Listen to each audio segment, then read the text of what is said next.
Hello. There we go. There's the microphone. Everything just works. Hello, everybody. Happy Sunday. Time-appropriate greetings and Happy New Year. First stream of the new year. First full stream of the new year. Hello. Apologies. I'm a little, yeah, every time I do one of these Creation Kit streams, I have to rearrange all my windows and everything to keep the chat and OBS clear. Shove all my Creation Kit stuff over to my third monitor, and I forgot a couple things. So there we go. There we go. Hello. How's everyone? Hi, how's everybody's 2021 been? Is the future better? Is the future any better? Everything's magically changed and perfect? Yes. Yes, I am making a mod. How you doing, Damien? Yep, we're making a mod tonight. This is we're gonna show you guys how the sausage is made. Hey, Uncle Lander, how you doing? Happy New Year to you, sir. Happy New Year to everybody. Good to see you, Lander. How are things? Hope you're doing well. Yeah, I've been away since Friday, and I actually got home a lot earlier than I anticipated. I didn't think I'd be getting home until right about now. But, yeah, I left my mom's a little earlier than I had been planning on, and I forget, there's some things I had to do when I got home. Mainly, I had to get the cat some medicine. That was the most important thing. I kind of forgot it was a medication day for the cat, so I had to leave early. Long story short, I've been I have the time. I've been jonesing to get back to working on this mod. I haven't touched this mod since about a week and a half ago. Really been wanting to get back to working on it, and I'm off from work tomorrow, so I figured, why not work on a mod, drink a coffee, and have a stream. So here we are. Yes. Hey, Geokai, how you doing? Who am I missing? I see Jinja Ninja here. Let me scroll. I'm missing everybody. Redneck Outlaw. Hello, Whizgrunt. I did have a good holiday. Actually, I had my holidays this weekend. Hey, Fendies, how you doing? So yeah, I was with my mom this weekend. Didn't get to see friends. Didn't really get to see anybody else. But my holidays were actually this weekend because last weekend was just, it wasn't happening. So the plan for tonight.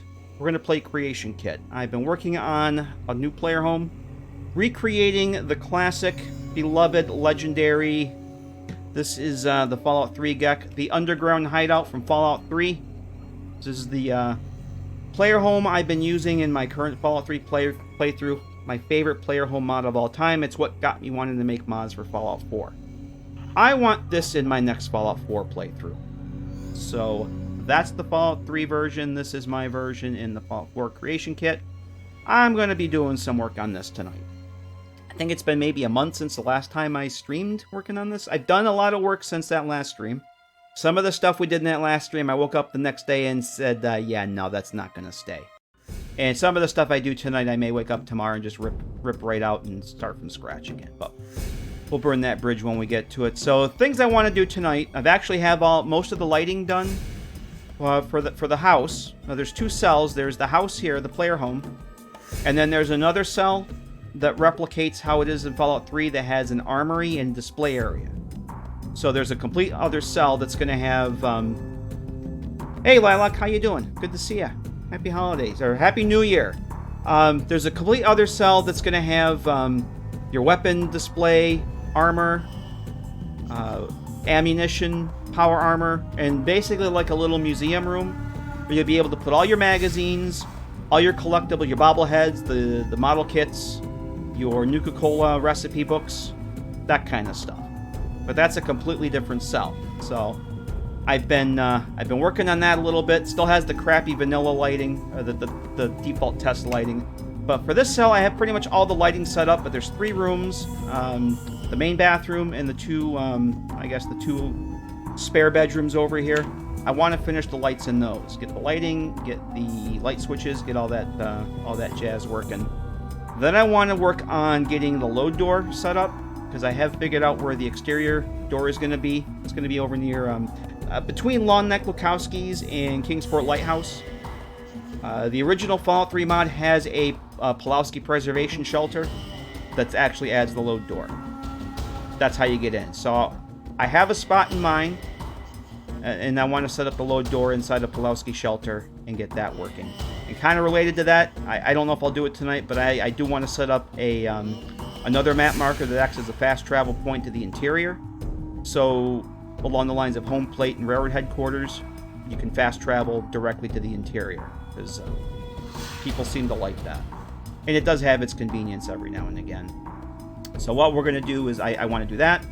And then I want to go and work on the kitchen, because this kitchen has got to go. I want to rip out all these fixtures in the kitchen. Kitchen is just not happening. Not happy. Do not want. The vanilla assets I've got here just as placeholders they just don't mesh with the look and feel I want to go for. The thing with this is that Fallout 3 really doesn't have a cooking system.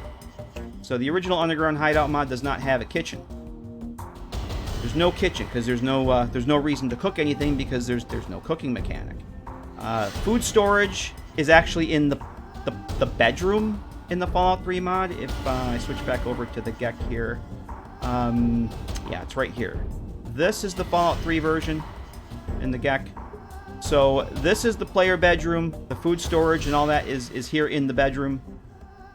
And for obvious reasons, I moved it to the kitchen, because I didn't want that in the bedroom. We're having a kitchen, but I don't like the way this kitchen's going. There's a New Vegas version of Underground Hideout that actually has a kitchen, because there is a cooking mechanic in New Vegas, and the stove in that is actually, it's just it's one of the campfires, uses the campfire script, just swaps it out to like a tabletop, range top stove. It's basically the burners on top of a counter, essentially one of these counters right here. So I want to replicate, not replicate, but use the New Vegas version kitchen as a model for this. So all these white vanilla fixtures here, I'm going to rip those out and replace those with other things. And the other thing I'd like to do tonight, I don't know if we'll get to it, but there's a poster I want to replicate. The Fallout 3 one has this lovely little, where the hell is it here? Ah, there it is. This Vault Secure poster that goes on one of the walls. Well, I want this in my mod. And it's essentially, I don't know if you guys can see it here. It's essentially the same artwork as that big old billboard. Hey, Daniel, how you doing? Good to see you. That big billboard that's outside Vault 111 with the glorious Todd rays coming out of the vault, and the Vault Boy smiling, and all these wonderful people going inside to become part of an experiment. Yeah, there's artwork for that's essentially this on that billboard, but it has different text. So I want to match the Vault Secure text that's here. And because it's a billboard, I think it has a lot of holes in it that I'm going to want to patch over. And I want to turn that into a poster and put it on the wall in my Underground Hideout. So I don't know if we'll get to that tonight. I may actually end up doing that tomorrow or some other time on my own, depending on how much else we get done here. So let me just jump in. I'm going to get the lighting started. So that's just kind of the rough thing I want to do. And then obviously as we do things, we'll jump into the game, jump into the cell, and test them out, make sure they work, because we all know it just works. Bathroom. I want to do the bathroom first. The last time I actually worked on the mod, I did get the companion. I'm going to call them companion bedrooms, but they're really just spare bedrooms. If you want to command your companions to sleep on the bed, I guess you could. I do have the light switches. I just dropped those in. Oh, I actually do have light fixtures. All right. Well, maybe I'll start with these then, since these are mostly done. I didn't realize I had them. Yes, working hard and hardly working. Love to see a mod that makes you make an exterior underground space. You can build your own player home. Oh, yeah, you're never going to see anything like that. The way that the exterior world space is set up, that's not going to happen. Not without somebody doing some major work. They would actually have to, I don't even know how that would happen. Hey, Barbarian Jim, how you doing? Happy New Year. I've seen other people ask that question on the Nexus, want that, and just the way the world space is set up, yeah, that's not really going to be a thing that happens. Just not something that the game engine is designed for. What else am I missing here? Who else am I missing here? I think that's everybody. I think I said, if I missed anyone said hello, and I missed you, please say hello again, because obviously you've scrolled up to the top, and I've completely missed you. So I already have the 2 bedrooms set up here, so what we're going to do, essentially the way I do lighting is I have on and off states for my light switches. These are just some mashups I made ages ago with some vanilla parts. Added the glow maps to the appropriate the little switches here. So green obviously means on and red means it's off. I have a script that basically turns an enable marker on and off. And the lights, the light fixtures, and I'll probably put some light beams on these fluorescent lights. All that's parented to the enable marker.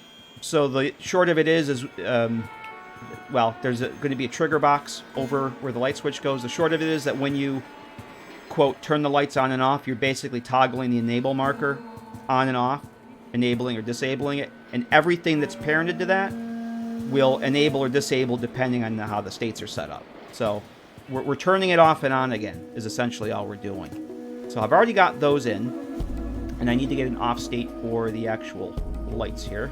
Is that where I want it? No, I think that's a little off here. So I'm just going to duplicate this. I'm using the subway lights. Not my first choice, but the Fallout 3 version is using these are actually vault lights. And they look kind of like the subway lights, although not exactly, but I'm fine with that. They're the closest thing we have asset-wise for Fallout 4, and I'm okay with that. They're not perfect, but we're just going to go with it. So, just want the off state for that. And let's find an actual light. Now, where's my... I'm going to be swapping over to the other monitor. I put my layers palette on my third monitor here. And the way I kind of do this stuff, I put... Everything has its own layer. My light boxes, we're going to set up the light boxes for this too. Light boxes will prevent the lights from bleeding into the other rooms. It'll keep... The light box basically keeps the light constrained within the light box. Because the way this engine works, you've seen it in settlements. You put a light in a settlement on the bottom floor of a shack, and it pokes through the floor into the upstairs. I know you guys have all seen that.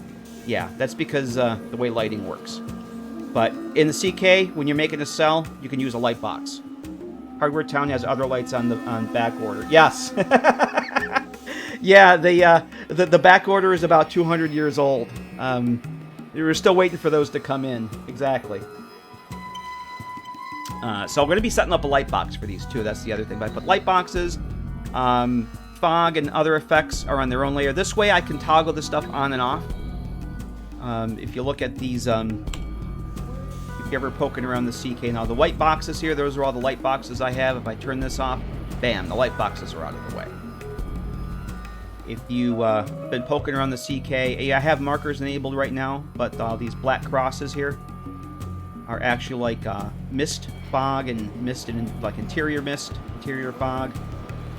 Those can be a real pain in the ass. There are ways to disable them. If you hit the one key a couple times, you have one enabled or one selected. You can see how they kind of go away. The way I prefer to do it is put all that shit on one layer, because even if you disable the markers, the stuff's still there. You will still interact with it. The way I prefer to do this, I put all that stuff on one layer, the effects layer. Click that little eyeball, bam, they're gone. They're hidden. They're still in the game, but they're just hidden in the CK. It's like in Photoshop or the GIMP. You use the GIMP. With any Adobe application, Photoshop, Illustrator, everything's on a layer, and if you hide the layer, you can't interact with it. That's kind of what this is. Still in the game, it'll still be there in the game when we go in, but it just hides it while I'm working on it, so I don't break things, don't nudge things, and things just don't get in my way. So all that stuff's turned off. So what I was getting at here is the lights. I want to make sure I have my light layer active. You click A to turn that into the active layer. And I want to go and add a single little light in here. I'm probably just going to put one light in each of these bedrooms because I will have a desk lamp in each one. So we'll go to light. And for the bedrooms, I've been using more lights. I've just been using, we want a non-shadow light for these. Put that there. And this is going to be way too effing bright. We want to definitely turn down the light on that. I think I've been going with like... Go with 1.3 for now and see how that looks. That's good for that. We'll be tweaking this eventually at some point. I think that's probably good. Like I'm going to be putting the desk lamp over here, so if this doesn't light all the things, I'm okay with that. I can adjust later on, and like I said, I will be adding a desk lamp Hello, Lo-Fi Devil. How you doing? I've seen bugs, but Bethesda's games are pretty solid. Oh, you must be playing Cyberpunk. If you're saying hello from Night City. Yeah, I've actually been watching some people play that. I haven't really seen any major bugs, but I've heard about them. Have not seen any yet. Well, that's unfortunate. Yeah, that's one of the reasons I want to wait before I actually jump and get it, is to have them get... Oh, where the hell am I here? Have them get some patches made, and actually I want the price to go down. Because I'm not all that interested enough in the game to want to buy it full price, so. But thank you for being the guinea pig for us, so we don't have to. So we got all our elements here. What I want to do now is I'm actually going to drop in an enable marker. And I'm going to switch my layer over to my layers marker, or my markers layer. My layers marker, yes. Marker layer. And I'm going to look for an enable marker. You don't have to use an enable marker. You can actually use, there's plenty of other markers you can use. For a while I was just using X markers. They're perfectly fine. They all do the same thing. The benefit of using the ones that, the enable markers that actually enable disable on them, if you have a cell like this, I have multiple different kinds of markers in here. This tells you right away what the marker does. If you have a cell and use just like the little X marker, it's literally just a little red X, and you have 100 of those, and they all do different things, it makes it really hard to remember, okay, well, what does this one do? What does this one do? These are pretty awesome, because you know right away, okay, I have this set up to enable or disable something. So, if you're going to do this kind of stuff with enabling, disabling things with a script, I highly suggest using the enable markers. It just makes things like 6 months later when you have to go and troubleshoot something, if you haven't touched a mod, it makes it really, really easy to figure out what the hell you did. Had a car launch itself in the air once in Cyberpunk. Probably the biggest bug I have. Yeah, Yaogwai physics. There you go. So, Jinja, are you telling me that you had a car up on the roof and it killed you? The car leapt off the roof? Okay, so the whole reason I want to parent all our stuff to this. We're going to make this initially disabled, because the lights will all be off. And what I tend to do is just grab everything that I want. To parent to that, select them all. You hit the dash key, open up batch action, and then you come here to this magical little thing, set enable parent, select the reference, hit do. Bam. 1, 2, 3, 4, 5 elements are all now parented to this marker with one swift stroke. That's it. So those are all parented now. Lights parent, if you click over to enable parent, that's parented to the enable marker. The light switches should be, now we'll have to go and tweak the light switches and the actual light fixtures. Those are parented, and these should be parented. Well, right now they're just parented to the marker. They're all going to turn on and off with the marker. So we want to fix that a little bit. So the way you do that, at least the way I do it, other people may do it differently, but this is how I do it. We're going to go into our enable parent. Now we want the on state to just turn on and off with the light, and that's fine. But we want this to pop in, because essentially what's going to happen is when we're done, the light fixtures and the light switches are going to be occupying the same XYZ space. They're going to be in literally the same spot. But what happens is we tell the off states are going to be set to opposite of parent. So when the enable marker is enabled, these will be disabled, and these will come on. And when it switches back, these will be disabled and these will be enabled. Basically sets it to the opposite. And the way you do that is you set the pop in. Otherwise, they fade in. You've seen in the game how things get enabled. They fade in. We don't want that. We want a quick blink of the eye. This to turn off. This to disable. This to enable. So it looks like it's turning on and off. So we do that. Close that up. And then we come over here to the same thing. Pop in, except set enable state to opposite of parent. And then what I like to do is come over to the 3D tab and close that up. The reason I go over to the 3D tab first is that when I open this one up, I'm already in the 3D tab. If I just close that at the enable parent, I'd have to tab over and do it. it saves you a couple steps. And then we get the fun thing of copy pasting the XYZ values. And this is how you get everything to be in the same spot. Like I said, there may be other ways that people prefer to do this, but this is how I do it. It's worked well for 35 plus mods, so it's my story and I'm sticking to it. So those are actually in the same spot now. You disable that when there's the and you won't see Z flicker because they're different enable states. One's on and one's off. Saved it from diving to its death and it launches itself in the air. Clearly a bug, but I'll leave that at without spoiling. Okay. Oh, I actually was watching somebody play the other day and a car spawned in the street. Literally like the trunk was sticking out of the street. It was like at a 45-degree angle and the trunk was the only thing that was sticking up out of the ground. It was pretty hilarious. W all. Hello, how you doing? So, do I have these where I want them? No. I actually want to move these over a little bit there, and I think pull that up. Alright, so we're going to do the same thing here. We're going to go back to the enable state. Pop in, close. Pop in, set enable. Oh, you're the viewer formerly known as Bone. I got you. How you doing?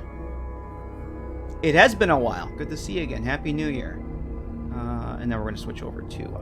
and I say I always try and do this, but sometimes I don't. I just like doing this because when you close it up, the next time you open up the next reference, it's already on the 3D tab. But I guarantee you I will forget to do that.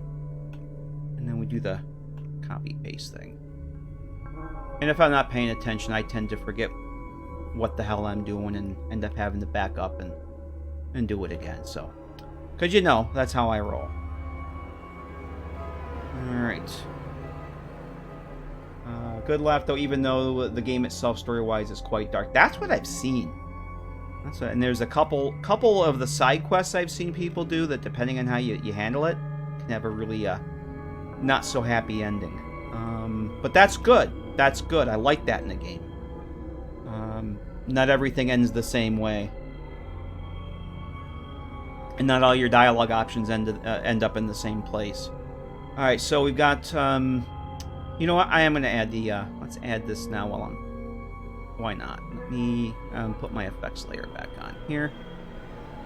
What I'm going to do is I'm actually going to put a little bit of a light beam, a little fluorescent beam on there so that as that turns on and off, you'll have a little bit of a fluorescent beam there. Looking for fluorescent beam. I thought that was a short one. You know what? This is fine. Alright.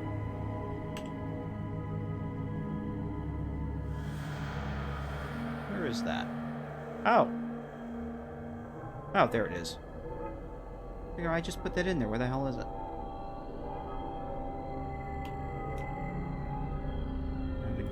I don't know why the gizmo on some of these things just shows up so goddamn high. It's annoying.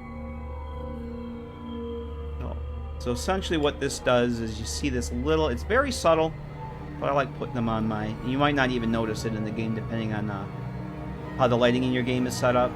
But I think it's just a nice little thing. Nice little subtle effect. A little bit of a light beam coming off of that.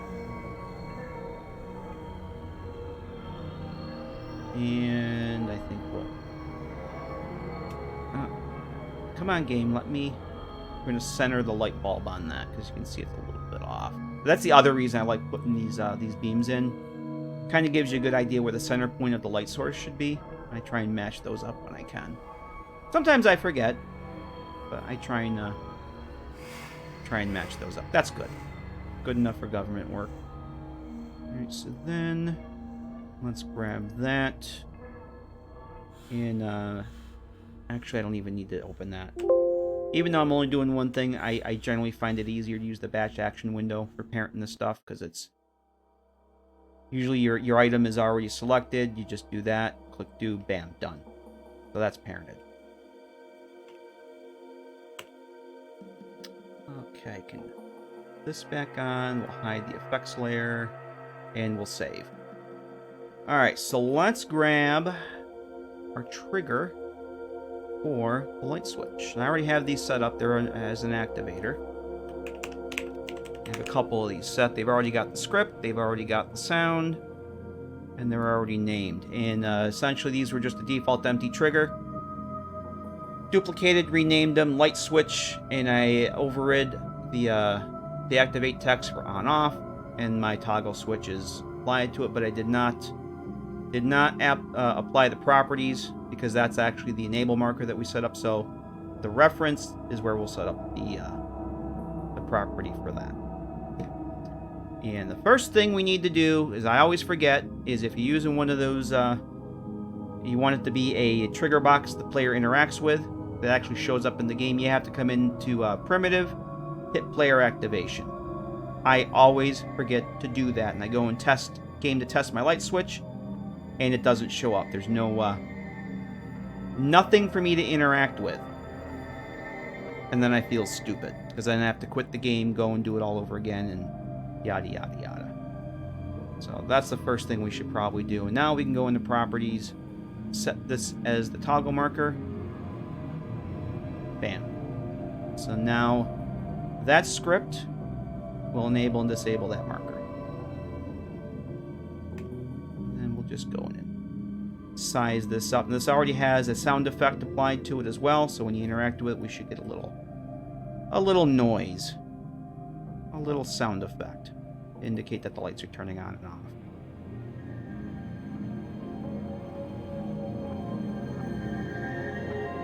Scale this down. We don't want it to be too big, but we want it to be big enough that you don't have to go hunting for it, especially if the lights are out, because the lights will be off by default first time you come into the cell. And I think that is good. Good.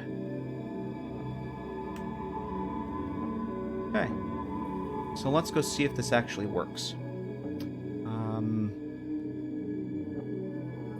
Let me just switch sources here. Pause the music.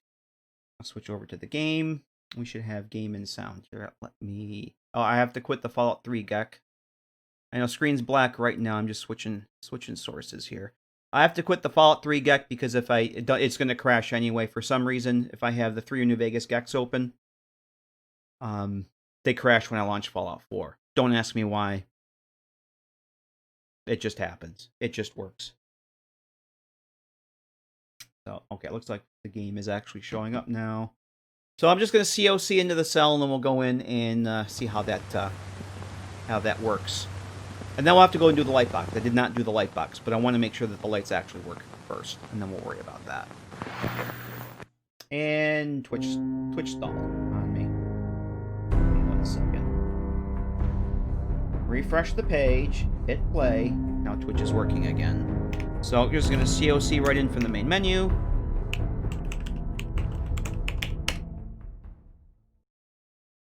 Best way to test things like this that you just done, especially where there's scripts involved. You don't want to use a save file that has script as part of it. If you change the script, there's a good chance that's going to be baked into your save file. So you see I got the house lighting off by default. I even have the lights in the cave working. The magic healing cave. Got the lights over here. Hey, Mad Dog. You said no more strims. Now we have trust issues. Oh, we had trust issues a long time ago. You should know that. You should know me. No, actually, I got home a lot earlier than I thought, and I've been jonesing to work on this for a while, so here we are. Happy New Year, Mad Dog. How you doing? So there's those lights. Hey, Can Do. How you doing? Got a nice little spotlight on the bobblehead shelf. Very good visit. Very good visit. I had a great time. It was actually just my mom and I. But let me just say that I've got... I won't have to go shopping this week. I have so many leftovers. Cookies. Christmas cookies. My mom forgot that I'm not going to an office for work. That I'm working from home because of the quarantine. Or the whole COVID thing. So essentially what happened was she makes Christmas cookies. And she made the normal batch. So I usually take what she gives me. I take half to work to share, and I keep half for myself. No, she forgot that I'm working from home. So I have shit tons of cookies that I have to eat. So if anybody wants some free Christmas cookies, let me know which Mojave Express Dropbox you want those put in, and I'll send you some. So we got hallway lights. Which room are we working on? It was the other room. Hope you have it. Yeah, I'm gonna have to put some in the freezer. But I have turkey, prime rib, all the trimmings. I don't have to go shopping all week. So here's our room. This is what we just did. And you can see we have the light switch. That works. That's on. We got light. That's probably about where I want it. That turns off. That's the off state. Mojave do international deliveries. It might take a while. It might take a while. But I'm sure that it'll eventually get there. May not be edible. That looks a little off kilter to me, but I'm okay. I can always fix it later if it really is. But yep. Turn it off and on again. Put the candle back. See what happens though if we leave that light on, and I come out here to the hallway, turn that off. Actually, it's not. Yeah, you can see it's kind of shining through the door there. We don't want that. We got to put up a light box for that. So I think that's the next thing we'll do. Okay, that works. It just works.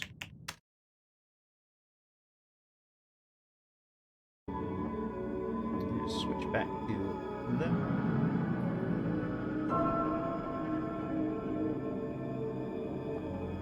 This. There we go. That's better. That's more better. Alright, so light switch works. Finished Hangman's Alley. This part will be used smaller and simpler. Included extra object to help people who might want to expand on what I did. Cool. Congrats. I remember getting mods finished. I remember what it's like to actually finish a mod. Alright, so light box. I'm actually going to... This marker here, all the doors have these trigger boxes that will open and close them automatically. When you enter the trigger, it opens the door. When you leave the trigger, the door closes. And I'm probably going to have an option for people to disable that, as the original mod does. I know some people might get on their nerves. The original mod actually has a terminal entry that you can disable the auto-open doors, so I'm probably going to do that to replicate that. People may just want to leave the doors open, so... But, yeah, free cookies if anybody wants them. Because I'll never... I doubt very much I'll finish them all before... problem with putting them in the freezer is they kind of get dried out. And they're not quite the same. But yeah, there's 3 different types of cookies. There's homemade chocolate chips. My mom makes really awesome chocolate chip cookies. There's sugar frosted Christmas cookies. Like, you know, traditional sugar cookies. All kinds of different cookie cutter shapes. And then she makes these, made them since I was a kid. Candy cane cookies. They're literally like just plain white dough with red dough twisted around to look like a candy cane. They're I think they have like almond extract or something in them. They're freaking good. But I got more than I'll ever eat. So if I haven't gained a little weight being at home during the pandemic and not getting out as much as I used to, I certainly will now. Light box. All right, so what I want to do is I actually want to disable, just hide this rather. We can leave this in. First thing I got, oh, the easiest way to do the light boxes. Cookies sound like good coma. Oh yeah, well I'm actually very psyched for that because especially those candy cane cookies are so good with coffee. Like that's going to be my breakfast for probably a week. Cookies and coffee for breakfast. That's awesome. Alright, light boxes. I'm going to actually activate my light box layer, make that active, and just the one little light bulb there. I can come up here and hit this little box in the menu that says create a light box. Click that. Bam. We have a light box. And it's already linked to the light source. You don't have to do anything. It's linked to the light source with the proper keyword. And that's it. Now, if I had additional lights in here, I would have to go and link those. But this is the only one we're going to have, so that's fine. Although, when I do go to put the desk lamp in here, I will link the lights for the desk lamps, or desk lamp, rather, to the light box. So those don't bleed through the walls. So what I'm doing now, activating your sweet tooth. Sorry. Do you want some cookies, Lander? I know it's another international shipment for you, but I'll send them anywhere. Mojave Express. Does Mojave Express have a box near where you live? Alright. So I also want to make sure that we're not going into the next room here. Yeah, that's good. Yeah, so we want to make sure that they actually come through the, just so it disappears through the wall there. Whoops. That's good. That's good. Ordered chips before on Mojave Express. Guy still hasn't shown up. Apparently ran into some trouble. And rumor is he was shot in the head. Oh no. That's horrible. How could that ever happen? I hope that's not true. That's funny. That's actually very funny. Yep, the order was rigged from the start. Yep. Alright, so there's our happy little light box. I'm not going to jump right back in to test that out. I'm pretty sure that that's going to work. I should be able to tell right now. CK lighting doesn't always represent how it's actually going to look. So I can't really tell if that's bleeding through or not still. We'll see. I'm not going to jump in and test that out right now. I'm actually okay with that. I actually am going to go do... we'll do the same thing for the bedroom here. For the other bedroom. The most important feature of the mod, the Giddy-Up Bitter Cup. Which, no, I have not added any more of the random Bitter Cup quotes to that yet. That's... I have other priorities with this right now. I do want to do is match what the Z value is for this. I want the light, the height of the light switches to match. So minus 300 is close enough. We'll go with that. Just so I have a starting point here. Minus 300. Good. And we'll duplicate that. So just like we did before, we've already got those. I've already got the light fixture. Come on, game. Do I have... I have the effects. Oh, light box. Let me turn light boxes off.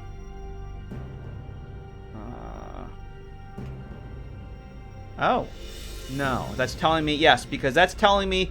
Oh, I want to duplicate that. That's basically telling me, you idiot, you didn't change your active layer. I hid the light box layer and it's telling me, oh, you want to create this on a hidden layer. No, I don't want to hit on this on a hidden layer. Alright, so there's the off state. And I need the light. Actually, what I'm going to do is I'm just going to duplicate this light that's over here. Since it's already at the value that I'm pretty sure I'm going to want. Switch layers. We'll duplicate this light. It's the same type. And is there real-time shadow casting lights in the CK? Got some from a mod I downloaded, just wondering if they're... Oh yeah, there's tons of shadowed lights. If you come over to... let's go over to the lights here. There's many shadow light sources. In fact, if you look, what I'm using for the warm, I'm using the warm lights for the bedrooms.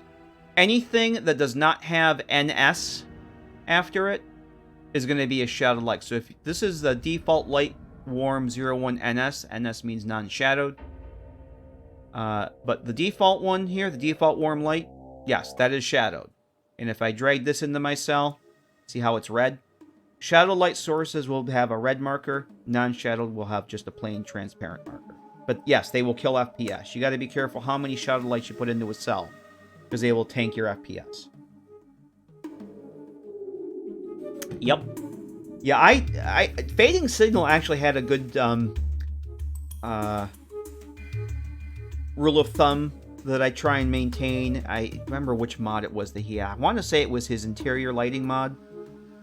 He was going from Skyrim lighting limitations. I don't think it's very much different from Fallout 4. He basically said try and limit it for a small cell. You kind of want to limit it to 1, maybe 2 shadowed light sources. Use them as like the centerpiece. Like if you're in a room and you want all corners of the room lit, have like 1 shadowed light source and then use other non-shadowed light sources as kind of filler.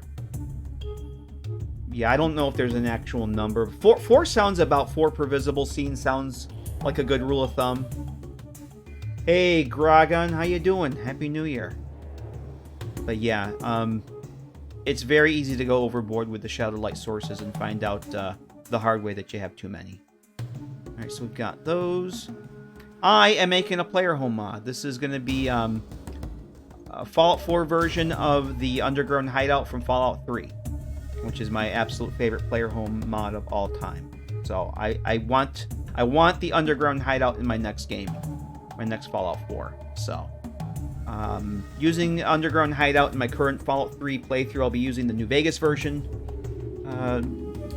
in the not too distant future when I start playing New Vegas again, and I'm gonna want it in Fallout 4. So this is based on the Fallout 3 version. I'm trying to replicate it as best I can. And right now we're setting up some lights. We're setting up some lights and light switches so you can turn the lights on. We can turn it off and on again. So we got all that stuff. Just PC. I don't put mods on consoles. It's not worth my time. Or I don't have a console. I don't own consoles. I don't use consoles. So yeah, I don't do console stuff. So it will be on the Nexus whenever I get it finished sometime this year. I have to actually say this year now because a few days ago I could say sometime next year, but now I have to say sometime this year. All right, so enable marker. We're going to set a new enable marker here. Let me get my marker layer set, and we'll go find another enable marker. I could probably just copy the other one I have, but that's all right. Drop another enable marker in. Initially disabled, and then we'll do the same little thing here. I'll go and select all the things.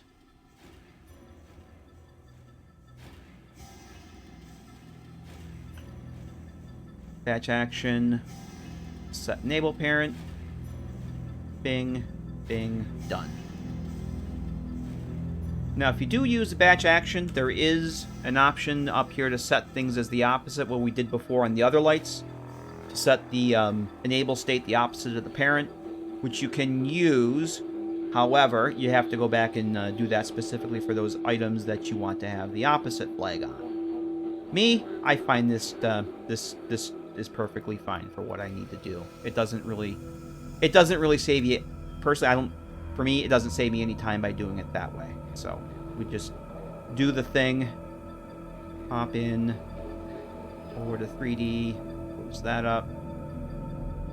The big red D markers, those are the platform helpers. It's the platform helper free. I'm sorry, simple elevator master.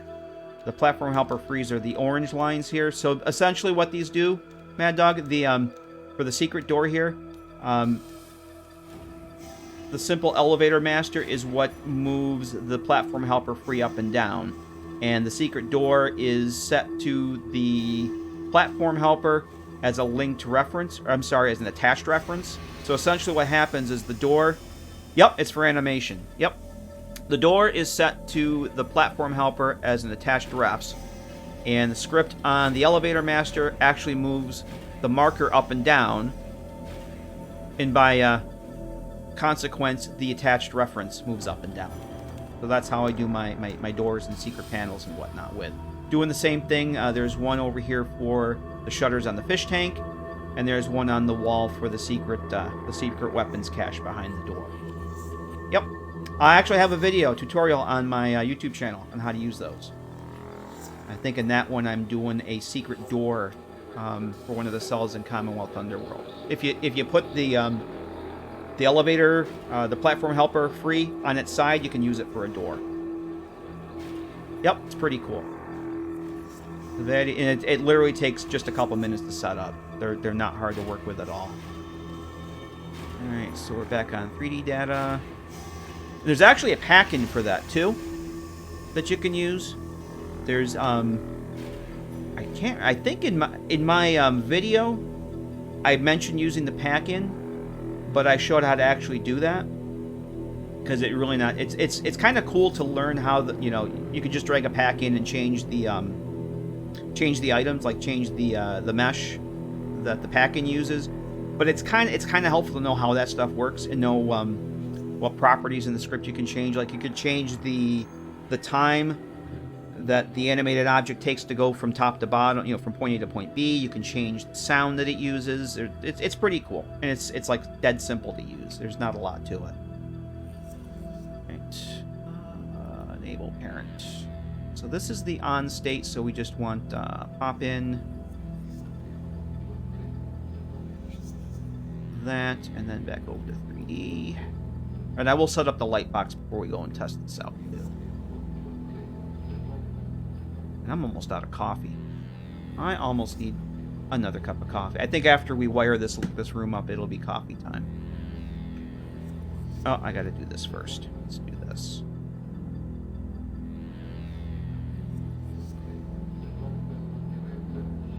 Tip to share? Sure.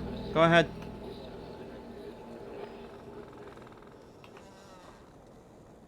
Absolutely. Duplicate life have on-off states for the switches. Hold Z, move it up a bit. That way only need to change one 3D coordinate to match. Oh, okay. Yeah, I actually think I was doing that for a while, and then I just stopped because I'm old and set in my ways. But yeah, there's definitely ways. I said earlier before you got here, there's probably easier ways to do this. This is just how I do it. But yeah, I'm sure that that's a thing. And to train me to do a new trick like that, good luck. Because as I do what I'm doing, I'm thinking, you know, I could probably do that, but I'll never... Yeah, and I never remember how to do it, so... Yeah, being old and set in your ways, it sucks. Yep, I hear ya.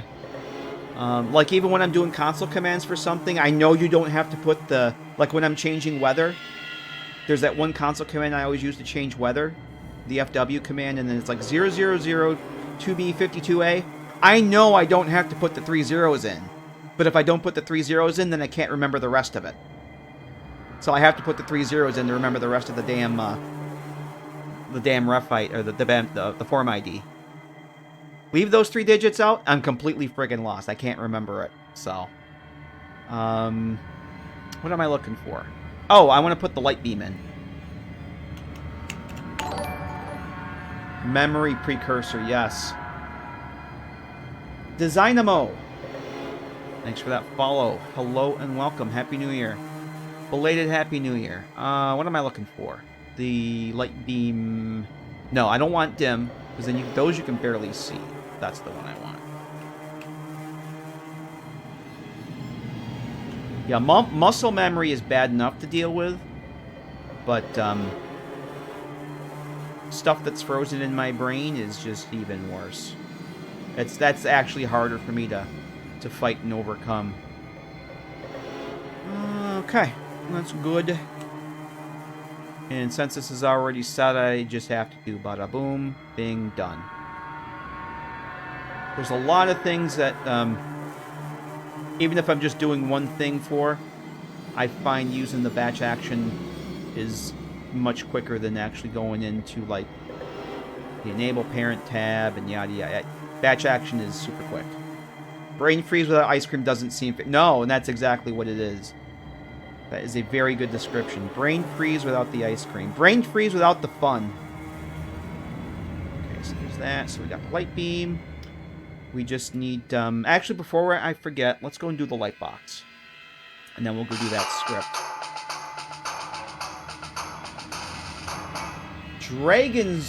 Dragon's Coils. Thanks very much for that raid. Hello. Welcome. Let me do a thing here. I have this wonderful little command I always forget to use. I'll give you a shout out here. Microsoft Flight Simulator you're playing. Did you crash? Or did you win? Welcome, everyone. A Happy New Year to Dragon's Coils and all those raiders. We're making a mod. We're making a player home mod. I'm in the process of recreating, or attempting to recreate, the Underground Hideout player home from Fallout 3. It's my very favorite player home mod. It's what got me into making mods for Fallout 4. I want the Underground Hideout in my next Fallout 4 playthrough. So right now, we're going and adding some lights. We got lights with working light switches, and I'm just setting up the lights and the light references to turn on and off. Just like magic. Didn't crash. It was an aggressive landing. Yes, it's not the landing. It's just the sudden stop. All right, so let's go set up that light box that we need to keep the light from bleeding into the outside. But thanks very much for that raid. Appreciate it. Okay, So what I need to do is turn... Oh, I already have that disabled. All right. Usually I turn off the adjacent light boxes, so it's easier for me to see. Actually, I'm not going to turn off this one here that we just did. It's easy, especially the one in the hallway here. It's easier for me to see where this light box is going to poke through the door. And I can just adjust it without having to fight with the other one being there. And that doesn't need to bleed out that way. That one's good. And let's just make sure this stays within that room. That's good. If it goes out to the back, I'm okay with that. It doesn't really matter. So we have a light box. And the reason I like... if you're doing multiple lights, this is a good... I mean, I don't really know another way you can actually create a light box. I don't think that there is. You actually have to use that button up there. But if you come up to the linked reference... Oh, no, you have to go to the light source. I'm an idiot. What I wanted to show you with is... to link a light to a light box. If I was going to put more lights in here, I would actually have to... This is another good thing for the batch action window. Because you have to set up the linked reference, but you have to use this light box link keyword so that the game knows that that light box the light's linked to should be used to restrict where the light spills out. So that's another good idea to use. If I had like 4 lights in here, I could go and select all of those, hit that batch action, and I could come back down here, linked ref, and then you can search for the filter for the light box link keyword, hit do, bam, they're all linked to the light box without doing anything. It's beautiful. Yes, batch action is a lifesaver. Yep, thank you very much, Mad Dog. Linking workbenches to either a red workshop thingy that I know nothing about. I don't know what those are because I don't use them. But what I do is I link all my workbenches and my mods to a shared resource container. Batch action is wonderful for those. I have 6 power armor stations in the armory cell that we'll be taking a look at later. I did all those 6 of those with one use of the batch action window. Just bam, they were done. I didn't have to go to each one because there's 2 keywords that you need to use to do that. If I had to go through and link each one individually and add each keyword separately, that would have gotten old after the first 2 power armor stations. Batch action, I just bam, it's just done. It's like butter. It's like butter. Alright, so light boxes, that layer can get turned off. We don't need that. I actually think I want my marker layer. You guys that are here, I'm adjusting things on this layer palette, which I keep off on my 3rd monitor over here. It keeps the screen nice and clear. So if you hear me talking about turning a layer on and off, that's where I'm at. Okay. Happy with the Megaton house. Oh, I haven't used the Megaton house in a while. There's another little player home mod. It's called the Mini Hideout. It's a very cool little bunker. Very cool little bunker mod in Springvale. I've been using that as the Megaton house, but I wait until I disarm the bomb and get the key to the Megaton house, and then I go open up the Mini Hideout and I use that. I can't remember the last time I used the Megaton house, other than to go get some water from Wadsworth or hear a joke or get a haircut, and just to check it out for memories. Yeah, 2 things I want to do here. I want to put this on my markers layer, which I didn't do before. Markers layer is active. So we got to do the same thing we did before. We're actually going to put the trigger box in so we can turn the lights on and off. And we'll come back over to our activators. And I have that all set up with, I showed you guys before. I have this with the activate sound that's already set. And like I mentioned before, I overrid the activate text and have the script. So I don't have to go and do this on I don't have to do this multiple times. It's just done. One and done. And because I'm a genius and always forget, again, we have to hit player activation. Otherwise, if you go into the game, you won't be able to interact with that. And it will make you sad. And it'll make me sad that I have to quit the game and go and do it over again. And the other thing we got to do is set the property of our enable marker. Because even though the script's attached, since each trigger box is interacting with a different set of lights, I did not fill in a property for the enable marker. Now we have. And let's make a save. So that's done. So all we got to do now is resize this where we want it. And then go and test it. And all should be right with the world. And then we'll only have one more room to do. But that'll be after coffee.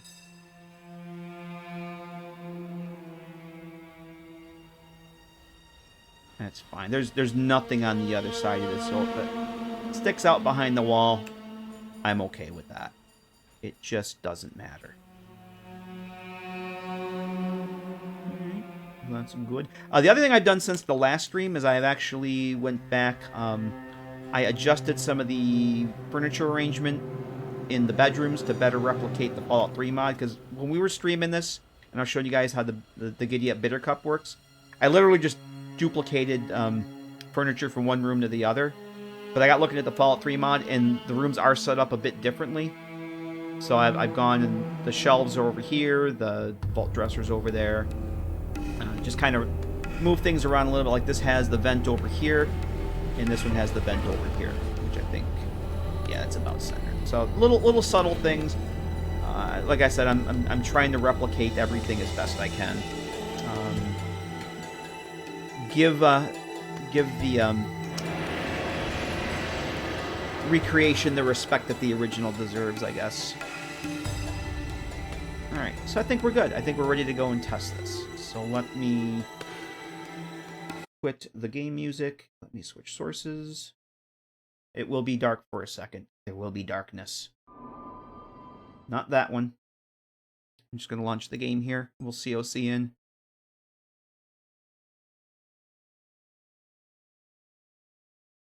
We should have the game loading here momentarily.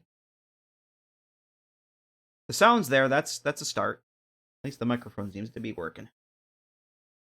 I keep saying one of these days I'm going to go back and rework my desktop scene setup, but I never do. There we go. We should have game sign. Okay, so we'll just COC into the cell.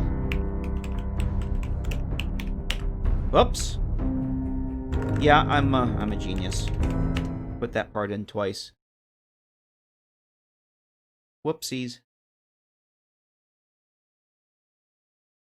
So once we get more into like doing the load door, and then I'll go give you guys the grand tour of what I got done so far. But I actually moved the COC marker.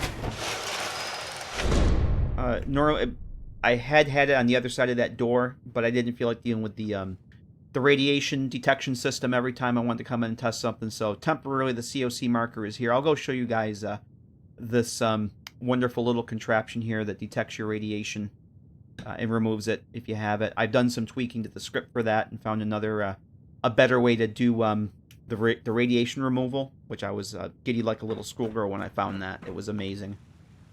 So turn the light on here. Oh, Mad Dog, since you're here, this is what I was showing you earlier with the elevator master.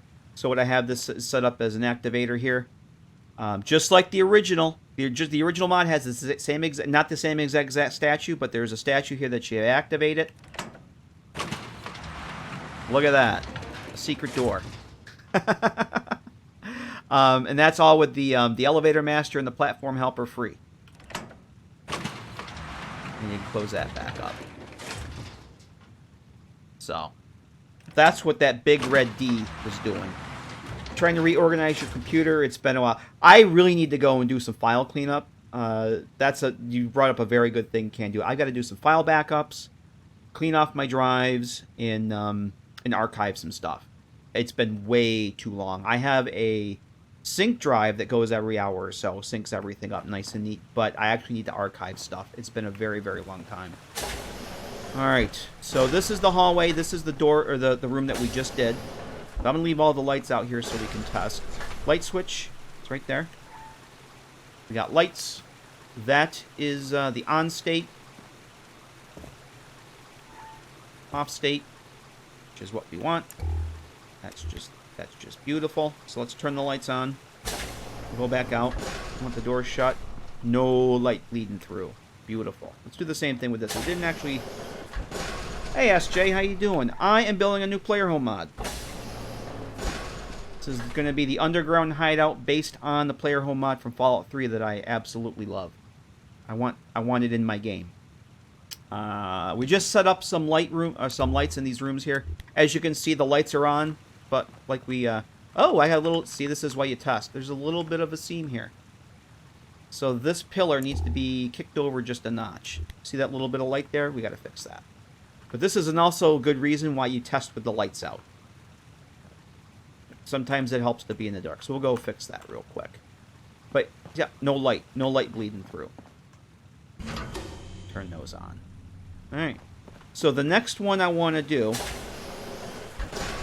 if we go down here, this is going to be basically the player home, or the player's bedroom is in here.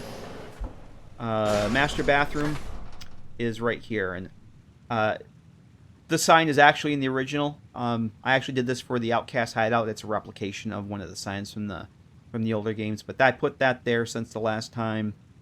And so this is the next room. This is the last room I got to do for the actual house. This is going to be the master bathroom. A lot of this is just temporary placeholder stuff, just to kind of figure out where things are going to, like the concrete and this. I replicated this setup from my Subway safe house. I don't know if this is going to stay or not. Probably not. But I needed to kind of block out where the shower was going to go. Beth has bigger gaps than that. Yeah, I know. It's sad, but it's true. I actually found one the other day when I was, after, what was it? When did I last stream? Thursday. Friday morning before I went on my trip, I actually did some inventory maintenance on my live stream character, my railroad character. And where the hell did I find a bigger seam? I don't remember. There was some seam I found when I was shuffling stuff around between places. Like, oh, I think it was somewhere over near Good Neighbor.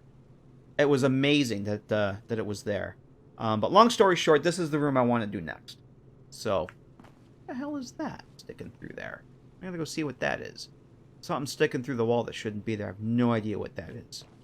But we'll be putting lights and light switches in the bathroom here. But it may not stay. You found one in Hangman's Alley? Oh, I think I actually found a couple in Hangman's Alley, too. I was tinkering around with something there ages ago. But while we're here, I showed off earlier, I do have the cave lights actually work. So there's a light set up in the cave here. The water has a magic effect on it that when you enter the water, it will restore your health and heal any damaged limbs, just like the original mod. The Institute couch, I will get retextured. I'm going to do something to that to make it look more like the Fallout 3 version. I've gone and added, just like the original has, a little tunnel, kind of hole in the wall there with some glowing fungus. I kind of replicated that. The lights down here now work. Down this hallway here, the water purifier all works. Now, what could possibly go wrong?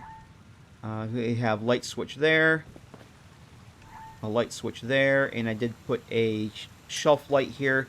This is an actual surgery chair. So if you have looks menu, you want to change your character's look, you can sit there. It's just like going to Doc Crocker, except for free. A little bit extra light there, so you can do that. The hydroponics, just like the original mod, is in this corner here. The guy looks familiar. Yeah, I don't quite know where I've seen him before. For those of you who don't know, if you COC in from the main menu, which is how I like to come and test this stuff, COC in from the main menu, you just start off with a basic default Nate with special skills all of 1. No inventory other than a vault suit. And that's it. So it's a good way just to, if you've done something in a mod, you want to go test how it looks, see how things work. It's a quick, easy, dirty way to come in, do a quick test. Launch the game, open the console, COC into your cell, and there you go.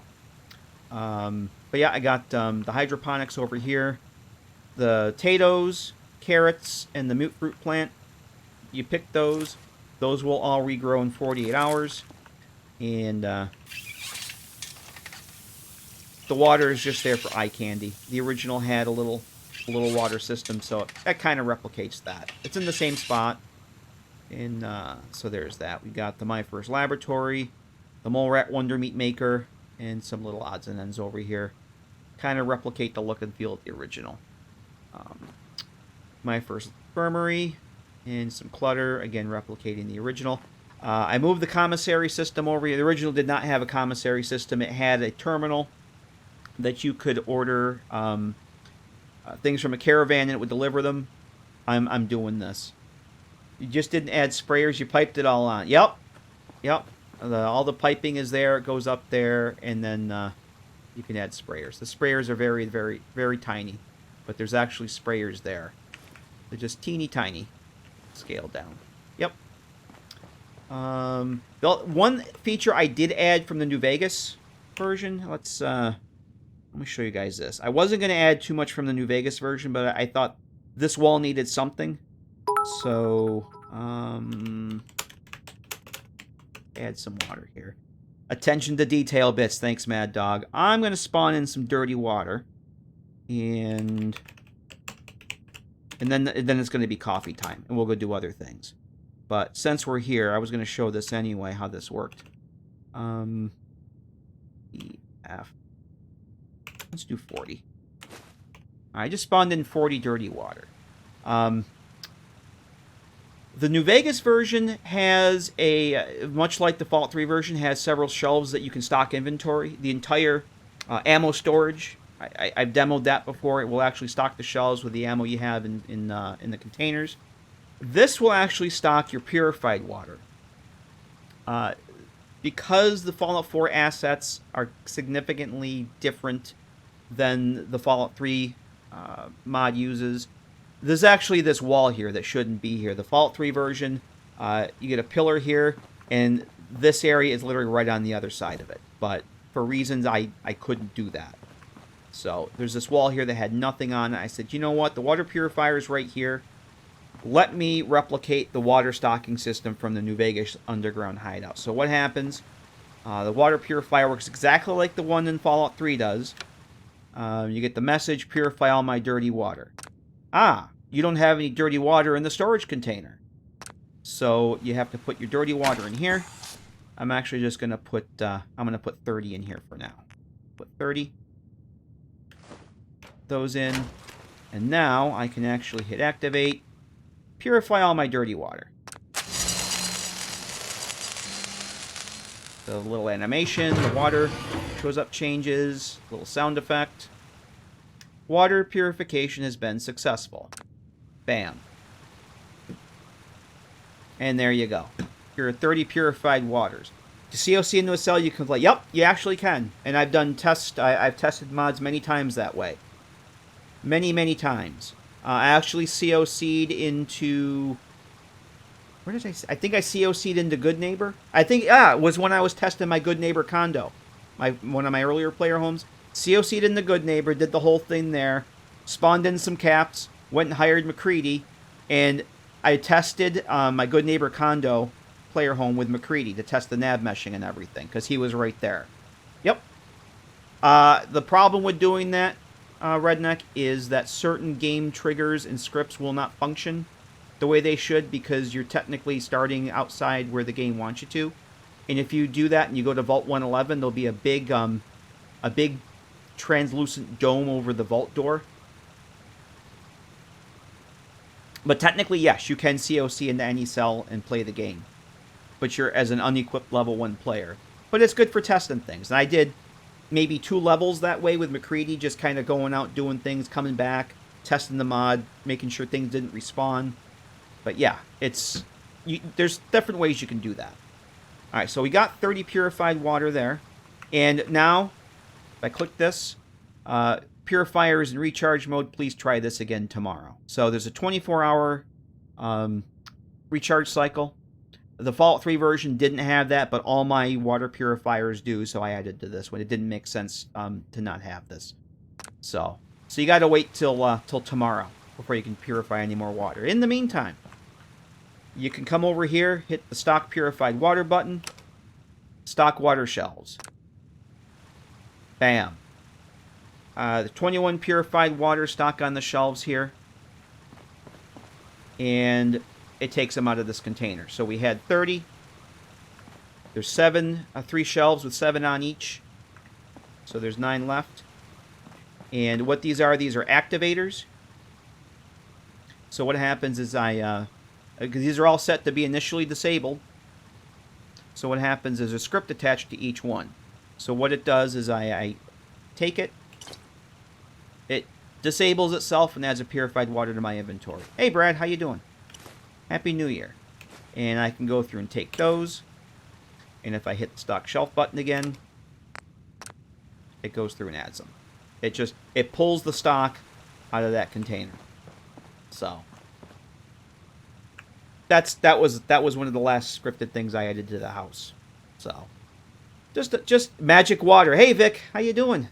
Vic, how's it going, Vic? Happy New Year, man. Happy New Year, Brad. Yeah. So that's one of the last new little things I added. So, and if I go back to, I can't do the sort water.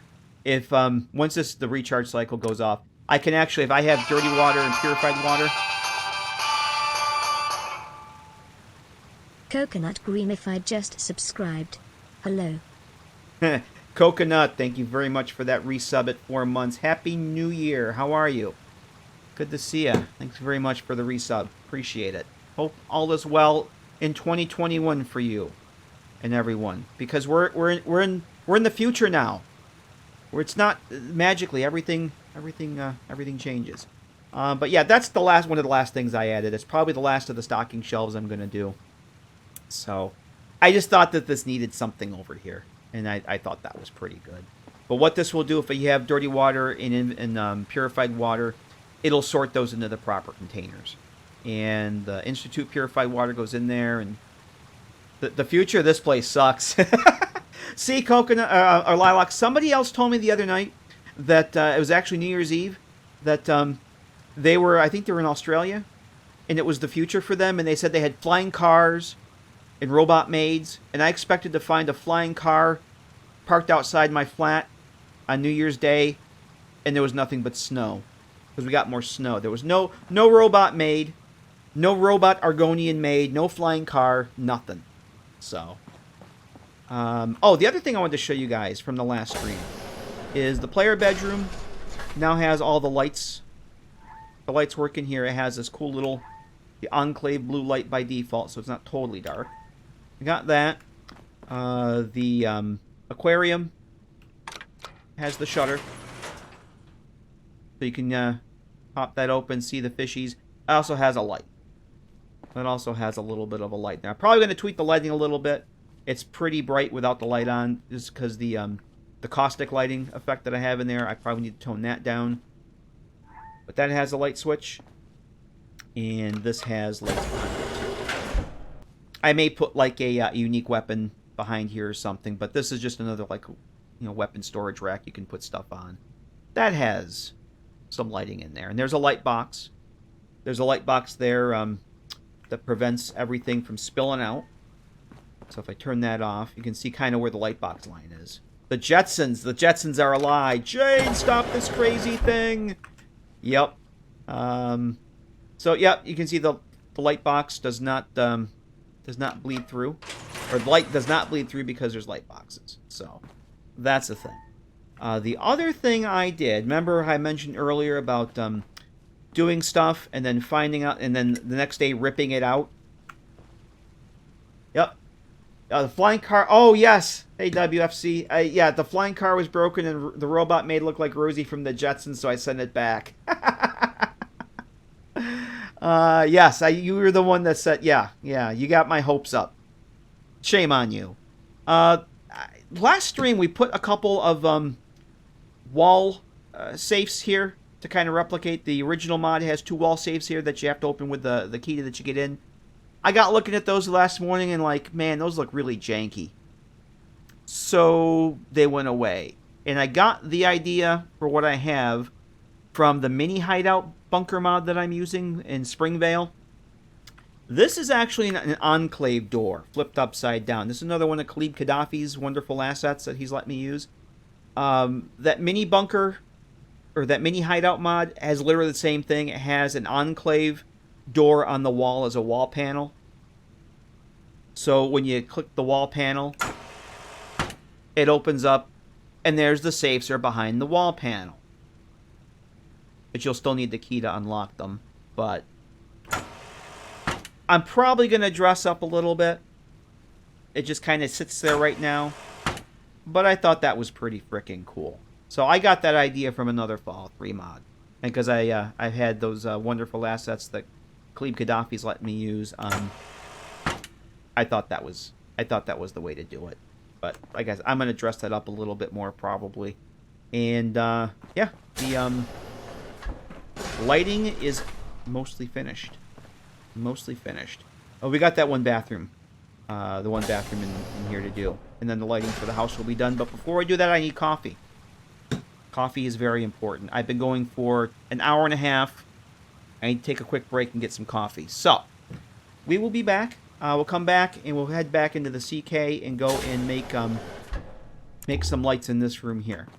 So that we can turn it on and off again. It's coffee time. Be right back. Okay, we should be back. Minus the morons.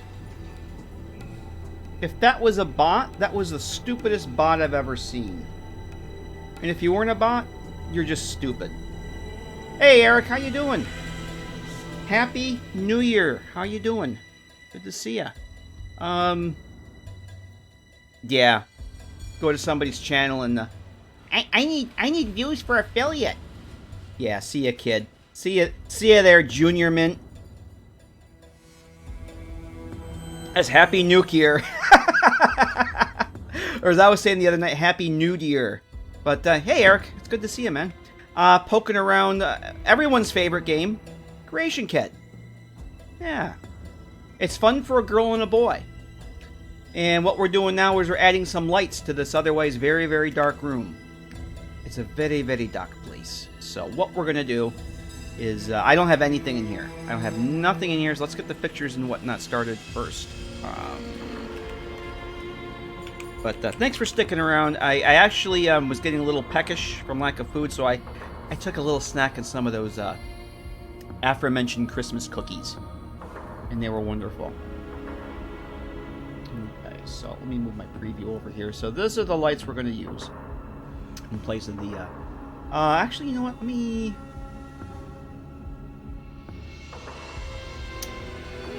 just relaunch the GEC real quick here. Just in case I want to go back into the Fallout 3 mod and look at something. And when we get to the kitchen, I'll be launching the New Vegas GEC for the New Vegas version.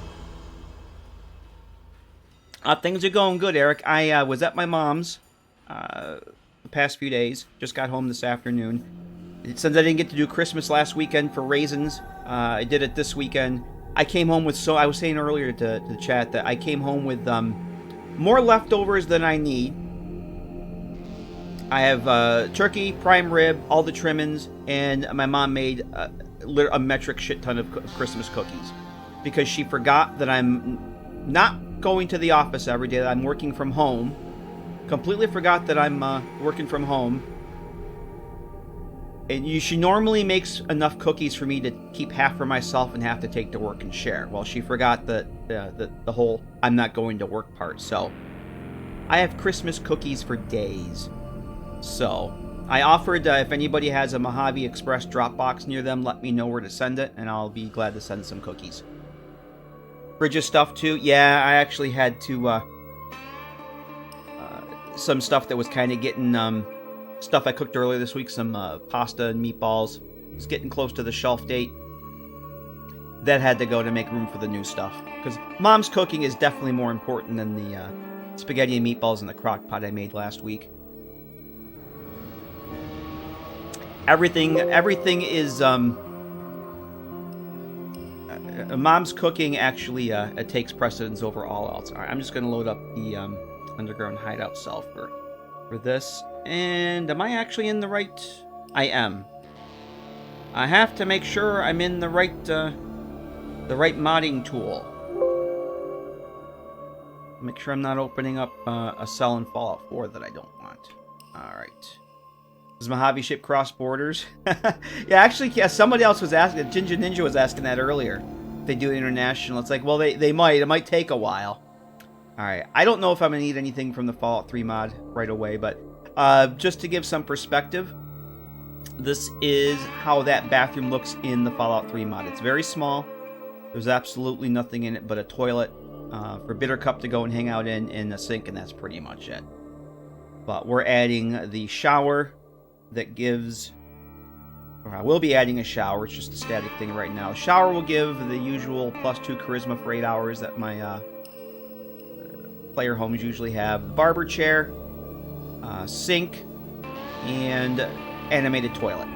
From Bruce 142 has this nice modders resource, animated toilet seat for people where that kind of thing matters, and that's it. So much bigger bathroom than the Fallout 3 version. Eddie's thrusters would be glowing crossing the big pond. Yeah, Eddie he'd probably need to take a break here and there, and I don't think that would end well. But yeah, so this is a lot smaller, and that's pretty much the size of all the bathrooms in the original. Kelly 3000 just subscribed. Can you believe it's been 9 months? We could have made a baby in that time. Thank you, Kelly, very much for that 9-month resub. Yeah, I cannot believe I've been on Twitch for 9 months. It's amazing. But thank you very much for that resub. Appreciate that. Happy New Year. And yes, Digital Partisan actually resubbed last week sometime and basically said the same thing. Said, yeah, we just had a Twitch baby. I'm like, Twitch baby? Yeah, it's been 9 months. Good to see you, Kelly. How you doing? Well, we're playing Creation Kit tonight. We're playing everyone's favorite game, Creation Kit. But Happy New Year. It's good to see you. Hope you're doing well. Yeah, 9 months. What's up with that? Alright, so I'm going to drop the actual light fixtures in first. What I'm doing, I'm sinking them into the ceiling. Just enough. I kind of break up the ceiling. I've been using these floors. They're actually floor sections. Concrete floor sections with a material swap just to kind of break up the flatness of the ceiling. And at some point, I'm going to go fill in some of the ceiling areas with pipes like this. Because the original ceilings are actually for the vault. They're vault pieces. They have these pipes kind of running through. They add a little bit more, much more interesting than the Fallout 4 vanilla ceilings with absolutely nothing on them. The utility pipes are a pretty good asset that I might use some of those, but for now I'm just gonna kind of go with what I got. Like I said, all this stuff is so early that once I get more into that phase of the decorations and whatnot, I might actually change some of that stuff out. I actually think these would be better going this away. Yes. Doesn't it really matter? No, you know what? I'm going to go back to... I think they look better going this way. Just makes more sense. And room to them to go this way.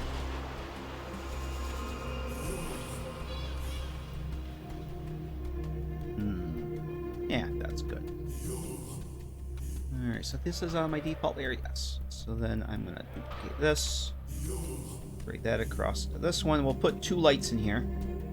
We'll be making more use of our wonderful batch action for linking stuff and whatnot. So I'll probably put at least maybe 4 lights in here. 2 lights up near the main source, and then a couple filler lights down below to kind of fill in some of the space. And I'm not going to do it tonight, but because of the barber chair, I will be putting a shelf light under here to give you a little bit more light when you're getting the haircut from the barber chair. So that should work for now for those, and let's get our off state. And what I'm doing, you can't see it because you can't see my hands, my jazz hands.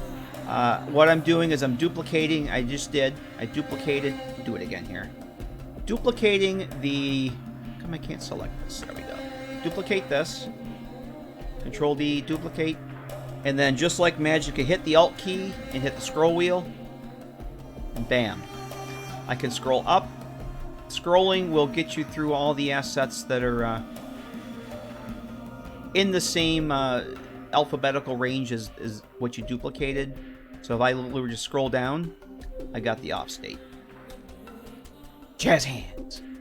Yep. So that's why I was able to get that so quickly, because of the jazz hands. Like Doug Henning. Magic.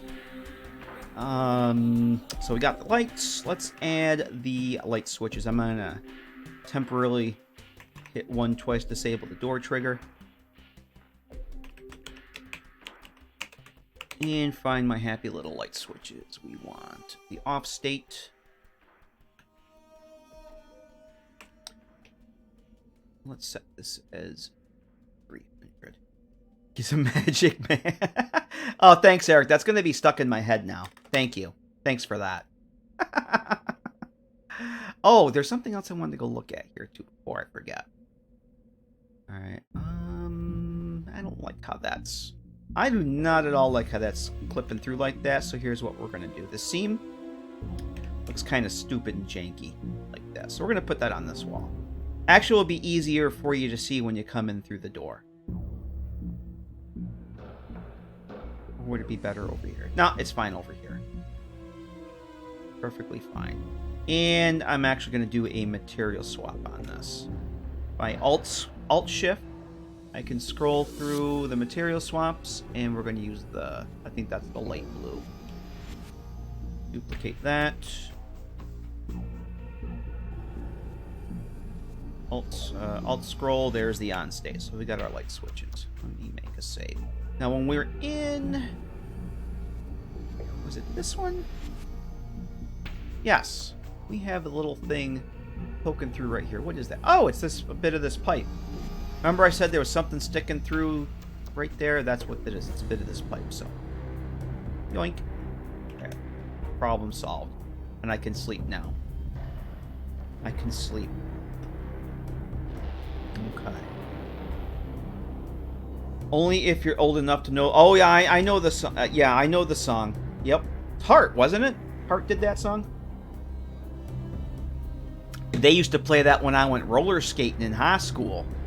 Yes, they did.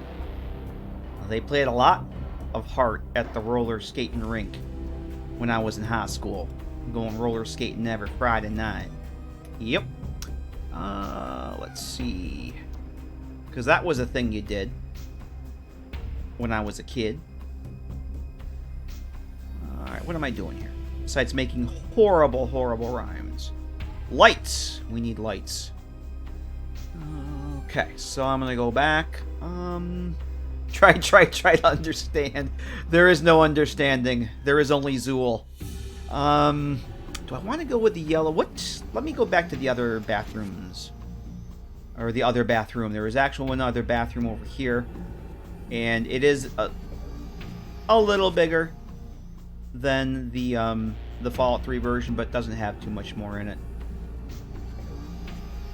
This is an Institute warm light. Alright, that's what we're going to use then. I was more of a dog meat while trying to roller skate. Oh boy. Getting in everybody's way. That was you? Getting in everybody's way? I actually used to be able to roller skate pretty damn well. I could do backward. I could skate backwards. I could jump. I could jump to impress the girls and fall and fracture my wrist. That's a thing that never happened at all. I did not do that much. But yeah, I could do backward skates, and I did pretty good. What am I looking for? Oh, the bathroom. Institute warm. I actually might go back and change those other ones to the Institute warm, now that I'm thinking about it. These generic warm lights that we put in here, I might go back and change those to the other ones, just so they're kind of consistent. The backstory for this house, for this mod, it does have a connection to the Institute indirectly, although it will not be Institute themed, but the backstory will have a connection to the Institute. Essentially, if you're familiar with Dr. Zimmer from Fallout 3, this is going to be Dr. Zimmer's little get away from it all place to come and do his research and get away from the knuckleheads at the Institute, or the people he considered to be knuckleheads at the Institute. Before he could actually start using it, though, he got called away to the Capital Wasteland on some very important business when this synth designated A321 buggered off. So, That's the only connection to the Institute. This was the getaway house that Dr. Zimmer never got to use. So I'm actually going to use the Institute lights.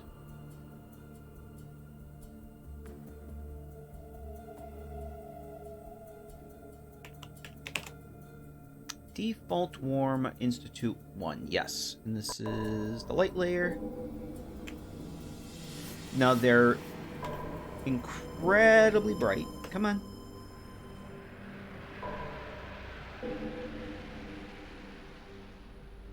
Yeah, their default is like 4. Yeah, we don't want that. I think 15 is probably good. 0.15. Because we're going to have multiple lights in here, so. I can replicate that. Is this is there a non-spec? There is a non-spec, okay.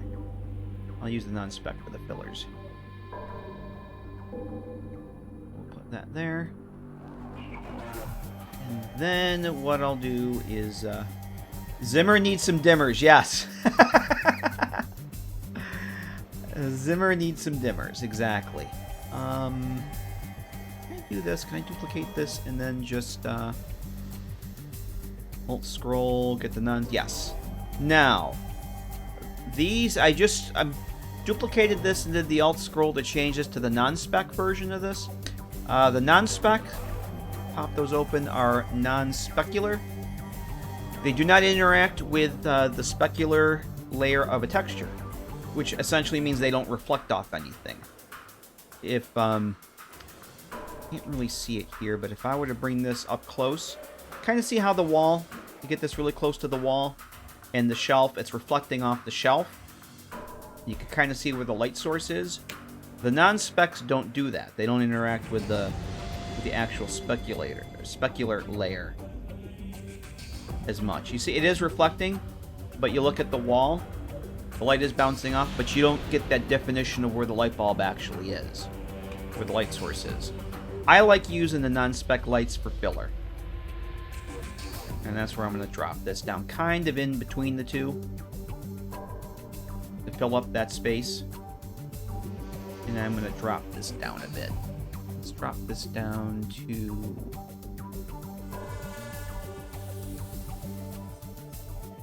Oh! That's the damn vault locker again. Not the light. Drop this down to 1.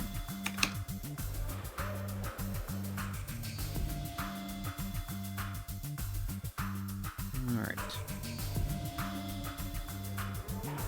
Now this is probably going to be brighter than I want it, but I can always adjust it later. So for now I'm just going to go with these 3. We got the 2 for the light sources, and this one that's just kind of a filler. Actually, I'm going to knock this down to 08 to make this one a bit dimmer. It's just a filler light. And there's going to be a shelf light there, and if I have to, I can always come in and add another one here, which I'm probably going to want to do that. Or, it looks a little dim, I can actually increase the radius. Holding S and hitting the arrow, I can increase the radius of that without increasing the brightness. I think that's good. So, we got that. Turn the lights off. So we need our enable marker. I need to put my markers layer on. Let's go parent that stuff to the marker, just like we did before. Bing.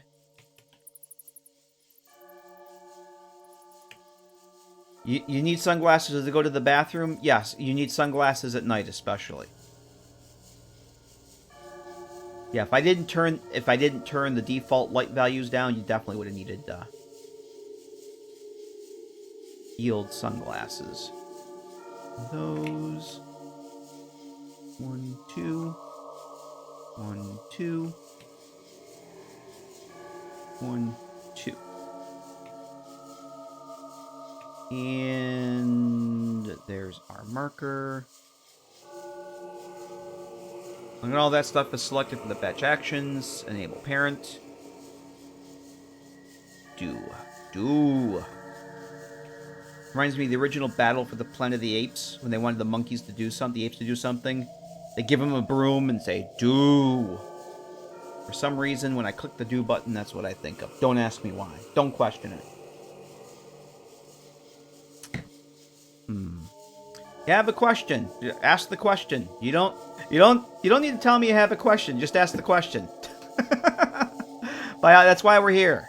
Ask questions. All right. Like people that you're talking to someone and they preface a question by saying question, and then they ask the question. The wise ass in me wants to say answer, and then give the answer. Sometimes I do that, sometimes I don't. But by all means, just go ahead and ask your question. You don't have to raise your hand. Ask away. What am I looking for? Yes, 42. The answer is always 42. Hop in, enable. But yeah, and if I can't answer a question, there's a good odds that someone in chat will be able to. Okay, so that's the on. Alright. Yeah, I'm trying to watch chat, get confused. Here's what we're going to do. But I definitely encourage asking questions. Because if I don't know the answer, there's a good chance somebody in chat does, and we all learn something. And that's extremely cool.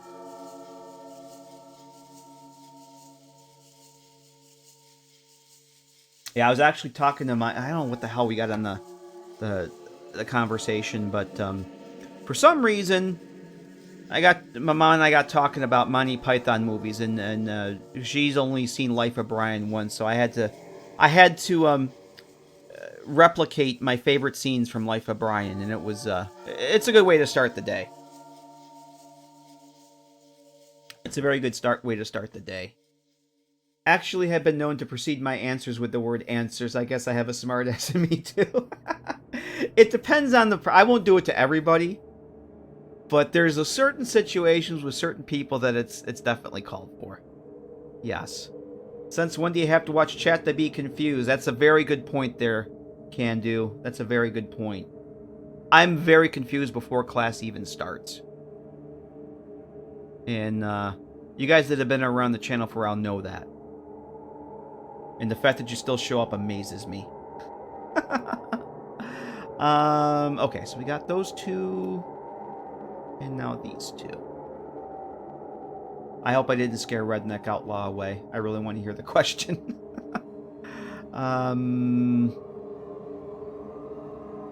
Oh. I'm getting ahead of myself. I need to do the thing. Downloaded a mod Zombie Walker. Zombies keep spawning in player homes. Okay. That's not actually a question. That's a statement. Do you want to know why they're spawning in the player homes? Because I would like to know that as well. It's very possible they're set up to ignore the encounter zones.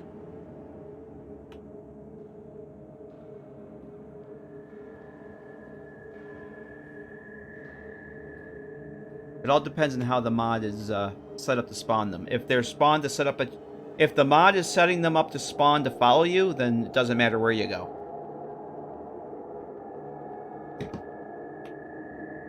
If somehow they're set up to ignore encounter zones, that could be another way. Hey, Invoker Gray, how you doing? Happy New Year. Yes. We're all individuals. Oh, God, that brings up to mind something I saw. This is, again, how old I am. There was, This is definitely 80s material. I think it was MTV or somewhere. Someone, you know how teenage girls used to get back in the 80s. You remember when Madonna had that movie? What the hell was it called? Desperately Seeking Susan. Some of you guys probably don't have no idea what I'm talking about. Madonna made a movie called Desperately Seeking Susan. She had a very unique style. It was kind of how she dressed back in her time of her career. A lot of teenage girls loved to dress like Madonna did in Desperately Seeking Susan. And there's I think it had to be on MTV. It had to be one of the, quote, news shows on MTV talking about Madonna. I'm assuming it was like talking about how these girls dress like Madonna. Long story short, The question was posed to the girl. This girl was posed a question, and basically her answer was, "I dress like Madonna to express my individuality." That was an actual quote from a human being. Yes, yes, it was. I dress like Madonna to express my individuality. And somehow, some way, I'm gonna assume that girl grew up to be a Karen. I don't know what makes me think that, but I think that girl might be a Karen. I could be completely off kilter about that, and I probably am. All right. Did I do the enable state? I'm getting way ahead of myself here. Okay, so I'm doing this backwards. This is this one. Hop in, opposite. Hop in. Yeah, I'm kind of doing this backwards. October Mountain, hello, Happy New Year. How you doing? Sounds like cosmic levels of smart. So smart we can't understand what she meant by it and completely missed the... Yes, it's completely over our head. Yep, that would be a thing. Did this stop? This did not reshuffle. Alright, I'm going to start this up again. VLC was supposed to restart the music and it obviously didn't. Alright, so... Am I doing this right? I'm getting confused here. I told you this would happen. I get chatting away and completely lose track of what I'm doing.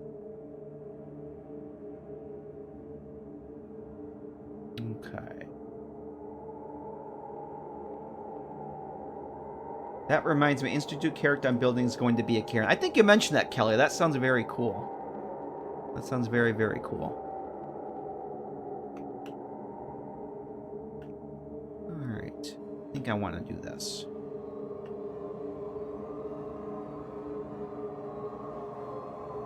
Yes, we want to do that. That should work. I'm getting the sneaky suspicion that I'm gonna have something backwards here because I'm not paying attention. I've been chatting and communicating with other individuals a little too much. I'm not focused on my task. But that's okay. I'm okay with that. Alright, before we do the other thing here, I'm going to turn on the effects layer, and we're going to add that nice little fluorescent beam. Onyx, how you doing? Good to see ya. Oh, the seam on the wall. Thanks very much, Vic. Yeah, I would have gotten to that at some point, but thank you. Yes, let's go fix that seam on the wall right now. Thank you, sir. I gotta turn the effects layer off again. How's it going, Onyx? Yeah, see, I'm trying to click the wall, even though I have the markers disabled. There's one of those dust markers getting in the way, so I turn off the effects layer, and bam. So if I, yeah, you see, you can see the light right through the wall there. So, confused at what we're doing? Oh, that's okay, Onyx. I'm confused as well. There, that should fix that. Yep, that's all we needed, just to nudge that over just a tiny little bit. As the edge of the wall is right there. That's it. That's all we need to do. I'm extremely confused too, Onyx, so don't feel bad. Now, we're making a player home. We're recreating the underground hideout from Fallout 3. It's my favorite player home mod of all time. And after 6 years of playing Fallout 4, I desperately want it in my Fallout 4 game. I'm using it in my current Fallout 3 run. Favorite mod of all time. It's got me the one that got me into making mods for 4. So I'm trying my best to replicate it for Fallout 4. We'll see how that goes. Right now, we're hooking up some lights into a bathroom that you'll be able to turn on and off with a light switch. And I've got everything set up to this. Basically, what we're doing right now is this enable marker here. All these things with the blue lines are parented to that enable marker. Some are set to be enabled by default, set to disabled by default. I've got everything set up.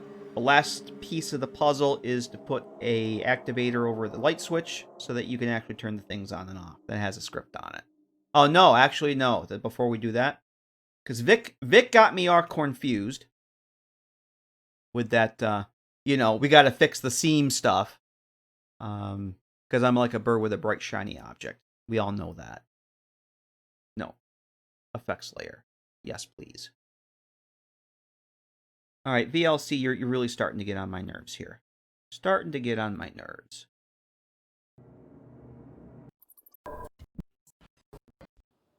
Hang on a minute. Let me adjust my, I have to reset the playlist here. Why is this? Give me 1 second. View. Playlist. We'll just start that. There we go. That's better. Sorry. Just trying to help. Alright, Mad Dog. We'll be here for a bit. We're just doing the lights, and I think we'll move on to the load door after that. Get your dinner. That's alright, Vic. Now, you guys should know I get, I'm like a bird with a bright, shiny object.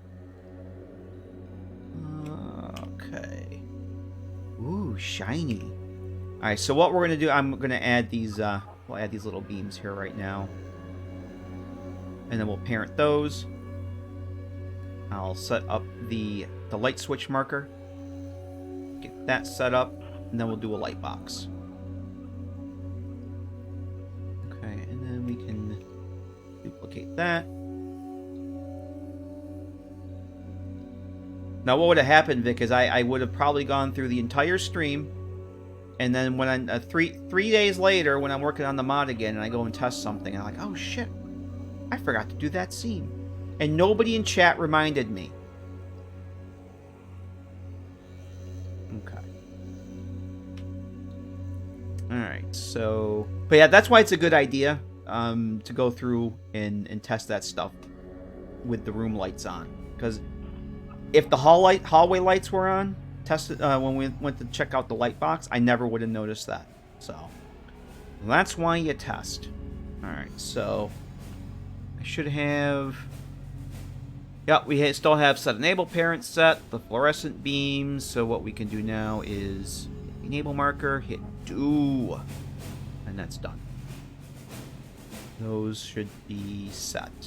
Doesn't hurt sometimes, I'll just come back and double check that it actually went. Especially if you have, like I was saying earlier, 6 power armor stations. I'll check the first 2 to make sure that they're actually, yeah, see, that's not the one I want. That's not... See how this is... Mad Dog. Thank you for those bits. Yeah. I actually selected something else. This is set to something we don't want. Yeah. There's a dust marker in the way. Let's do this again. Let's remove those. Just do it. Yeah. There was a dust marker in the way. God damn it. Dust markers. That's why I always like going back and double checking. Make sure I actually parented what I wanted to parent. Oh, no, we don't want that. We want that. We'll come right up to it. Try this again. The moment you realize they put extra meat on your sandwich because you're a regular customer. Oh, that's what the bits are for. Well, you should be sending those bits to the people that put the extra meat on, not me. I didn't do a damn thing. Not that that's a bad thing, but you should be you sending those people the bits. Okay, yeah. If I was a smart person and looked to see what reference I actually clicked on, I would have seen that. Oh, that's not what I wanted. But I'm not a smart person, so that's better. This Onyx, this is an enable marker, and essentially what we have, you see all these these blue lines coming to it. All these items here, like the light sources, the light switches. There's actually 2 light fixtures here. There's an on state, and there's an off state. Oh, the program? This is the creation kit. This is what you make mods with, or one of the tools you make mods for Fallout 4. This is the game editor. You can load any cell in Fallout 4 and completely overhaul the game, make changes, break the game, whatever you want. This is how you edit the game with. It's a consumer level version of what Bethesda's devs use to actually make the game. The Fallout 4 creation kit. Or as I like to call it, the thing that steals my soul. Entire area from scratch. Yep. This is a completely new cell. Actually, there's 2 cells in this mod. This is the player home portion. I set up the cell. I'm doing all the lighting right now. We're finishing up the lighting. There's another cell that I'll show you guys later that's like a armory and display area. It's where you be able to store all your weapons. your power armor, your collectibles, that kind of stuff. Like kind of like a little mini museum.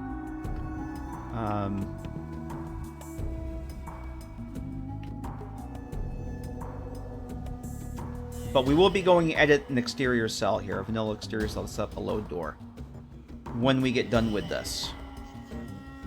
Alright, let's turn this off. We're done with this. Turn that off. Turn on the Makas. Stop spamming. Uh-oh. Onyx, did you make Nightbot cry? What did you do? What did you do? Alright. And then... Alright, let's go get our little activator here for the light switch. And we want light switch 1. Turn these back on.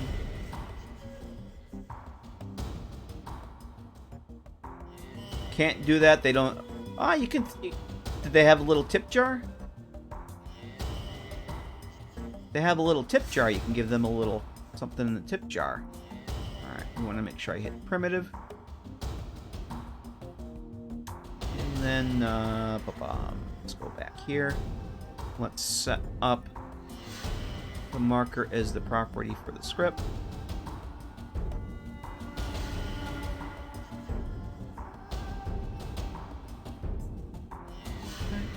That. So we got our light switch set, marker, and all we got to do now is scale this down, and then we'll be ready to set up the light box.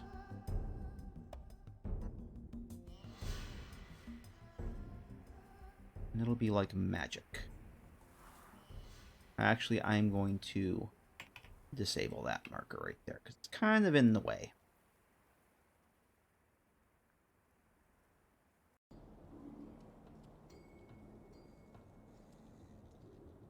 Oops.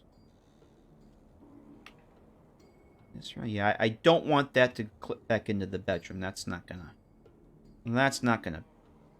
work. That's good. Okay. There's that. Then the last thing we need to do is set up our light box so that the light doesn't bleed through. I'm gonna go to my light box layer, activate that, turn that on. So then what we can do is we'll start with the fill light here. Click the light box button. Bam. There's our light box. And let's go scale this down. And then we'll hook up the other lights. Nope. Not that one. See, it makes the light box a lot bigger than it needs to be. We need to go and turn off some of these other ones. There. So that we can figure out where the hell we gotta go.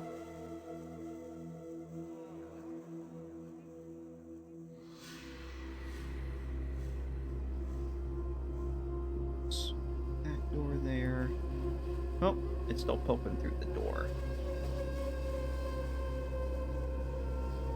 And get it out of the bedroom. That's fine. Make sure it's not bleeding into the hallway. That's fine. And in the back, it doesn't really matter. Because there's nothing there but the void. The expanse. Nothing but the expanse. And then we can pull this down. It doesn't need to be up that high. Now, got 2 more lights in there. Let's get those hooked up. Again, the batch action tab is a beautiful thing. Select the 2 lights. Right, come back out here. Batch action. Except we got to change this to set linked ref. We'll select our light box, and then you have to apply the light box link keyword. If you just start typing, if you know you're looking for light box, you start typing light box, and it filters down to it. Hit do, bam, done. So now all 3 of those lights are linked to that light box. It's just that easy. Now we can go and test and see what I forgot to do right. Because I'm sure that there's something I screwed up. So, make sure this is saved. We'll switch over to the game. Let me switch sources here. It's going to go dark for a second. Keep you guys in the dark. I launch the game. Actually, I'm going to quit the Fallout 3 GEC because it's going to crash anyway. Once I load the game.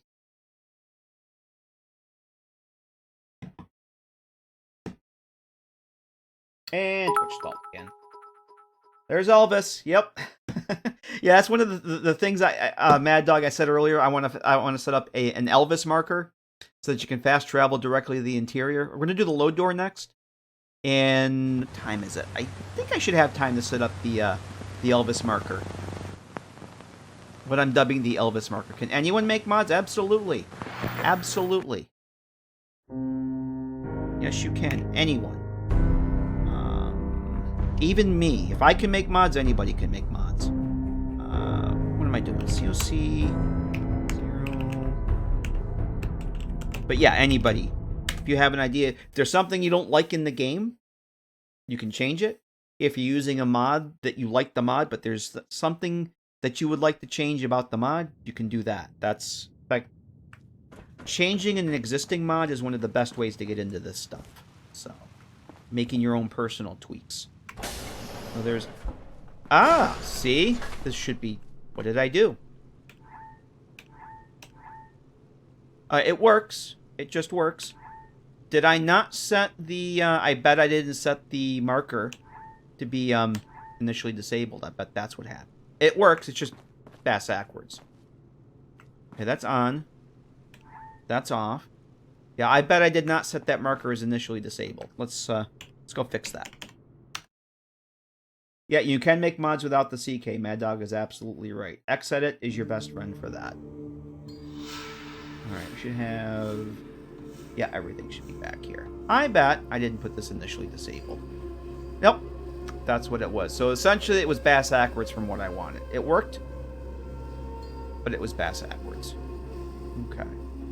The base recreation of Underground... Yeah, it's a recreation of the Underground Hideout mod from Fallout 3. And I did actually have that open in the Fallout 3 GEC, but I have to quit the GEC before I launch Fallout 4.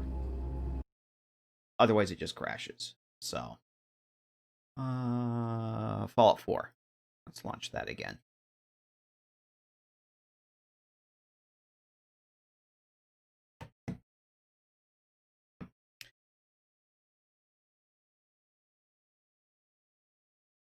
Yeah, I was actually playing at my mom's over the weekend. I was doing a little bit of work in Xedit, trying to figure out how to adjust the number of special points that you get when you start the game. There's a game setting value called, it's like U special points, I think it's called.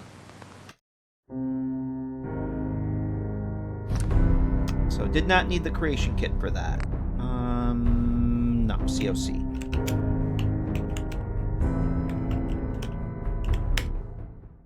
Needed something to do while Mom was making dinner, and she wouldn't let me help her, so... You guys probably have someone in your family like that. Would you let me help you? Would you let me do something? No, I'm fine. Just sit down and leave me alone. Okay. That's better. Can do. Thank you very much for gifting that sub to Onyx. Appreciate that. That's awesome. Thank you very much. So yeah, this is how we want this. Dark, light. Could be light. So I might go knock this down a little bit. It's a little bright for my liking. This is with my ENB. This is vanilla. I think vanilla lighting is atrocious. And that's with the ENB. So I'm probably going to tweak those down a little bit. In fact, let's go do that right now. But it works. Actually, let's go... Aha! There's our light box. No light shining through there. And it's kind of hard to tell with that light on, but there doesn't seem to be anything shining through here. She didn't want me to ruin dinner. No, you're exactly right there, Mad Dog. That's 100% right. What mod tool do you have to make followers? Oh, you would need the creation kit for that. You definitely need the creation kit. Because you would have to use the face gen tool to create their look, to create their face. You would have to probably set up some sort of quest to tie into... I don't know anything about making companions, but I'm assuming that you have to do some sort of quest stuff using the story manager and their AI packages and yada, yada, yada.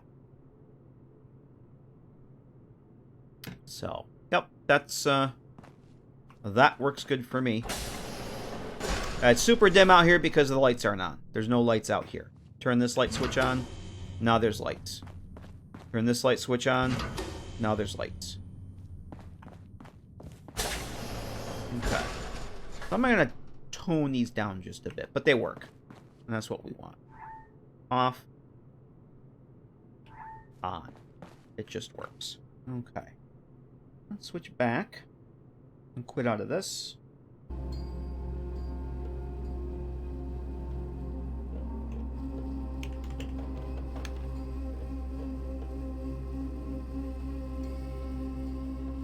Okay, and it took a second for that. I wasn't sure that was actually going to switch over. There we go. Alright, I think we can hide... Actually, no, I need the markers on. I can hide the light boxes. We're done with light boxes for now. Light boxes, effects are off. I'm just going to tone these lights down just a hair.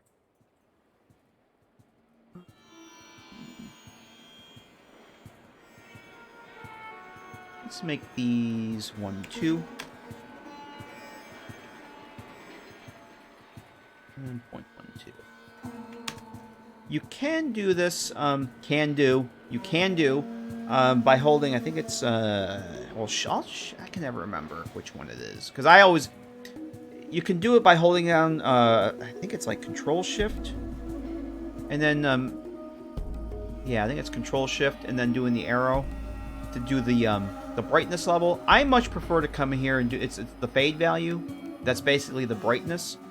I much prefer to come here and edit the absolute values, because just in my mind, because I've done so many tweaking lights and whatnot, I know which values I want, at least the range of values that I want, and it's a lot more precise for me to come in here and actually do the values. But you can do that. There's a keyboard shortcut you can use with the arrows.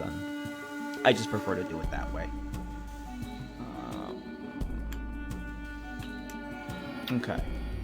The market for new ENB. In this, I'm using the same one I use, Kelly, for my Let's Play, and that I've been using that Decent Plus ENB.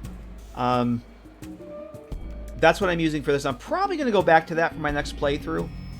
I like the Stalker one I've been using, but I do miss, after, 67 levels or whatever, I'm ready to come back to something with a little more color. So I'm probably going to be using Decent Plus for my next playthrough. I've tried other ENBs, but Decent Plus has got a nice, it's very lightweight, and it has the luma sharpness that I really like. I think the vanilla game, everything is just, the detail on things are just too soft, and too muddy. I won't use an ENB that doesn't support the, the Sweet Effects luma sharpness. That's just me, though. But, yeah, Decent Plus is the name of it. Switch to Vogue. I actually used Vogue before. Vogue's a good one, but it doesn't have the sharpness that I like. I was using Vogue and Frost for a while, and then I realized that Frost actually looks very much like Vogue, so it really kind of wasn't worth using. For Frost, anyway.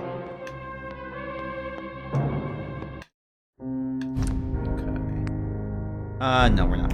I just want to go double check this light again. And I'll probably tweak it eventually. But for now, we have lights. And that's all that matters.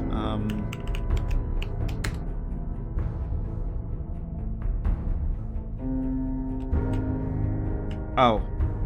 Our TV. Not RTTV. No. Boy, I need more coffee. UH Home 01. There we go. Any thoughts on Frontier? Oh, I plan on playing Frontier, Eric. Absolutely. I'm going to play an actual playthrough New Vegas first. Just because I haven't completed New Vegas since 2014-ish. But I'm actually going to let it mature a little bit. Let updates for it come out. And I will be playing that eventually. Yep. For sure. It looks awesome. Okay. It doesn't look much different. But I'm okay with that. It's not super bright, which is what I want. There will be a shelf light here. So I'm not going to do that tonight, but there will be a shelf light similar to what we've got in the other rooms. I can tweak this later on. I'm not going to worry about the lighting too much at this point, because like I said, this the shower is probably temporary. The shower structure here, I'm not too... I'm not sure I want to keep that, the arrangement of things here, so... But yeah, as long as the lights work, we got the light box set up. That's good enough for me. Yeah, there's also there's the decent. There's actually, Kelly, there's the decent ENB, and then there's decent plus.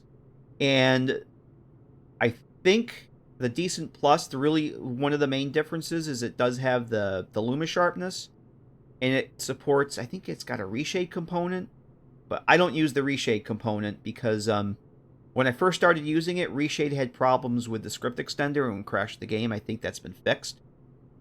And it affected my performance on my old computer. So I just ditched the reshade component, and I haven't used it since. So the base version, the decent, may or may not look different, but I've had the files on my computer for so long, I just keep copying over from one playthrough to the other. So that's that. All right, so I think that's good. The lighting for this cell is complete, minus some tweaking. Those. This things will probably be tweaked as I go along, but yeah, I know you're a big fan of reshade, Mad Dog. Yeah, I know when I first started using getting the EMBs and stuff, if you had the script extender, there was the version of reshade that was out at the time would crash the game. So that's why I quit using it.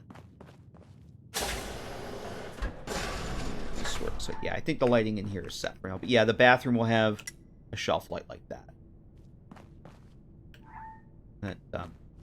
That'll just work. All right, so I think that's good. Onward and upward, or onward and sideways, as I've heard people say. And for me, that's actually more descriptive. Okay. All right. Frost for Fallout 4. I have a love-hate relationship with Frost. I get bored with Frost very, very, very quickly. Frost is cool as hell. It's amazing. It's the amount of work that's gone into it. Frost is cool as hell, but my problem with it is I need more than just going around killing things and crafting. I need quests. I need NPCs. And there's not a lot of that. It's very much the Fallout 76 experience. There's not a lot to do. There's story. There's lore. The lore behind it is really good. My favorite part of Frost is starting off in the tunnels and exploring the tunnels, because it links the subway system. All the disjointed sections of subway in the vanilla game are all combined in Frost. That's my absolute favorite part of it, because it's very much like exploring the metro and the DC ruins in Fallout 3. Once you get outside and you're just in the world space, and there's really nothing to do except kill or not be killed and collect loot and craft and survive, I get bored with that very quickly. Frost has no follower waifus. No, it doesn't. Nope. No Pipper. No Pipper. We must move forward, not backward, upward, not forward, and always twirling towards freedom. What is that from? I should know what that's from, but you have to remind me, Kelly. I don't remember what that's from. Alright. Lights are done. And it only took us 2.5 hours to finish the lights. Oh boy. That means the setting up the load door should take about 5 hours. I think before we get into the load door, I need more coffee. I'm actually going to quit the CK, back up my plugin, and relaunch it, because it's been going 2.5 hours. I usually try and every hour and a half or so quit, back up my plugin, and relaunch, and we're past that. So I'm going to do that. Just as information for those of you that may not know, the CK does back up your plugin. It actually does. If you go to it will make a backup of your last 10 saves. So if you go into your backup folder, Fallout 4, your backup folder, all these files, these are all the mods that you've edited. It makes a 10 backups starting with 0 going through 9. So if something bad were to go wrong, you can come into the backup folder, and where are we here for the underground hideout? There's the last 10. The last one we had, the first one was at 6:14, and the last one was at 6. There we go. Date modified. 612, 644. So, you have all these here. You can go and restore. But I like to actually back up my working file in a completely different drive. So if something happened to one of these backups, I have another one to revert to. That's just how I work. But in case you didn't know, the CK does actually back up your last 10 saves. So not a lot of people know that. Simpsons Treehouse Horror episode that parodied the 96 selection with... Okay, I knew I should know that someplace, but... That I actually wasn't... That's not what I was thinking of. I never would have guessed that's where it was from. I was thinking it was from... actually sci-fi or horror movie or something, or comedy. I don't know. That's the last place I would have would be thinking it was from, but it perfectly fits that it was The Simpsons. Yeah, coffee break. Grab yourselves, or grab yourselves. Grab a cup for yourselves, or grab yourselves. Whatever you got to do, I won't judge. When we come back, we're going to link the cell up to the actual Commonwealth, so we'll be able to go to the Commonwealth and back, like magic. But that'll be after some coffee. I'll see you guys in a few minutes. Alright, we should be back. OBS is being honest with me and not lying. We should be back. Thank you very much for sticking around. Good to get some coffee again. And you can see we are not in Kansas anymore. Oh, I loaded up the CK, launched it, backed up my file. We are just outside Kingsport Lighthouse. Yes, and there's Lonneck Lukowski's. And our objective is over here. What I'm going to do is I'm going to hit the B key. Turn on the cell borders. You see all these, they look like the yellow hazard, black and yellow hazard stripes see at a crime scene. Those are actually the cell borders. Before I do anything else, I'm actually going to make a new layer here. What we're going to do is we're going to add the load door that will let us teleport from the Commonwealth into the underground hideout cell. Before I edit any exterior cell, I make a new layer. And I put all my new items on that. And all my new items on that, lock all the vanilla layers. That way I don't touch, nudge, or otherwise disturb any vanilla references. Make dirty edits, and even worse, break precombines that disable the optimization system, because that's bad. So I'm going to make a new layer.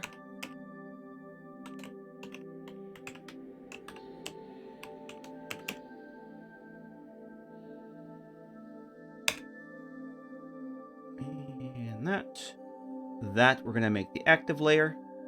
And we're going to come through and freeze or lock all the other ones. So now I cannot touch any vanilla references.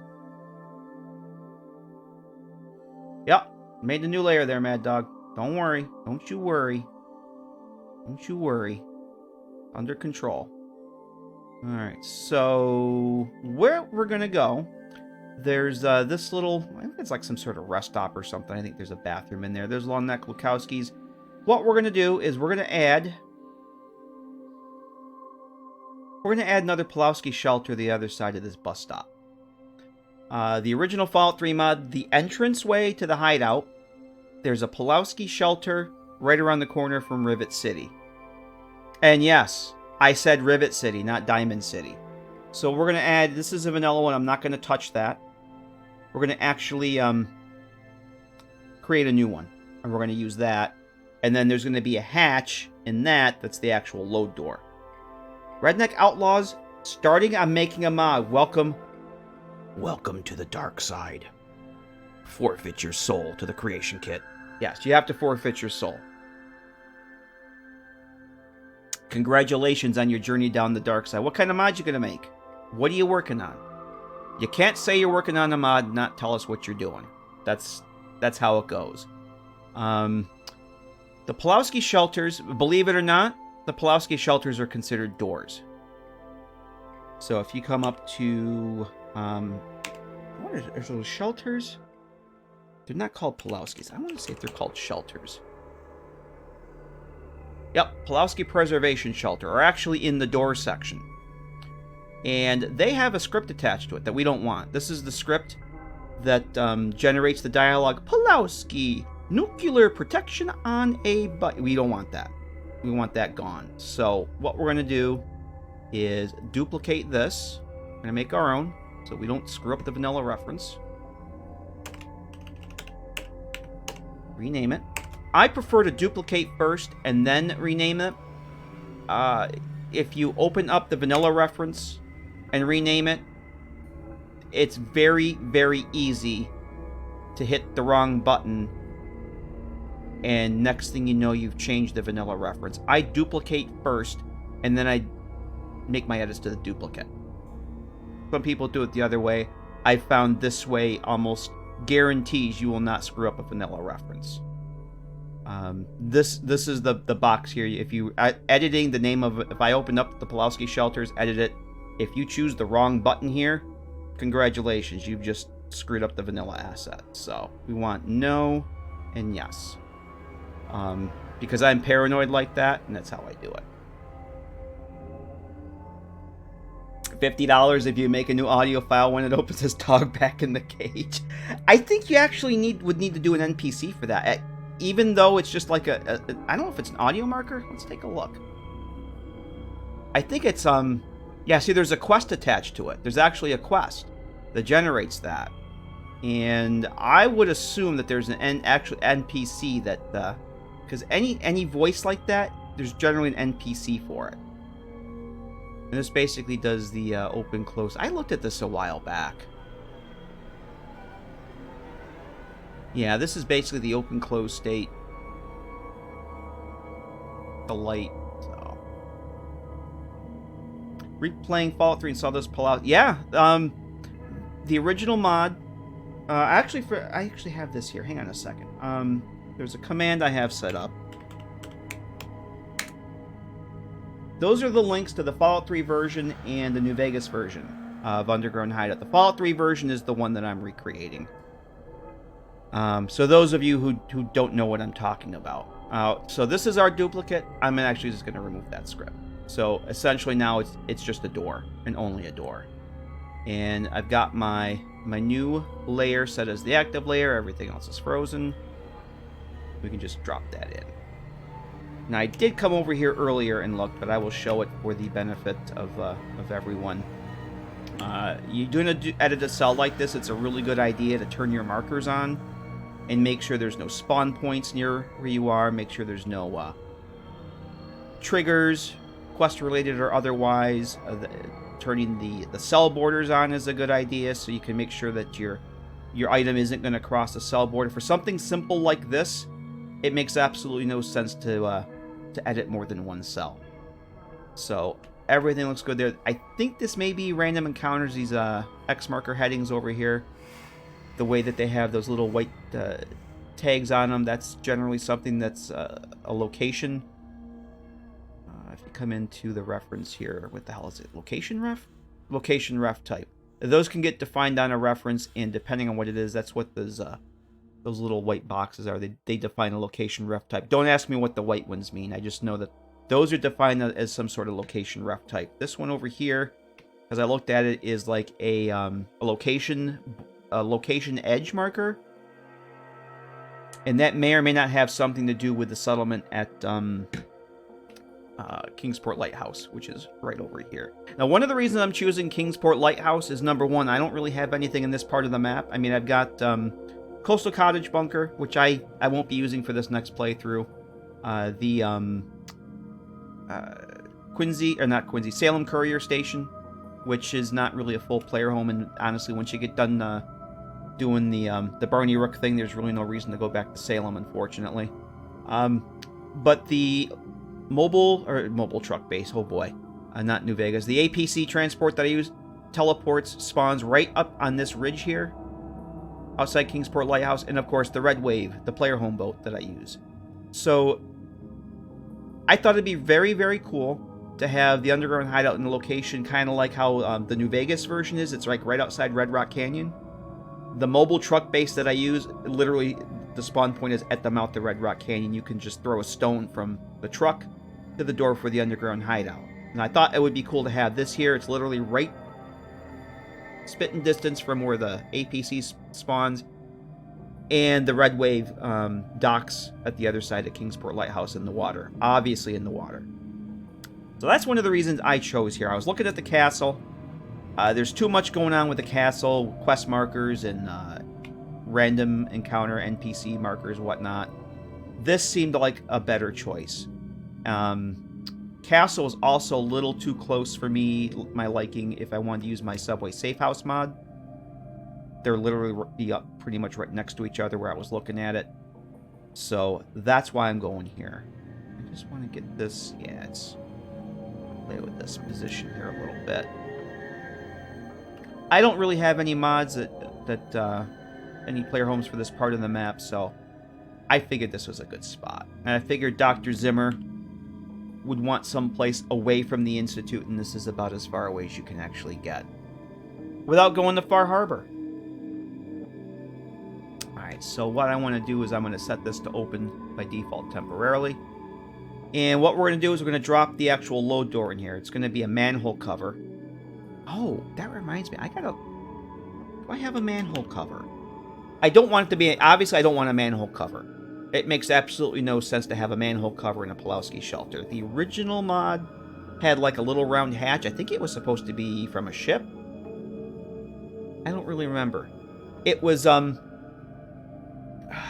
a tannish color. And I thought I had one already. I remember playing around with this. Oh, you know what I might have done? I might have made a material swap. Hang on a sec. We're going to use this manhole cover here. This manhole cover is a load door. And I've used this for some of my other mods, like Listening Post Zulu. That's the load door to get into the bunker. So I'm essentially going to use this, but I want to make it look more like an actual hatch. I could have sworn...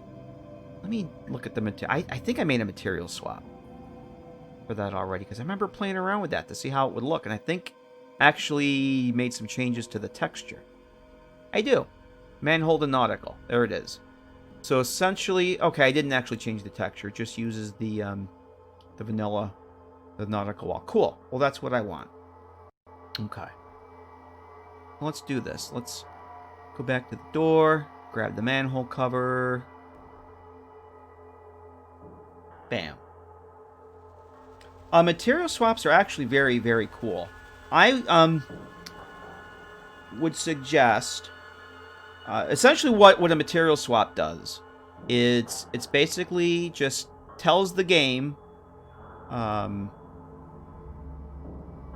when you encounter this texture, substitute this texture or this material. Now, material file is basically, it's something that's not in the older games. Material file gives you a lot more flexibility for changing the textures on a reference in the game without having to have, let's say you want to have 3 variations of a texture. In the older games, you'd have to have three different meshes going to the 3 different textures, then you'd have to have a separate record for each of those meshes in the game. Material files kind of eliminate that. You can have one mesh, but use multiple textures on it. So essentially, you're telling the game, use this material. The texture paths are defined in the material files. So you're basically telling the game, when this material swap is active, instead of using this edge decals, asphalt and SWE edge decal 01 material, use the nautical wall material file. And the end result is, when I come into the extras tab here, that should show up. Material swap, manhole nautical, bam. It's not a manhole cover anymore. It's not that diamond plate. Sedin4494 over on YouTube. I highly recommend if you're into making mods at all, want to learn, or even if you don't really want to make mods, you're just curious about how all this goofy shit works. Sedin4494 has some really wonderful tutorials, including one on making material swaps. It's super easy to do. There are other ways to change the swap, change the material on something. Like, you can come in. I don't recommend doing this for everything, but you can come into the model window, and you can make a custom material swap right here. I don't recommend doing that, especially for static objects, because what happens if you regenerate precombines, all these custom swaps on the model level get broken when you do the regen. Swaps applied to the reference don't break. And this is actually a better way to do it.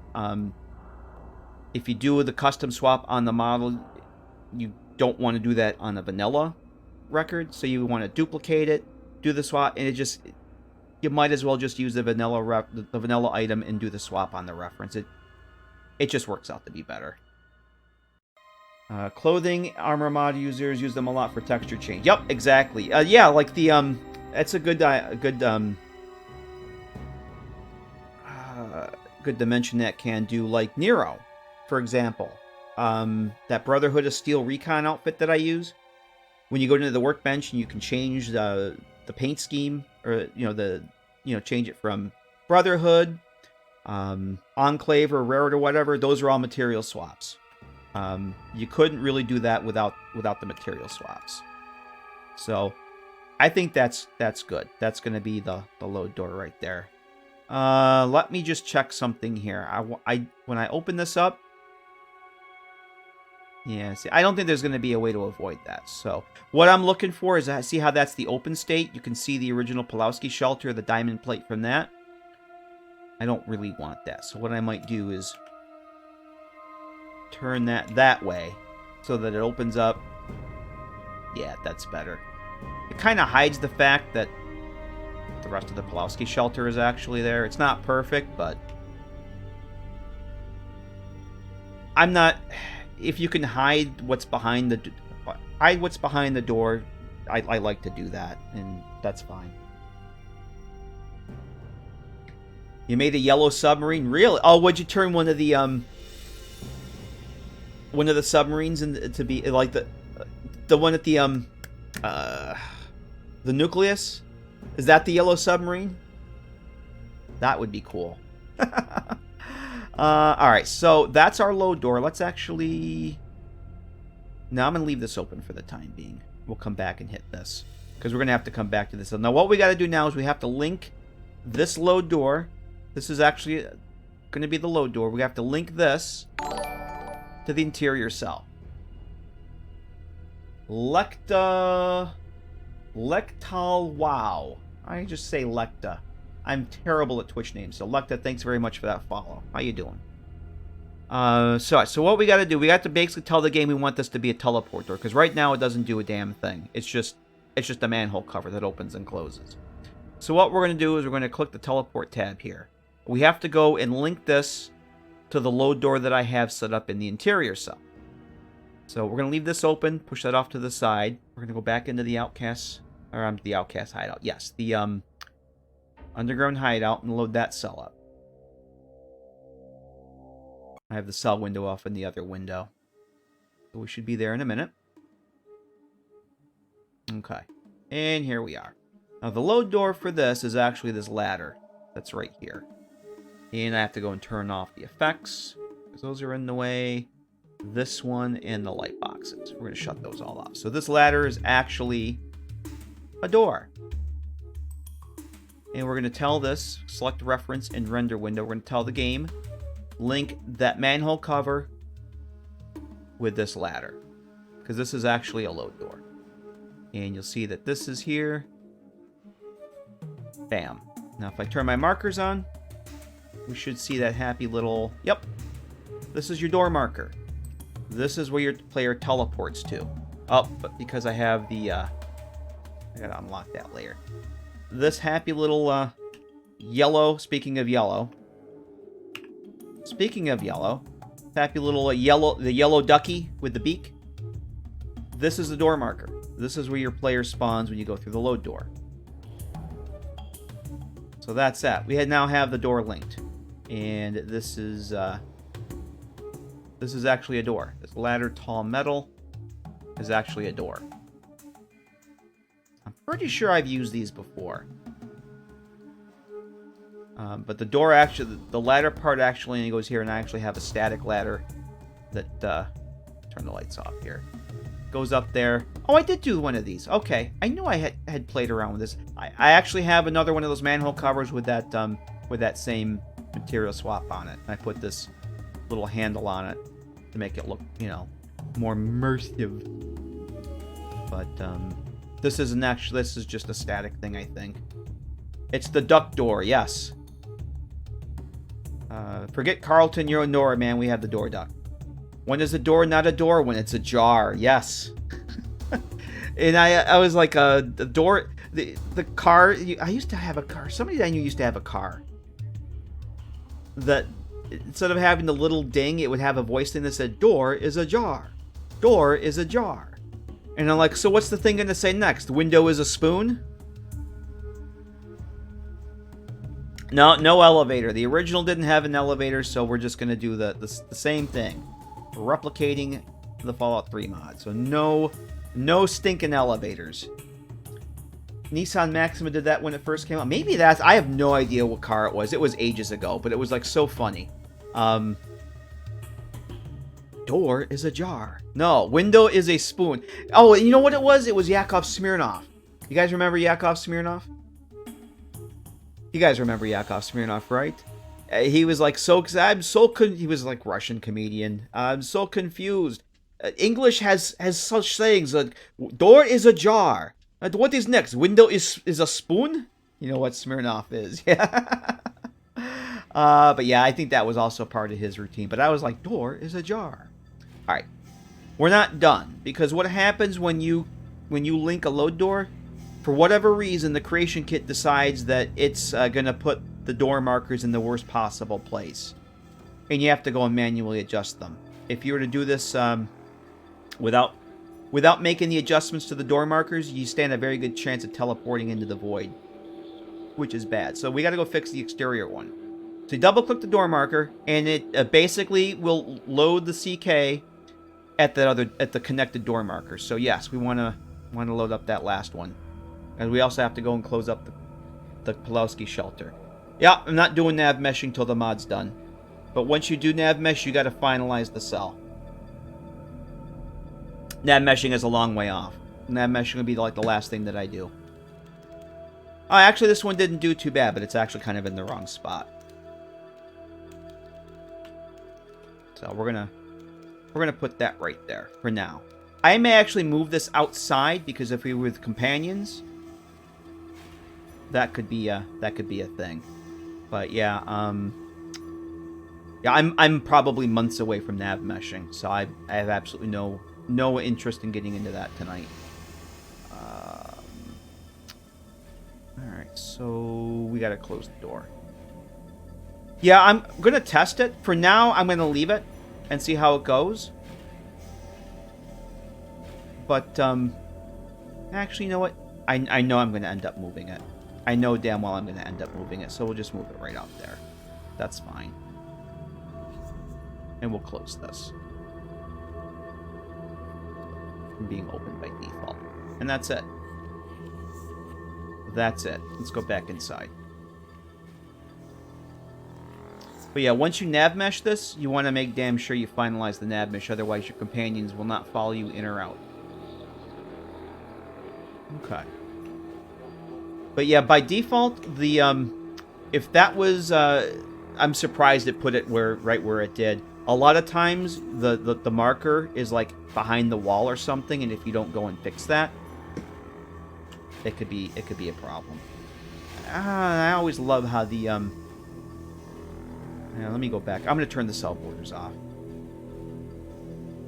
If you don't turn off the cell borders in the exterior cell, they tend to stay on in the interior cell, even if you tell the game to turn them off. Now we're good. Alright. Alright, so let's go and test that. And then we'll do the next step and make the map marker. But right now, I just want to make sure that this just works. I'm actually going to hold that there. As I test this with companions, I may actually move this out a bit more. But for now, that's good. What I might do... In fact, what I will probably do at some point, not tonight, what I normally do is I will nav mesh the first section around the door and then finalize that. And then I have a save file where I have Pipper and Dogmeat. And I can test that, at least the first, at least maybe down the stairs. Because this area is pretty much done. I don't want to do nav meshing yet because there's so much that I have to do. I don't want to have to go and rework nav mesh to get around items that I might be adding. But this area is pretty much done. I won't be adding any new stuff to this. So I could actually nav mesh this area here. And at least just make sure that Pipper and Doge Meat follow me in and out with no problems. But I'm not going to do that tonight. We have other priorities. But that's something I can actually do that before I finalize the rest of it. I got a lot to do before I'm worried about the actual nav meshing, though. Alright. Let's go do that. I have a test save I'm going to load up. Let's, it's going to go dark in here again for a second. While I switch over to the game. Switch sources. The duck of teleportation, yes. If any tips and tricks for someone to start making mods, my only word of advice is to start small. Don't start off with trying to make a companion or make a new world space. Start very, very small with like a retexture or changing a game setting, tweaking something in a mod that you like using, but something you might want to change. Start very, very small and work your way up. Don't start on a big, huge project. The duck who door, yes. Yes, my secret lair, that's my test cell. I was actually testing something in that the other day. There's a video I did ages ago on how to do the elevator load doors, and that's the cell. It's my secret lair. But we're not going to go there tonight. We're just actually going to go way the frick back here to Nora, test Nora. We should have us right outside the vault. And I would also suggest going over to YouTube and looking up SEDDN4494. If somebody wants to go to, has YouTube handy, you can go to SEDDN's channel and drop a link in chat. That would be cool. SEDDN4494 has some really great creation kit tutorials. I highly recommend those. King Gath's modding series is excellent. Depending on the kind of mod you want, certain people may focus on different kinds of mods, but King Gath and SEDDN4494 I definitely recommend. Thanks, Mad Dog. Alright, this is test. Oh, I still have the Vault Suit mod activated. That's okay. That's fine. So this is test Nora. My test character, I went through the vanilla start with absolutely no mods installed, and this is kind of my starting point. So I'm actually we're gonna do the God mode, and we're gonna COC over to Long Neck Lukowski's. Actually, it doesn't really matter. I can toggle the map markers. We don't actually have the map marker set up yet. I want to do that next. Turn the map markers on. We're going to fast travel over to Long Neck Lukowski's. Because once I get the map marker set... This is the billboard I was talking about. We're going to redo that. Ray eats cookies with a raid. Holy Christmas. 42 people. 62. Ray. Happy New Year, Ray. How are you? Sorry, I got to pause. Everybody gets here. Happy New Year, Ray. Hang on a second. We're going to give Ray a shout-out before I get too senile and forget. Happy New Year, Ray, and all those raiders. Welcome, everyone. You're playing Red Dead. Oh, cool. Are you still playing Witcher? Ray is awesome. Ray is a very awesome streamer. I suggest you all go over there now. Give Ray a follow. Ray was recently playing New Vegas. And Ray, you're one of the reasons that I'm going to be playing New Vegas again here shortly. As soon as I finish my current Fallout 4 run. Just finished yesterday. Witcher was so... Yeah, I'm going to have to get into it. But thank you for that raid, Ray. I really, really appreciate that. That's so kind of you to show up and hang out.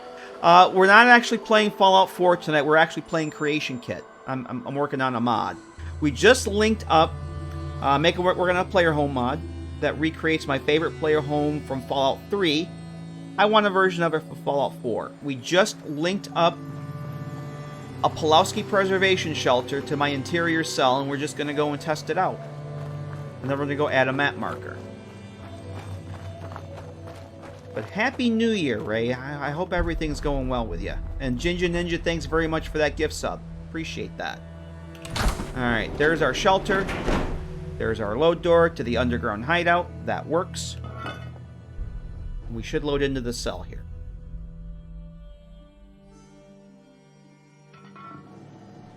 Yay! Yay, we're here. We're home. We won. But there's... Yep, you see how it says Commonwealth? Yep, we're here. It just works. So I'm doing some Fallout 4 and chill. Wanted to hang... Oh, cool. Well, yes, I appreciate it. Thank you. Yep, just making mods and drinking coffee. One of my favorite pastimes. I figured I might as well do a stream tonight. I'm actually making some progress. Usually when I do these streams, I do more chatting than actual work, but we're kind of doing a little bit of both tonight, so everybody wins. But yep, the load door works, so let's head back out. It's great to see you, Ray. I hope everything in 2021 is perfect for you. Tyra Bones, hello, welcome. I've been following for you too, and I never get a chance to stop in and say hello to you. For some reason, you're either streaming when I'm not on Twitch or when I'm actually streaming myself. But welcome, Tyra. It's great to see you. Thank you. Appreciate you coming and hanging out. Time zone. Yeah, time zones suck. Time zones are the sucksores. I totally agree. Yep. You know what I'm going to do? I'm actually going to put a script on this door that closes the door. I have a script that will auto-close the door after 5 to 8 seconds. Let's go do that. I'm probably going to actually add a light in here, too. I'm not going to do that tonight. But if this is the entrance to the player home, there needs to be a light over here somewhere. That's not going to work. We are working on a player home mod. I'm recreating my absolute favorite player home mod from Fallout 3. And I decided after 6 years of playing Fallout 4, I need that mod in my game. So, I've been playing Fallout 3 a lot recently, using the Underground Hideout as my player home. I wanted in Fallout 4, so it's the mod that got me into this goofy mod making stuff. Oh, thanks, Coconut. Those are links to the mod that I'm actually recreating. There's a Fallout 3 version and a New Vegas version. I'm actually recreating the Fallout 3 version. So, before we head back out to the kit, you come in through the main door here. There's a trigger box. It scans you for radiation. If you have any rads. I do not have any rads, so the door opens up, and you can come inside the house. Now, what we've been working on earlier tonight, for everybody, all those raiders that just showed up, we actually went and added some lights. So, this is the last room we did. Right now, this is going to be kind of the master bathroom. It's very, very dark right now, but if you come over this little magic thing on the wall that says light switch, you hit the E key, and the lights turn on. Everything just works. And then this, bam. So that's what we were doing. It only took 2.5 hours for us to do those three. Those three there. We just set up the load door so we can actually get to the exterior. So when I go through here, that door will close behind me. And what happens, there's a trigger box in this room. It activates the effects, the little laser beams. Now, right now my character has, this is just a test character. It's not, not a real playthrough. It says this is Test Nora. She has a save right outside Vault 111. That's what I use to test my mods with. She has no rads on her right now. What happens if your character has rads, you enter the trigger box that's there. It sets off a script that if you have the rads, there'll be some effects, some lights, noise, magic happens, and the rads magically get removed. But during that process, both doors close. You can't open them. They're basically closed and locked because you don't want be dragging that radiation into your nice new house. So what I'm going to do is I'm going to actually get myself irradiated by eating some raw rad roach meat.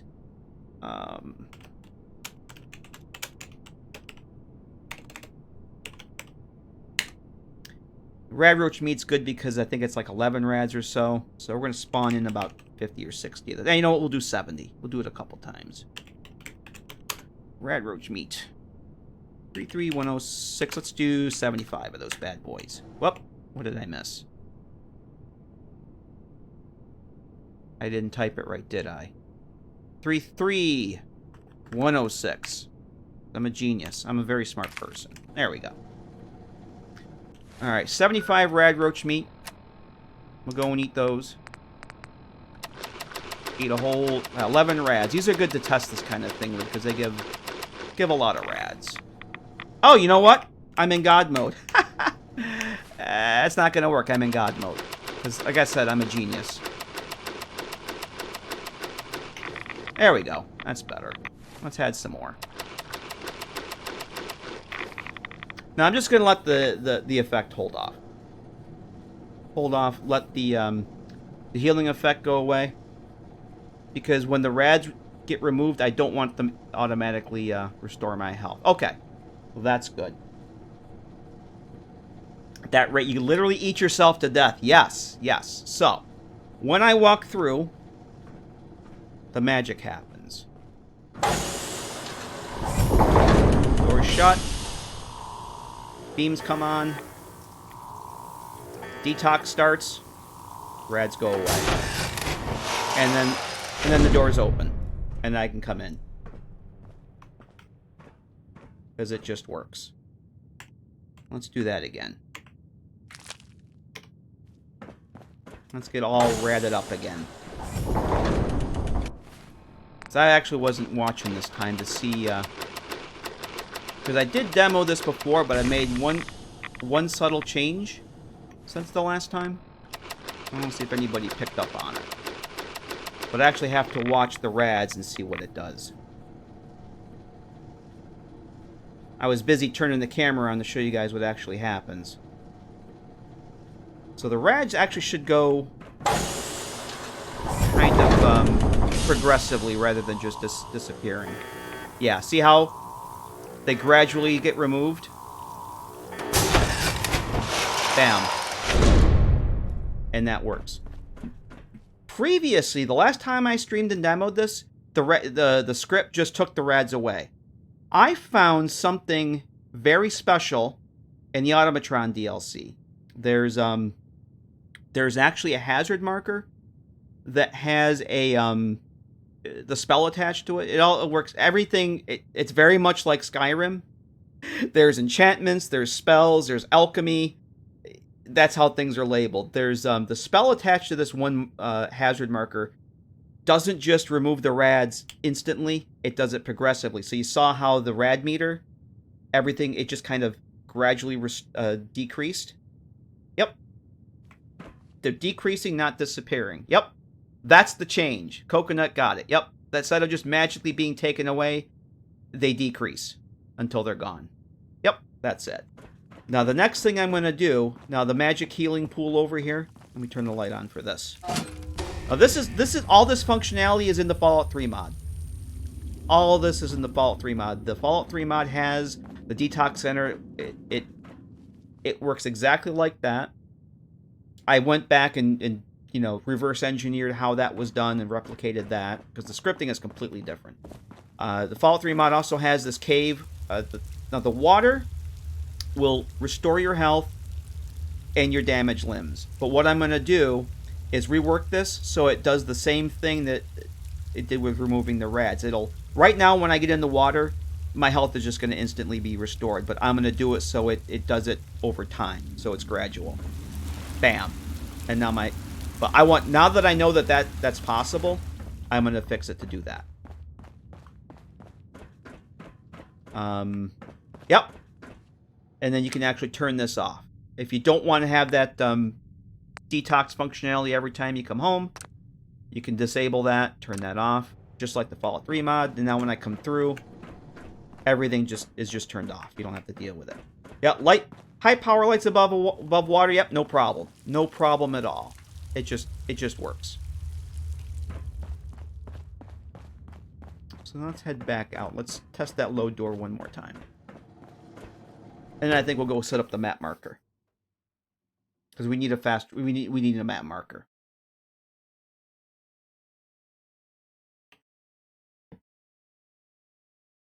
Thought you're about making the water clear so you don't have to battle tapeworm. Nope, that's as clear as I'm going to get it. Because if it's any clearer, you won't be able to see it. So where we are right now in the game, where the mod's going to be, is going to be between Kingsport Lighthouse and Long Neck Lukowski's. It's going to be right here. This little preservation shelter. There's already one over here. With this dashing chap there. And I'm actually going to add a light in here too. So I'm going to have, because this one, part of that script that we removed from this, see how the light comes on? I'm going to actually add that functionality to this as well. So when you open the door, the light will come on. And I do want to have a timer on this so the door shuts, but for tonight, that's fine. That is just fine. And we got, it's amazing how quickly you can climb up and down this ladder. It just works. Alright, so let's do the map marker. Let's, switch back over to the CK. I'll quit out of this. Actually, let me get rid of these,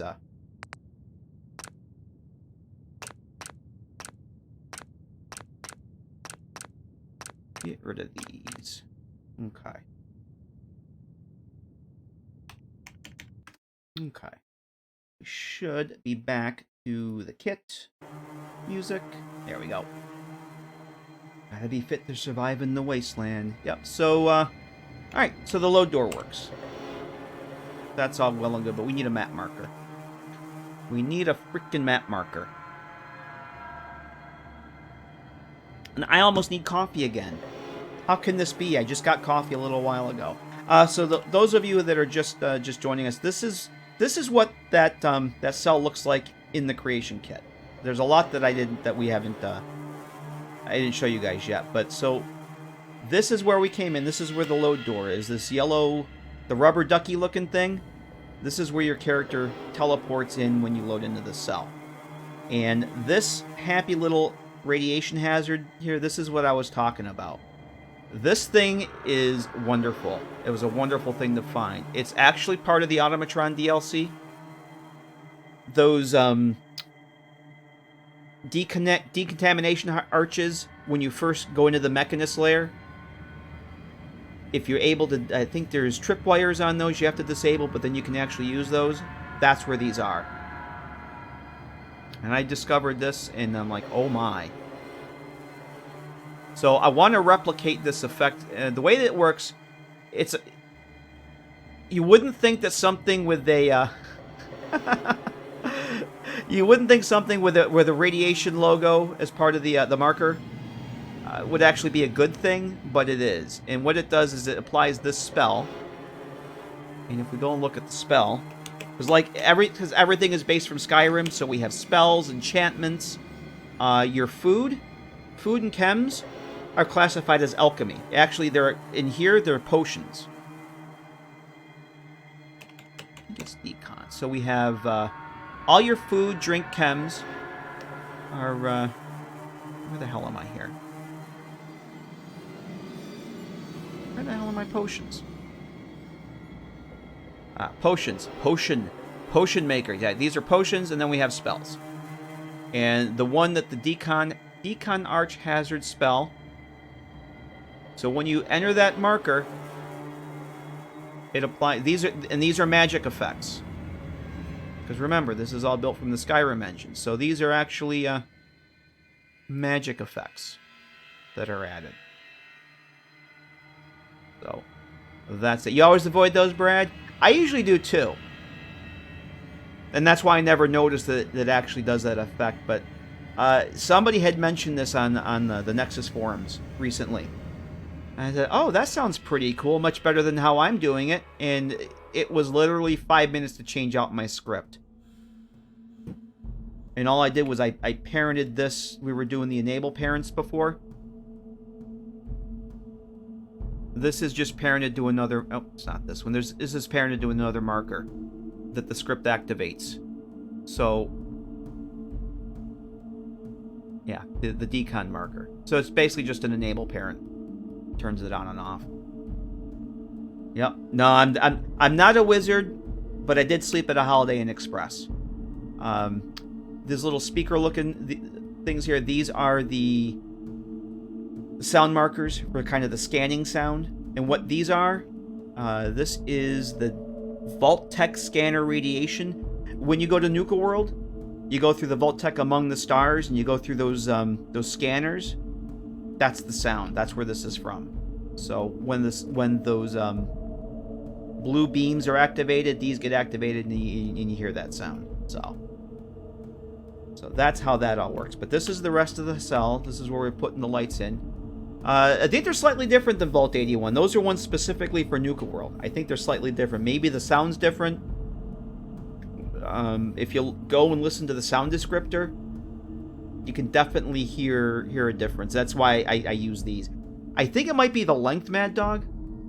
I can't remember. There was a reason I used the Nuka World ones, but if you go and listen to the sound descriptor for both of those, you can definitely tell a difference. And I thought these sound cooler.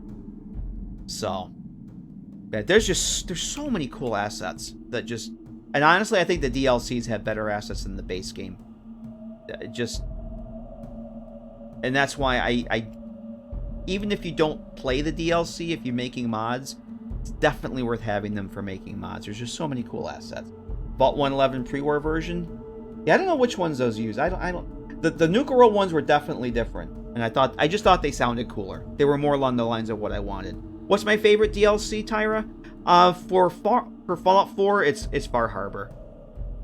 I think for the other Fallout games, I can't say for New Vegas because I've only done Dead Money and Lonesome Road. But for Fallout 3, I think I like a Point Lookout. But I love Far Harbor. Absolutely love Far Harbor. I wish that the base game was more like Far Harbor, with the choices, the decisions you have to make, the dialogue, the writing, the option. It's just, if the base game was more like Far Harbor, I think it would be a much better Fallout game. But that's just me. I like Nuka World. Nuka World's fun to explore. I'm not too keen on the whole Raider aspect and how you have to deal with Gage. Yeah, Lilac's right. Point Lookout 2.0. Thank you. Yes, Point Lookout, and Point Lookout 2.0. Exactly. Yep. I forgot about that. Far Harbor's your favorite. Do enjoy the Raider. One of these days I'll do the Raider angle of it. I just can't. I haven't had a character where I feel like doing the Raider thing. One of these days. Talking about the CK, you have to open the Fallout 4 ES. Oh, Redneck Outlaw? Nah. Yeah, you gotta open the data file there, Redneck. If you're seeing nothing, you gotta open a data file. You go up to File, Data, and any mods that you have installed, I would definitely, if you're just starting out, don't activate those. You'll get Fallout 4.esm, and these are all the DLCs here. If you're just starting out, I would just double-click on Fallout 4.esm, and you get the little box there, and then hit OK. If you're just launching it, yeah, you're not going to see anything. Point Lookout 2 didn't have floating baby carriages. No, you're right about that, Lilac. You're absolutely right. Another thing I forgot about. Alright. About the game would be nice if it was more like Far Harbor, ambience, and content. Yeah, it's just the choices, the different options. I just thought the writing was just so much better. It's because Emil didn't write, wasn't involved in the writing of Far Harbor. I think that's why it was better. Because, you know, keep it simple, stupid. But that's another story. So what was I going to do? Map marker? You know what? Let's do the map marker. Now, what I'm going to do, I'm not going to do it tonight because it is getting late. There's other stuff I wanted to do. I'm going to do the map marker so that we actually have a location show up on the map when we discover it. But what I'm going to do is I will set up a trigger box down here that the first time you come in, there'll be a script attached to the trigger. It will enable a fast travel marker, or another map marker outside that you can use to fast travel inside, like you can for the railroad headquarters or home plate. When you come through the trigger, you'll get a little message that you can now fast travel to the inside, but I'll probably do that off screen. We'll see how long this takes. I do need coffee here in a minute, though. Understand that. Don't look into too many mods since there's so much vanilla content haven't discovered. Hope down the line there's just endless possibilities. Oh, Tyra, I've been playing this. You're absolutely right about the content. You totally don't need to add new content to the game. I've been playing this game.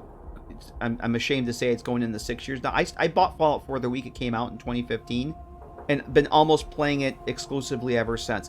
I'm still finding stuff I've never. This last playthrough I currently have going, the Railroad playthrough, I'm still finding things I've never seen before. So, yeah, I'm quite content playing just the base game and the DLC without quest mods that everybody thinks I should use. I don't need no stinking quest mods. There's still content in the game. There's still quests I haven't done. I think maybe a couple months ago, a month or so ago, I did Diamond City Blues for only the second time. That's a quest that some people do every playthrough. I've done it twice in all these years. Had one full playthrough, huge noob, love the game, has so much possibility. Yeah, I think the game, for me personally, coming from the older Fallout games, it has a lot of issues that I still wrestle with. But I have fun with it. I have fun with it basically because of mods. I can mod the game to be more what I want. But the fact that after all this time I'm still finding content and doing quests that I haven't done before, it's just kind of mind-boggling. So,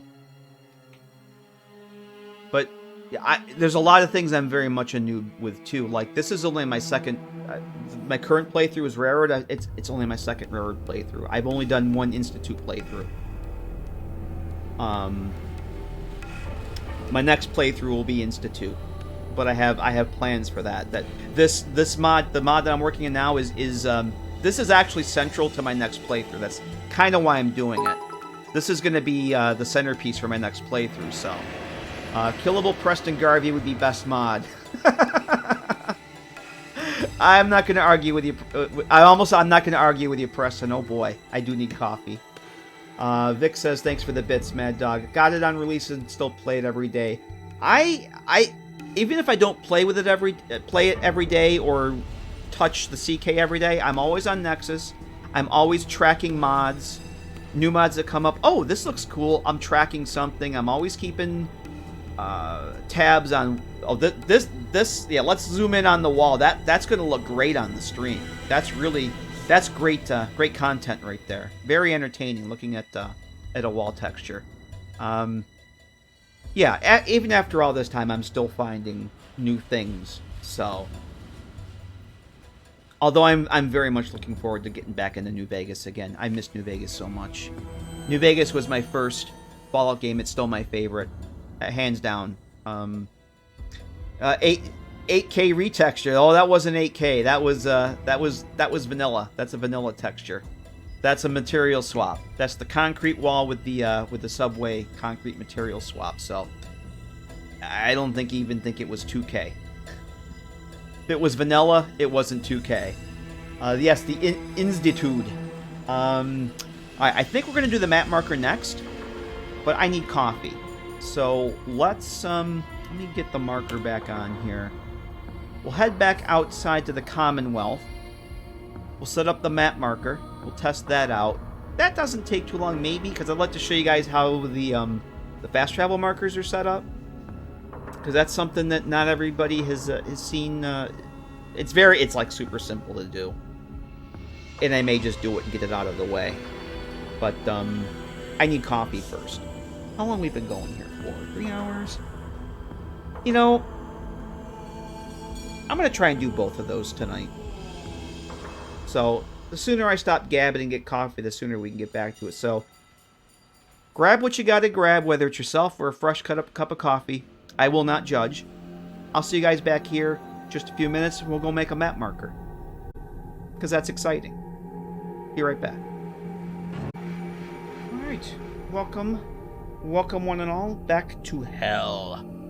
I have coffee. This actually might be my last coffee for the night, so that makes me sad. What I have up here right now, for those of you who'd missed it earlier, this is right now I have this is the Fallout 3 equivalent of the creation kit called the GEC. The Garden of Eden.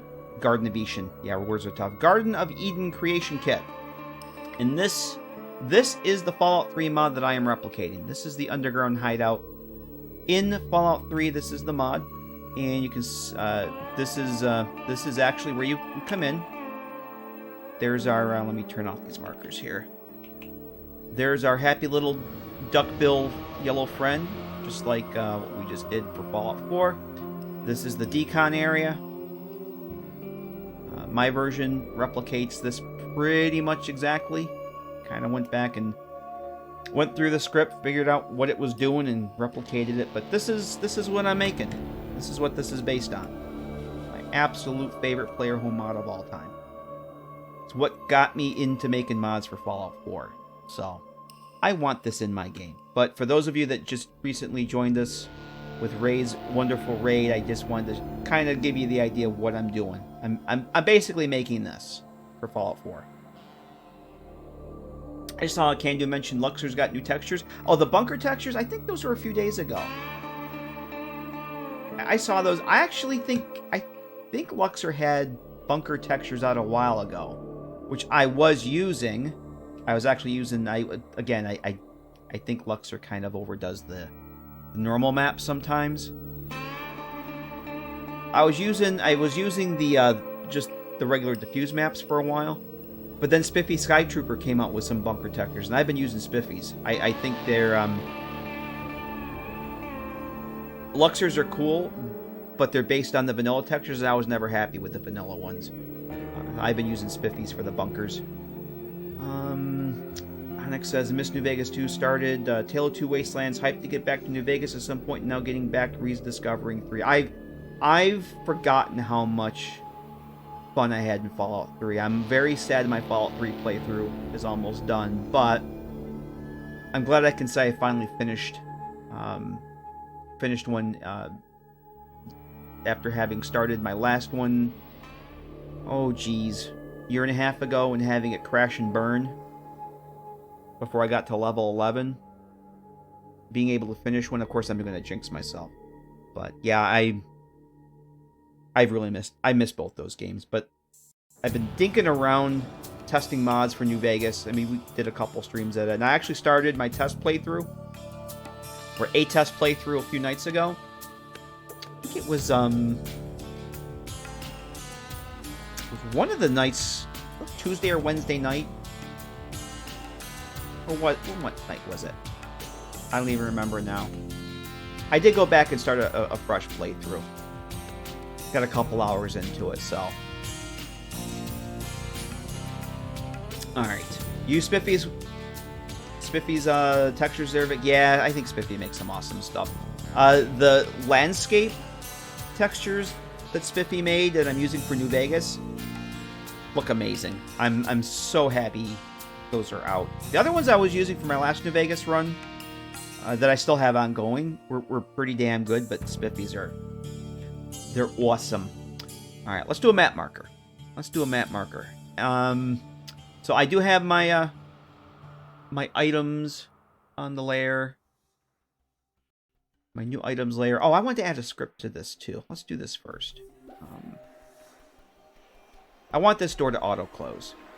So I'm actually have a script for that. Oh, I actually have doors. All right. Auto close timer. Let's do 8 seconds. I have no properties. I think this is the one. Yep. Start timer. So basically, this is a very simple script. When the door is opened, it starts a timer for 8 seconds. And after 8 seconds, it basically closes the door. And that's it. No properties, nothing. Bam. Done. And Big and Badger, hello! Nuclear protection on a budget. Yes, except this one I removed that script, so it does not do that. This is the entrance to my player home. How you doing, Big and Badger? Happy New Year. Nice to see ya. Yeah, we're working on a new player home. I'm just tweaking the load door here. So So now we can go and test. Another thing to go and test. That door should auto-close when we open it. I'm going to come back. I will add a light to the interior. This needs some light. I kind of want to put a light on the outside here, too. But I'll do that later on. Right now, let's do a map marker. And those should be under the statics. Yes. It's been a while since I've done one of these. Here we go. It's been a very long time since I've done a map marker. There we go. So the yellow line around it is the radius that once your player enters that radius, that's when you get the location discovery. And you can adjust that coming into the marker data. And we're not going to use Commonwealth. We're actually going to give it our own name. Underground Hideout Entrance. Now, I'm going to do another map marker that's just going to be called Underground Hideout, and that's going to be the fast travel marker. And I'm going to actually put that in a different cell. Like, basically right down, maybe down here somewhere. And we're going to use, we're not going to use the K, which is the default. This is where you can select your, the icon that shows up on the map. All right, Coconut, take care. Thanks for coming and hanging out. It's really great to see you. I hope 2021 is better for everyone, and as well as you. Great to see you. Get some sleep. We'll see you next time. I'm just going to use, is there utility? The sewer one. I want, for the actual fast travel point, I'm going to use the vault marker. But for this one, sewer utility tunnels. That's fine. That's good. Now these markers, if you want the map marker to be visible when the player loads in, you check this. If you want them to be able to fast travel there immediately, you can check this. We don't want that. We want this to be discoverable, that you have to come over here to get. So those are fine. And is it this one? I think it was... No. One of these has a radius. Ah, here it is. For map markers, if you go under the extra tab, the radius is the range of that circle. So right now the default is 1,000. If I wanted to make it so they had to be right on top of the shelter, actually I might pull that in a little bit. Let's see what 500 does. Yeah, see how that radius shrank? I think I like that a little better. I want them to be right on top of it. 600 do. That's fine. Okay. Now, you don't have to do the next step, but I'm going to, just because it's how I always do it. You can set, so I may not necessarily want the player to show up right here. This is the map marker, but let's say I wanted, if they fast travel here, I want them to show up a little bit someplace else. There's a way you can do that. And you don't need to do this, it's just how I always done them. So I'm going to do it here as well. I think that's pretty good. I can always adjust this later. We'll see. When we get into the game and go test this, we'll see how much I like that. I am a cupcake. Rawr. Thanks for that follow. Hello. This next step is purely optional. I'm going to get an X marker heading, and I'm going to link the map marker to the X marker heading. And I think we're going to put that just so you can actually control where the character is going to be fast traveling a little bit more. You don't have to do this. I just do. It's how I roll. As raisins. So when you're here, your character will spawn in. All you got to do is whoops, you don't do that.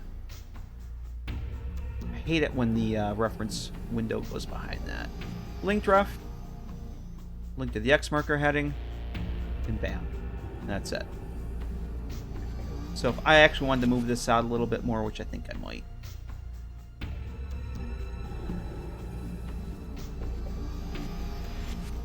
That's good. And you can...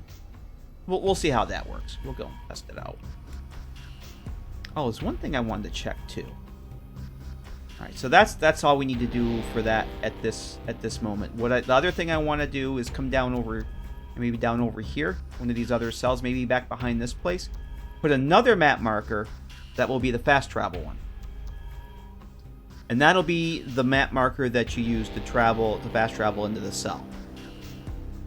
Bug spawn around there. Yeah, I think this over here may be a spawn point for that. There's really nothing else around here. I mean, this is a location edge marker. I think that's for the settlement. So, but I think these are actually this guy right over here. That's a leveled NPC marker. That might be where they spawn as well. But for right over here, here we go. We're going to go test that. Let's make a save.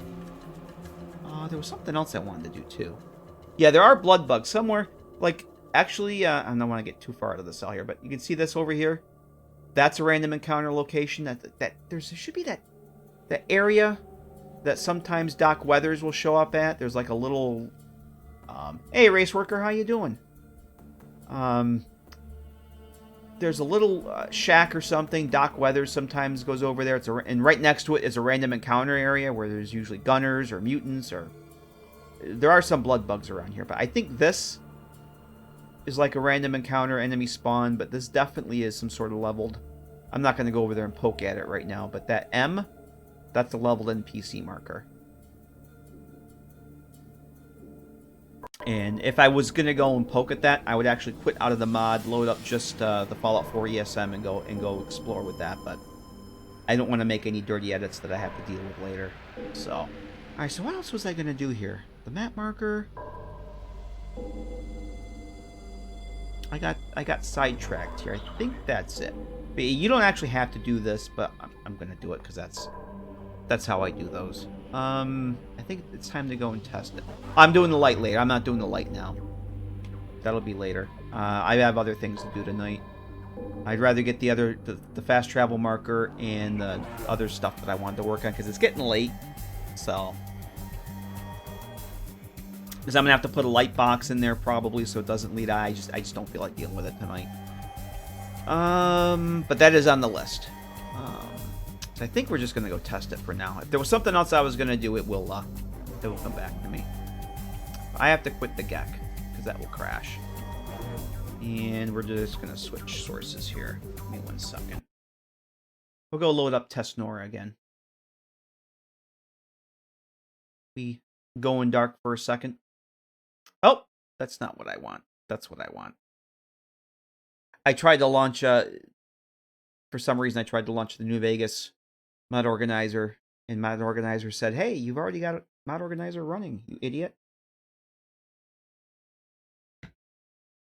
I wanted to go and play around with the kitchen a little bit tonight. I don't know if we'll get to all that. Okay. So, I did look up, what I want to do is take Test Nora and just COC her over to Long Neck Lukowski's. I'm not going to do the toggling the map marker because that would kind of negate what we want to test. Yes, I leave the Fallout. Yep, as I've been working on this, I've been having the Fallout 3 version of the Underground Hideout open in the GEC. Yep, as a reference, exactly. And I do want to open up the New Vegas version because that's what I want to base the kitchen on. So we'll probably take a quick look at that later too. I don't know how much of the kitchen I'm actually going to do tonight now that's we're almost 4 hours. I think maybe another hour I got in me. So we'll see. I'm getting a little tired. Alright, so what I want to do, I did look up, I think it's, if you ever want to find the name of a cell for a COC or what the cell ID is, actually we're going to do this, before I do this, we're going to TGM. We're going to God mode it. Search for Fallout 4, the name of the cell, like Fallout 4 Long Neck Lukowski's. Usually the first entry is going to be the Fallout Wiki, and it has, for every location, in basically every location, every Fallout game, has all the information you need to know about that cell, including the cell ID that you can use to do your COC command. It's wonderful.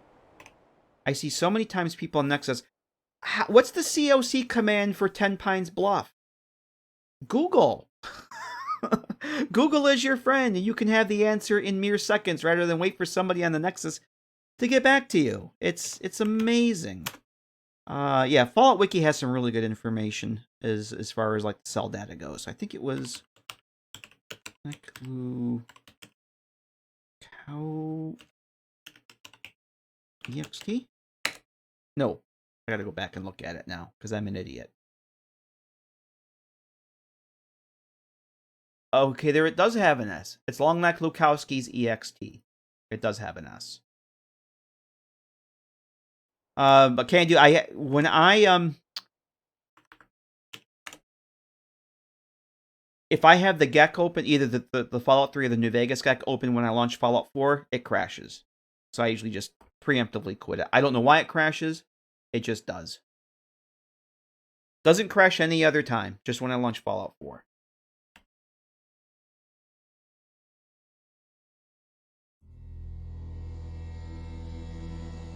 Okay. Here we are. And we see on the compass, we have the sewer icon for the underground hideout.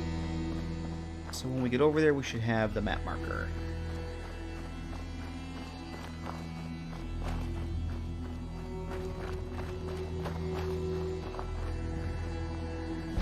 Yay! Underground hideout entrance.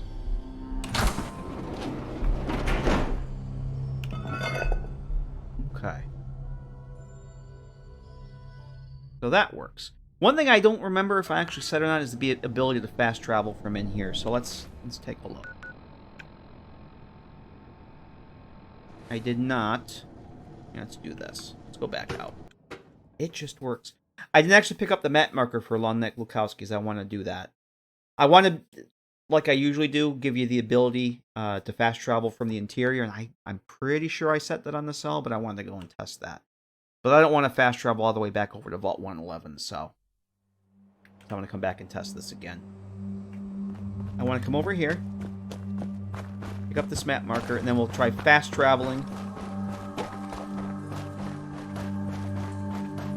to our new marker from here. Alright, so there's that. So if I hit the map, yes, fast travel to that. Really, really far.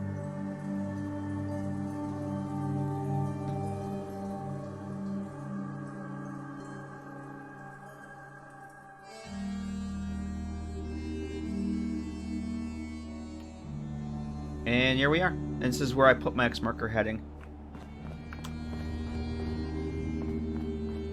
I may move it. I may move it someplace else, but for now that's fine. Alright, let's go test the fast travel from the... Now that I have a place to fast travel to, I want to make sure that I actually did this. I can't remember if I did or not. It's literally one checkbox in the cell. Info. M. Okay, apparently I did, because you can fast travel from inside. Cool.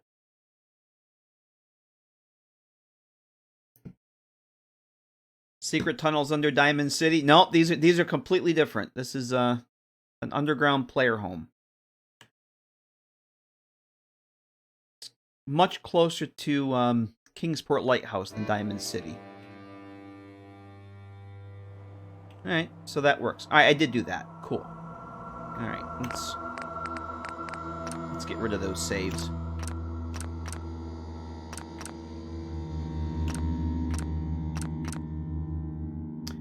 Don't remember Fallout 3 too well. Was Underground Shelter a mod? It was a mod. It was as a player home mod. Yep. It's a very well-known player home mod, and if you go... Oh, hang on a second. No. Let me try this again. I have a command set up. Apparently I can't type. There you go. Those are links to the Fallout 3 version and the New Vegas version. I am replicating the Fallout 3 version. Sins. 7 sins. Hello. Alright, let's quit out of the game. And we'll switch back over to this. DRD, thanks for that follow. Appreciate that. That's what we want. Okay.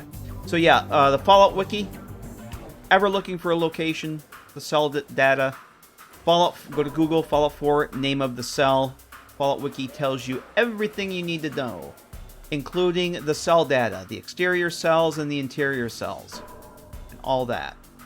It's wonderful. Tells you the kind of enemies that are there, tells you everything about the cell. But this right here. This is the stuff that's most important to me.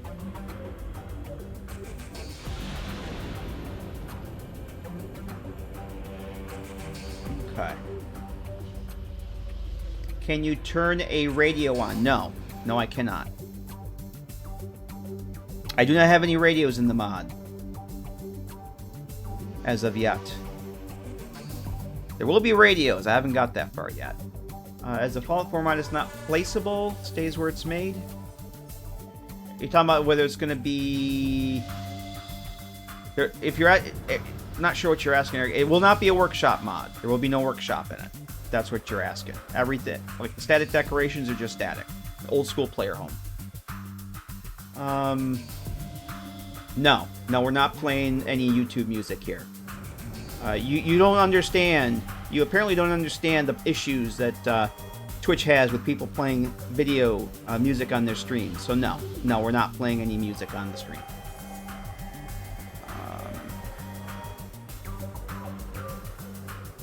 Yeah, DMCA says no. You might want to go Google Twitch DMCA copyright. And then you'll understand why I'm not playing a radio on my stream. Thanks to tutorial rebuilding the cell stuff. Oh, cool. Glad that helped you out. Alright, what we're going to do next. We are going to do something in the interior cell first. What I want to do next is set up the fast travel marker. Actually, I could probably do that right here. Since we're here, let's do that. Let's switch over. I really didn't want to edit 2 cells, but we're going to edit 2 cells. We're going to hop over here. I want the fast travel map marker to be far enough away. Which cell are we in here? You know what? This is fine. This is fine right here. It doesn't need to be. It doesn't need to be much. So this is where we're going to put our fast travel map marker. I still have my exterior items selected. That's good.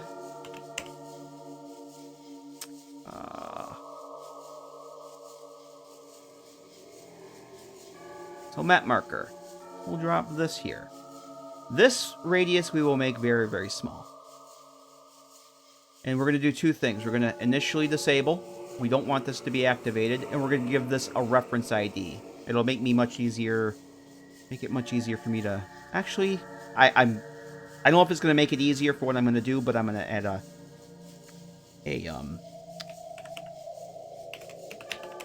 reference ID anyway.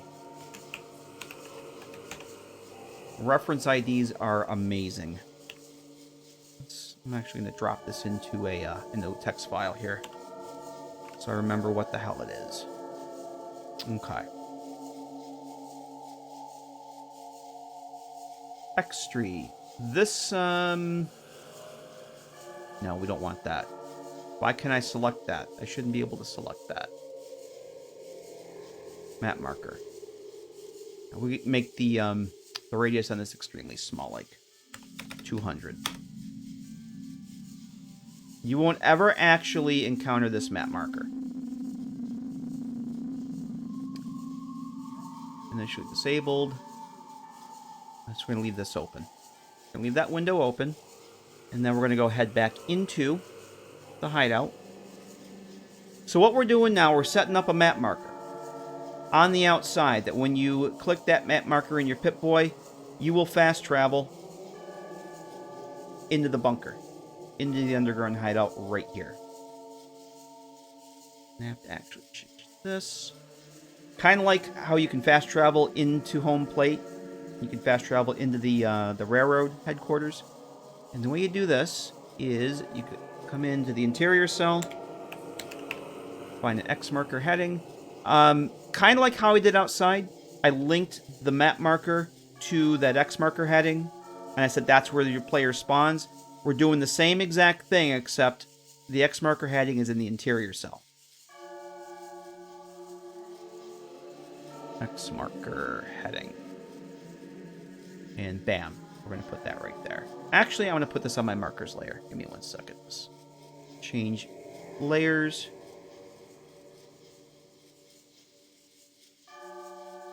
Yes, we want that on this layer.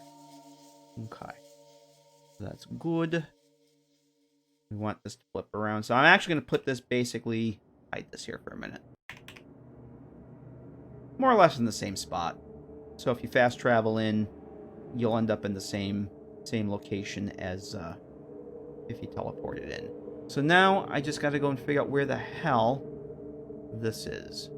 So that is our happy little map marker there. We're going to do the linked ref thing. And we're going to link that map marker outside to this. And that's it. So if you hit that fast travel marker on your Pip-Boy, this is where you would spawn. At least, that's the plan. But we actually need to do one other thing. I disabled that map marker. Set it to initially disabled. I'm actually going to move this over here for the moment so I can access those two. When I'm done, I will put those in the same space. So what I want to do is put... because right now that map marker is disabled. I don't want that to be discoverable. I don't want it to be on the map. What's going to happen is the first time you come into the bunker, into the underground hideout, there'll be we're going to put a trigger box here. That when you enter that trigger, it enables that map marker on the outside, and you'll get a little message saying you can now travel to the inside of the underground hideout. And the way we do that is first we got to do two things. We got to get the trigger box set up, attach the script to it, and then I'm going to create the message that actually shows up first. We're going to do that because that's kind of important. And then we have to go and tell the script what map marker we want to enable. So we have to go back outside and tell the script to activate the map marker that we just set up. And if I do this right, because it's been a while, this should magically just work. So I need to go make a message. I'm going here. We're going to make a message.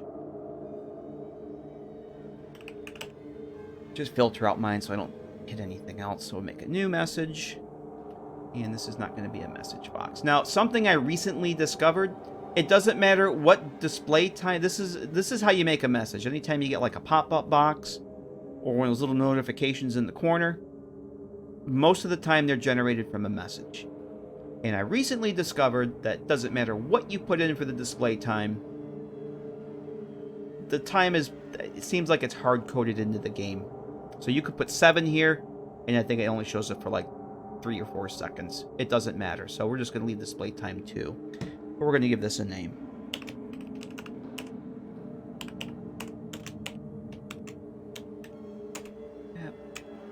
Marker message. And to make sure that I spell everything right, I'm actually going to do it in this.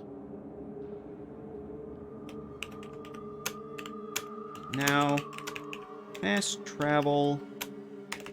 See, this is why I do it with something with a spell check. Creation Kit does not have a spell check for messages. And if you've read any of my terminals, then you know that. But honestly, I do run all my stuff through a spell checker. So if the spell checker fails me, it's not my fault. The underground hideout interior. Let me just restart that. 7 Sins, thanks for that follow. Appreciate that. Alright, so we got that. Drop that in, and there's our message. Bing. Save. Alright, so what I need to do now, my map marker layer. Let's see. So what we're going to use now is just the vanilla empty default trigger, which is under activators. Activator. Just drag that in. Turn the markers on. Turn the markers on. There we go. Like I said before, I have a habit of not coming in here and hitting player... Actually, no, we don't want player activation. This is an instance where I do not want player activation. I do not want that to show up and be interactable. I just want you to walk through it. So what's going to happen is this trigger box is going to be here. And when you walk through this door, it'll fire the script. At least it should, if I use the right script. It'll activate the map marker outside and display the message. And then the script will disable this trigger. So it won't be there anymore. It'll basically just shut itself off because it served its purpose. We don't need it anymore. But I want to make sure that it covers the doorway. That there's no way you can avoid getting through it. And that should be good. Okay. So, over to this. And go find my script. I can't remember which one I actually used. So we're going to filter out for map.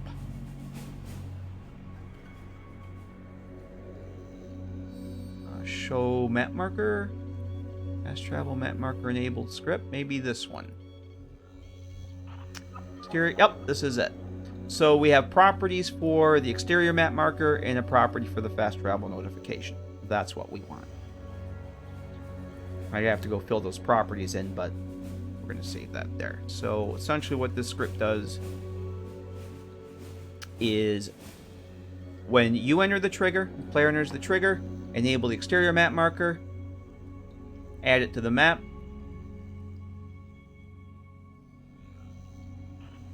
which will give you a notification, and the fast travel notify will show that message.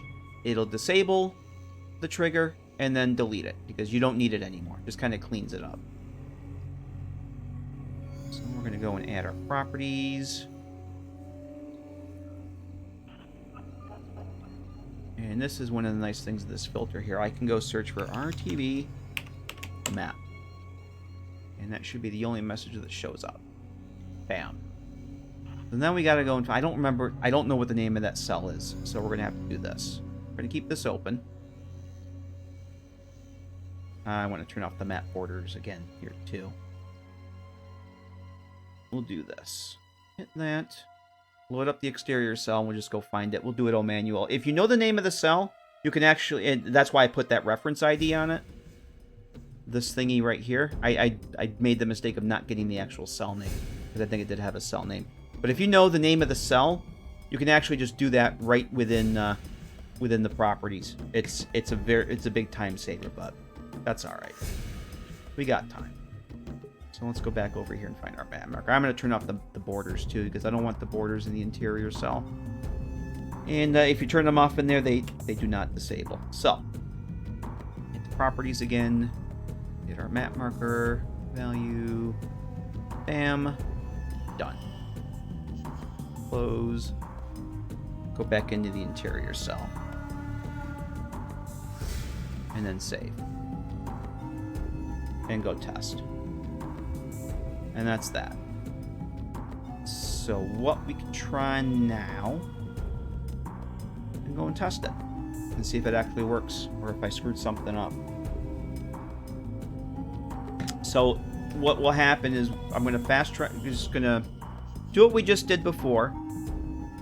COC over to Long Neck Wachowski's, come get the marker, discover it. We'll come inside. We'll test the trigger and see if it works. And theoretically, if everything works, when we hit that map marker on our Pip-Boy, we should spawn in the cell right there. That's if it works. Sometimes it doesn't just work. I heard that on the internet, so it's true.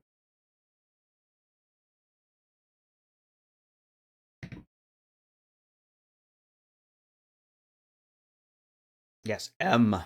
The big green M. Yeah, I heard Bethesda's games have a few bugs. I read it on the internet, so it's true.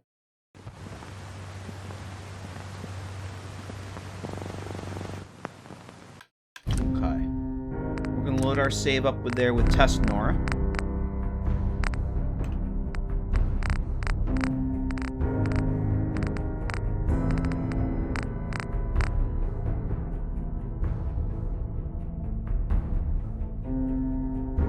Are you talking about like this there, Uncle Lander? I read on the internet that our games have had a few bugs. I did. I read it on the internet, so it's true. Yeah, it's true. It's true. All right. Drunk Todd is best Todd. So right now, this is Test Nora. She's only explored past Vault 111. Hey, Anthony, how you doing? Playing Fallout 4? Why would you do such a thing? Why are you playing Fallout 4? That's silly. Why would you do that? Why would you ever play Fallout 4? I don't understand. That's crazy talk. How you doing? Good to see you. So we were going to COC back over to Long Neck Lukowski's. Long Neck Lukowski's EXT. Yes. It just works. Yeah, people still play that game? What's up with that? Most mad drunk people would like you to tell you the truth. Yes. that is very, very true.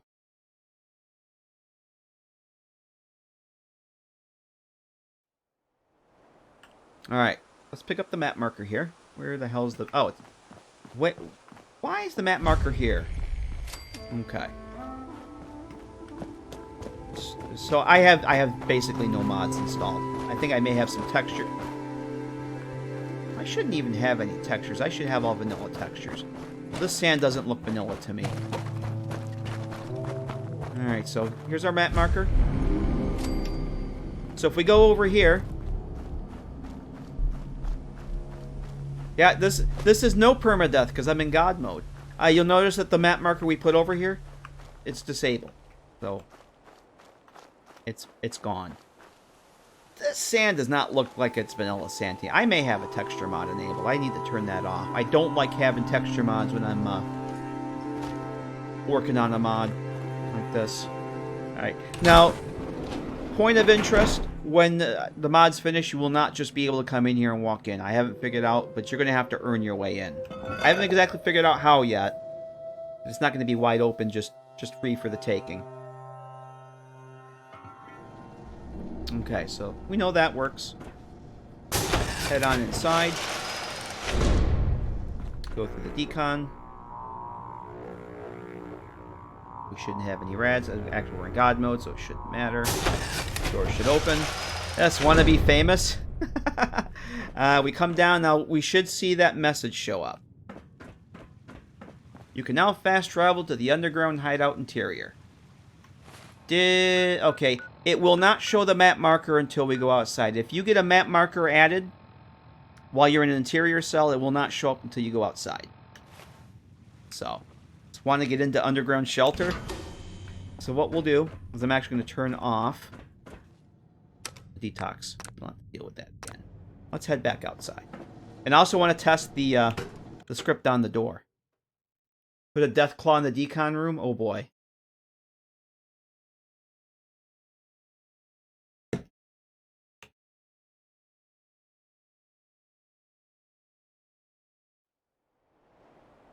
Okay, so we should, hopefully...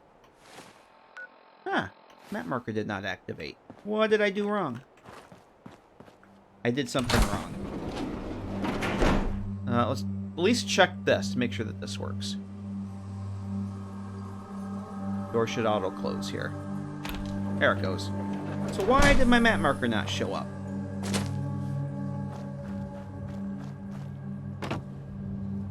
Why did my map marker not show up? We gotta go fix that. I don't understand that. That makes absolutely no sense to me. Why that didn't show up. That makes me sad. No, not script delay. That's not it at all. I did something horribly wrong. Like I said, it's been a while since I've done these. So let's go take a look at. I wonder if maybe I didn't actually hit the map marker. I know I'm pretty sure I did. Yeah. Let's take a look at the script. Maybe I'm using a different. Maybe I'm not using the right script. is disabled. Enable map marker. Map marker. That should be a thing. That should be a thing. I've used this script before. Many, many times.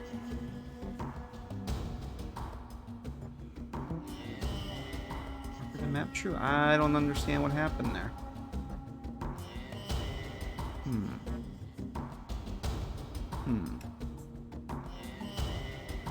Script that small, there's not going to be any delay. Alright, we'll take a look. Take a look.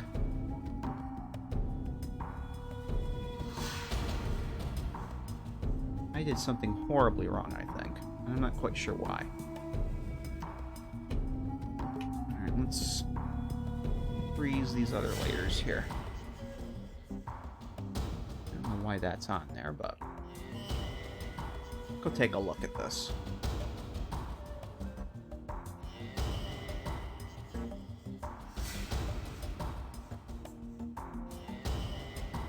Oh, you know what I didn't do? I know what happened. We never set any marker data because I'm a genius. There's no marker data. So the marker is enabled, it just doesn't have a name. Because I'm an idiot. So we're going to do this. We're going to hit the yeah, that's what happens when you don't pay attention. Alright, we're going to do... I knew it had to be something stupid that I did. So we're going to use the name Underground Hideout. We're going to give it the vault icon. Yep, that's what happened. That's exactly what happened. No marker data. User error. But that's why you test. That's why you test and make yourself look like a genius.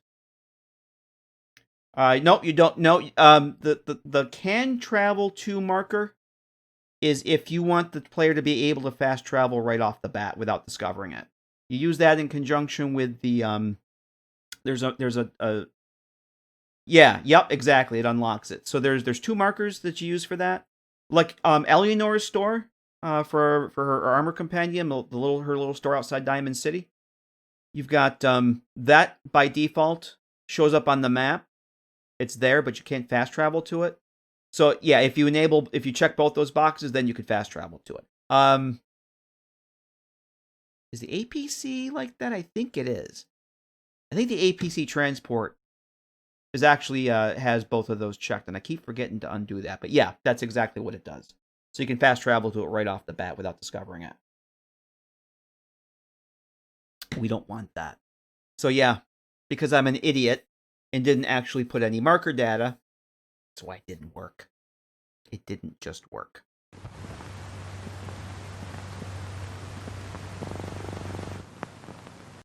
Yeah, map markers tend to work a lot better when you have map data attached to them. Just, that's the thing. You know, I can just COC here from the. I don't need to go through test nor.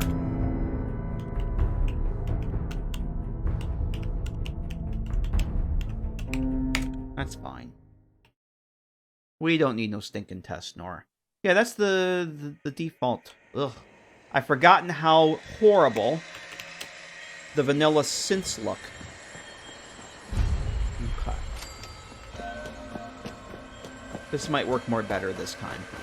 Oh, you know what? I think I do have. I take that back. I do have the landscape textures. Those are modded. Because I have landscape textures in... I should probably get rid of those for this install. Okay, so there's that. We don't have the map marker over there. I have my own BA2s, my texture archives, in my data folder. And they're enabled with my ini file. That's why we have some. I probably should get rid of those. I generally don't like testing mods with anything but vanilla textures, so I can keep track of how things actually would look in a vanilla game.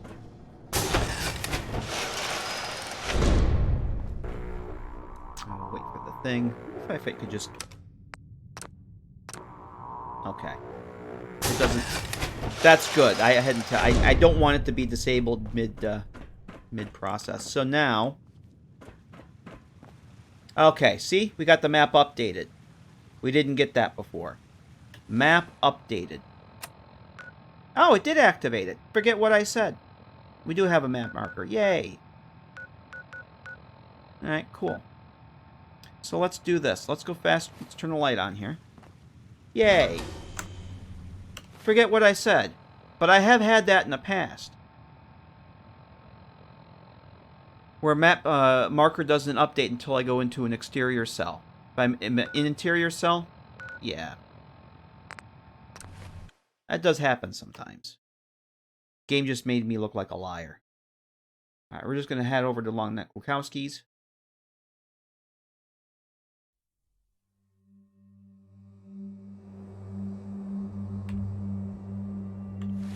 And we'll hit Underground Hideout. And we should spawn right at the base of the ladder. And we do. Yay, it works. It just works.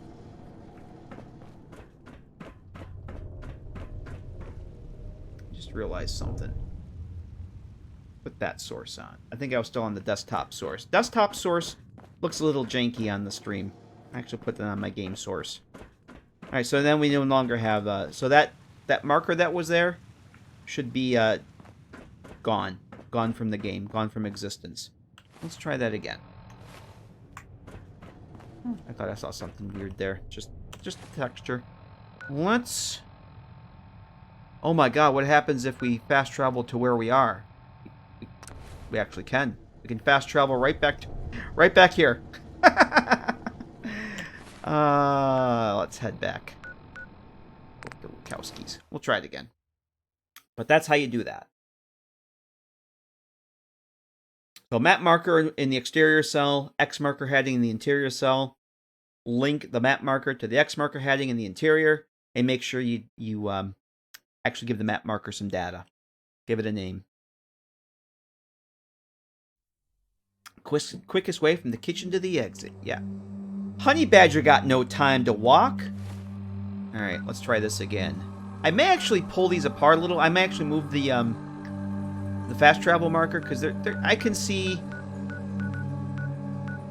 clicking on the wrong one accidentally. And the reason I'm doing the two markers instead of just having the fast travel marker to the interior is that if you're playing survival, and if you're playing it, I don't know why you would, but if you're playing it without fast travel unlocked, because there are times when, if you're playing vanilla, I guess what I meant to say is, I don't know why you'd be playing on vanilla survival with at least something to let you save. But if you are, the reason I have the two markers is for people that aren't playing survival, that want to fast travel right inside, you can. But if you're like me, and like to use the Verderbederbs, you can use this as a fast travel point for the Verderbederb. So that it should land right outside. And that's one of the things I'm going to want to test once I get further along, is where the vertebrates actually land when you come over here. So that's why I'm using the two markers. If it wasn't for survival mode, I probably would just do the one. You can fast travel. But some people don't like doing fast travel, even if they're not playing survival.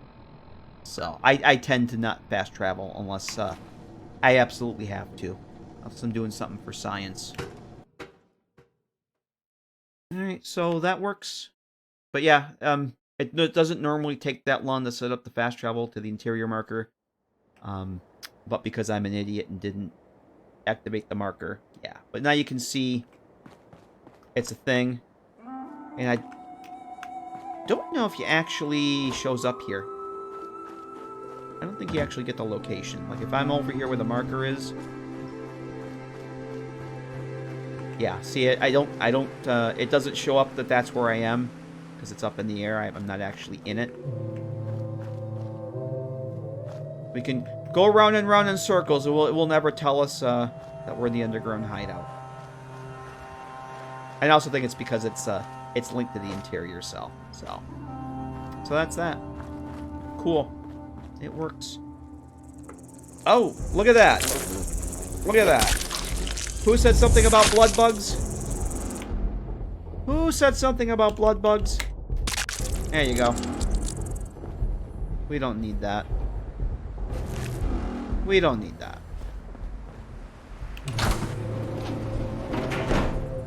We're going back inside. Who was that said blood bugs? What? I have no idea what you're talking about. Acid. Let's break this down. Yes, let's incinerate the trash. And it's gone. And we should have some acid. The power of Todd. Yes. Let's go to our workbench over here. We should have some acid in there now. Yep. There's the acid. So the incinerator will, any junk you put into it, will break it down, put the components in the shared workbench storage. Alright. So 4.5 hours. I'm actually thinking I may wrap it up here a little bit. I did everything. The only other things I wanted to do tonight, I kind of wanted to come in the kitchen here and rework this, but I think I'm going to save that for off stream. I'm getting a little tired. I've been going for almost 4.5 hours. That's about as long as I wanted to stream. But I did want to show you guys the armory, what I've been doing there, and those of you guys who haven't seen the armory, because there's another cell to this. The Fallout 3 version has a completely different, separate cell that you can go and put your armor, store your weapons, put everything on display, and I wanted to show that. But these vanilla fixtures here were just temporary. This is an actual stove, cooking station, linked to the shared storage. I'm going to get rid of that and replace some other things. I'm going to make the other countertop more like this. Crimson Lich, thanks for that follow. Appreciate that. How you doing? But I don't have any food. Again, like the purified water that I showed earlier, once you hit the sorting button, you can sort your food and drinks, and it'll stock the junk food and liquor. And I also put an option in here if by sorting drinks, it will actually, if you have purified or dirty water, it'll put those in the appropriate containers out by the purifier. And if you want to stock the water shelves from here, you can do that. You don't have to run all the way out there, click the other button. You can put the purified water on those shelves right from here if you so desire. And the fridge will, like my other mods, 6 hours, Nuka-Cola, Vim, beer will be ice cold, though. But I will work on this at some other point next time I come and play this wonderful game called Creation Kit. Because I'm getting tired. It's getting late, so before we end, let me do this. Give me 1 second.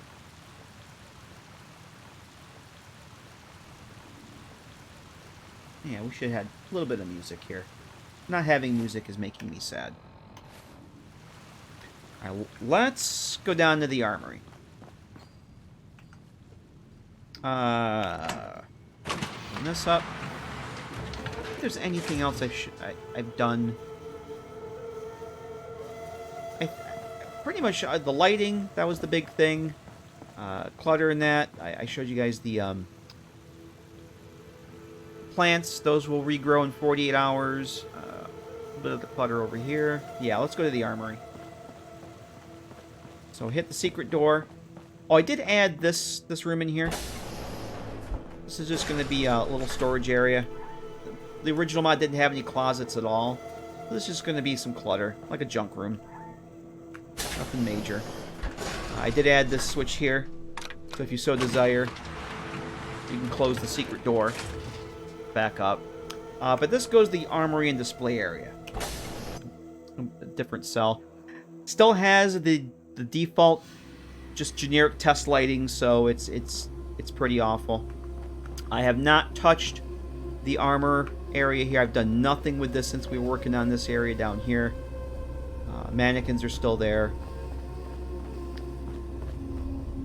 Armory door. None of this has been touched. The only thing I think I've done since the last time is I moved the buttons. Well, first off, this used to be an actual door. I turned the cell door into an activator. The collision on these is awful. And once it's open, you can't get it shut. So, was there a small office with options terminal in that room? The original mod has a terminal right here. and that's where that's going to be. I actually have that activated. What I've done is I had the buttons here. Oh, options with a small terminal in the room. Oh, I know what you're talking. Oh, you talking about where the storage one is going to be? Can do. Yes, yes. The Fall 3 mod, that is a little tiny room with terminals. You can go in there and you can build defenses and you can do some options. I'm not doing all that. That is one of the. Those are some of the things I'm not going to do this because I don't hate myself that much. But yeah, the original underground hideout. You can put up a fence, build some like guard towers and whatnot. You can do some things there, some other settings. I'm not doing any of that.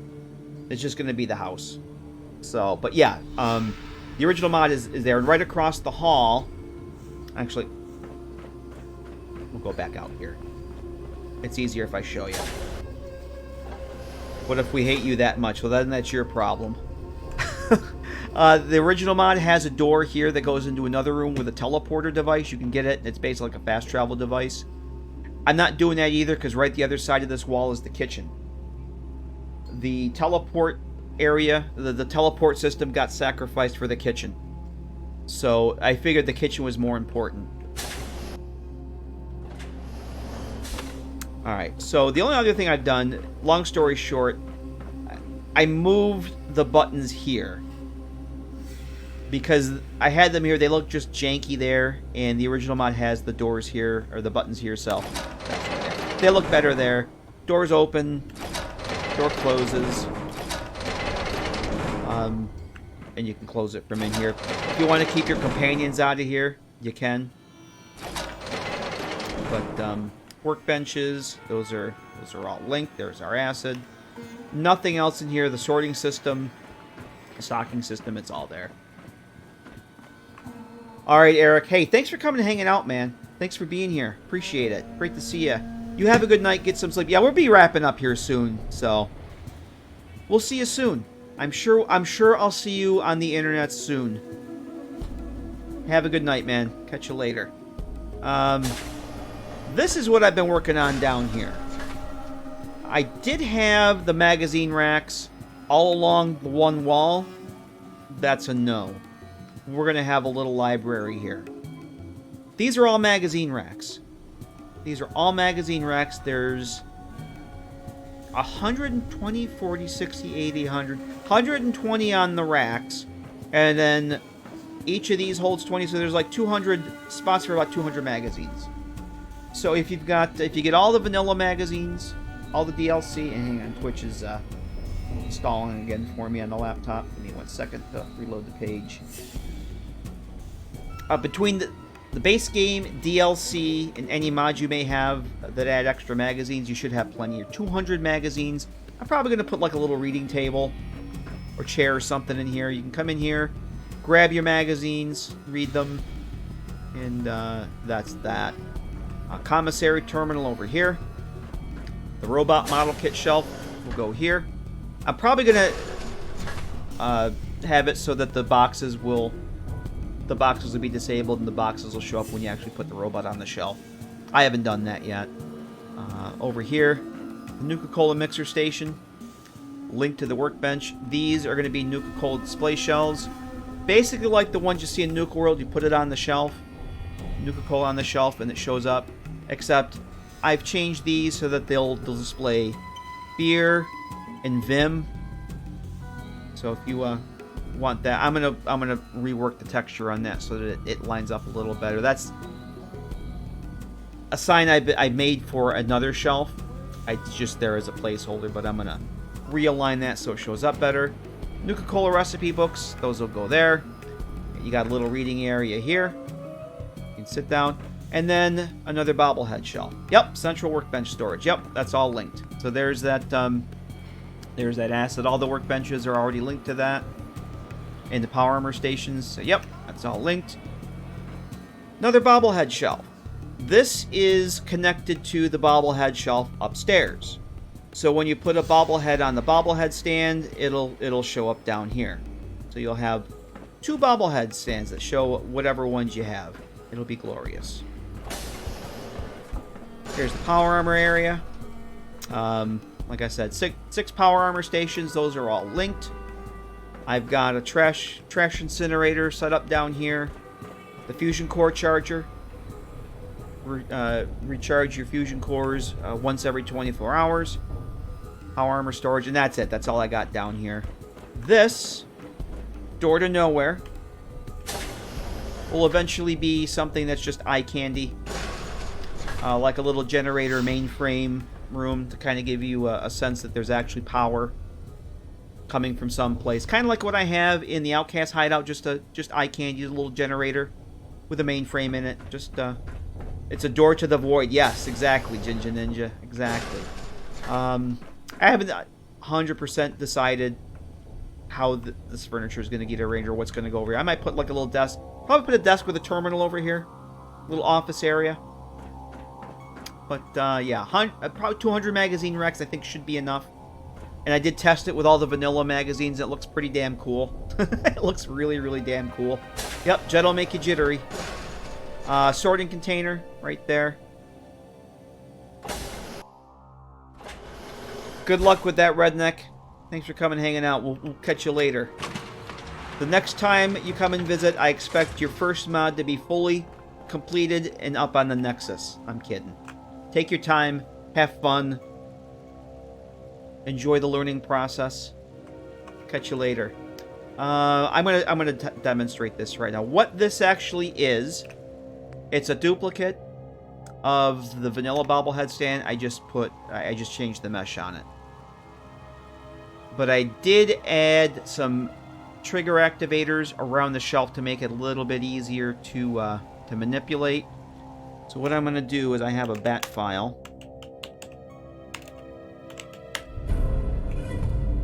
that adds bobbleheads to my inventory. These aren't real bobbleheads. They have some issues by spawning them in that way because they are not quest items. You see that they do not increase my special skills at all, even though I have all the special ones. Andreas, thanks for that follow. Welcome. So, just like the vanilla, yeah, the original Fallout 3 Underground Hideout, long day on the exploring the wasteland. You get your bobbleheads. Your display shelf comes in, is right there, ready to greet you as you come down the stairs. So let's go add some bobbleheads. Yeah, spawning them in like this, they won't work. The vanilla bobbleheads are quest items. They're quest aliases. You just spawn them in like that. Yeah, they're not gonna work. Yep, new house. New house. I'm recreating the underground hideout from Fallout 3. My favorite player home mod of all time. So these are the bobbleheads I just spawned in. But if you take them, just like if these were actual bobbleheads, you would get the message that pops up. But because these are they're replicas, you don't actually. It's actually still there. So, but there's the bobbleheads. You can put those in when you come in. After exploring. Head back down to the armory. These shelves, they should be on the shelves down here. Now, basically what this does, it's essentially how the robot kits shelf is set up. There's actually static references for the robot kits. There might be a better way to do it, but this way works for me. There's a form list of all the vanilla bobbleheads, and there's a form list of all... These are all static references. So these are not actual bobbleheads. You can't take those. If you want to grab those, you have to actually open the bobblehead shelf, and there they all are. But, what set a room aside to lock Preston in? Oh, we have a special room. Yeah, no. In my game, Preston will never set foot in this place. So essentially, there's two form lists. One for the actual game, the miscellaneous bobbleheads. Another one for the static references. Essentially, what the script does is it looks at what bobblehead you put in the container, and it says, oh, you just put the strength bobblehead in the bobblehead stand. So I'm going to activate the strength bobblehead static reference. Oh, you put the big guns in, so I'm going to activate the big guns bobblehead static reference. So the difference between the two shelves is these the vanilla bobbleheads stands, don't put them in any sort of sorted order. It displays them whatever manner you put them in. Because these are static refs, I actually have them all lined up according to special skills, and these are all alphabetical. So what I'm going to do, like the original mod, actually had a little tag underneath, a 2-letter abbreviation for whatever bobblehead it was. I'm going to do that as well. So the strength bobblehead, I think, was ST. Luck was LU. Sneak was SN. I'm going to replicate that. That's going to be a thing. But if I were to come in here and take out agility, endurance, medicine, and let's do small guns. See, those are going away. All right, Lander. 3 a.m. and you're still up. Go get some sleep, man. Thanks for coming and hanging out, Uncle Lander. Great to see you. I'm sure I'll see you again on the internet soon. Thanks for coming and hanging out, man. It's been a blast having you, as always. Take care. We will see you soon. Go to sleep. Go to sleep. Only 2 a.m.? Yeah. So, those bobbleheads are now in my inventory. So, if we go back upstairs, those should be gone. Those should be gonzo. And there they are. They are gone. But they're not... There's no way for me to get them. Well, there might be a way for me to get them in the same order, but honestly, I don't care that much. The fact that they replicate what you have out here with what in there, that's the big takeaway for me. So that'll be the bobblehead stand. And that just works.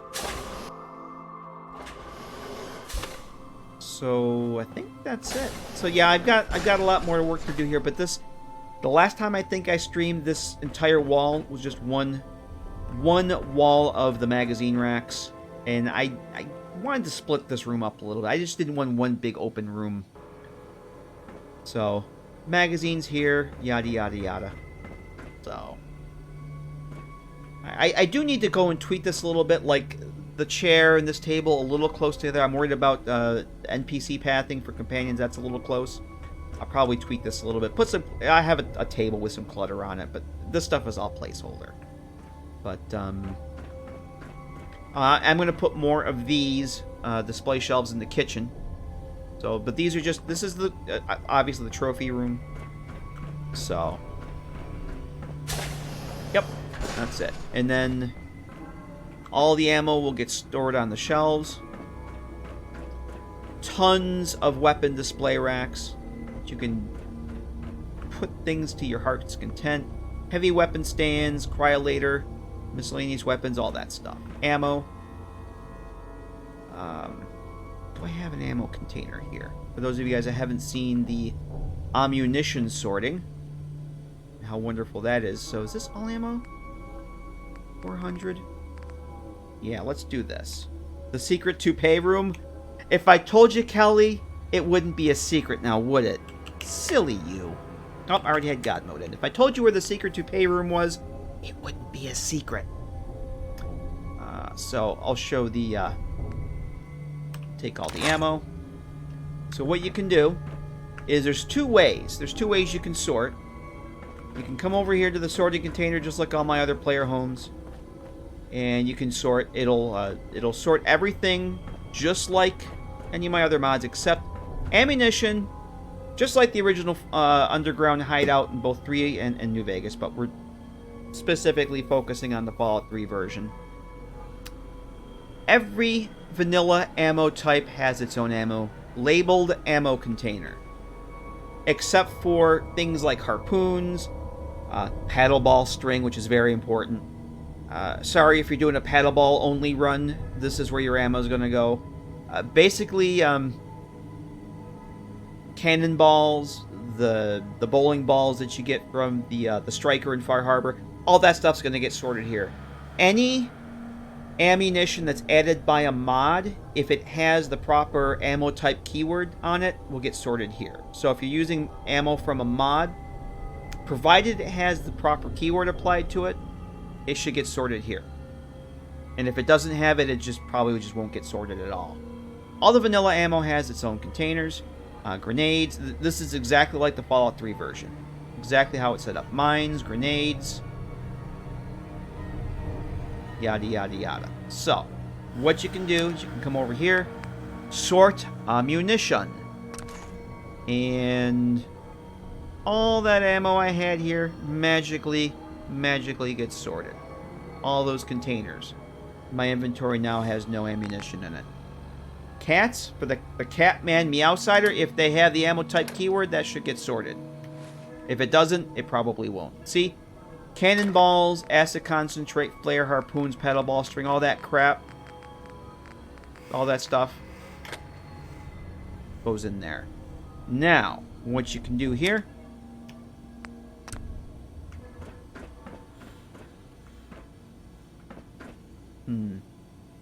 empty shelves. Whatever shall we do? Why are those shelves empty? We gotta fix that.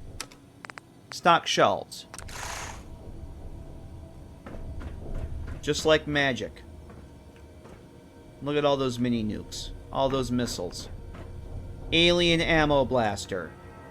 38 caliber rounds. 10mm rounds. 45. Everything has a home.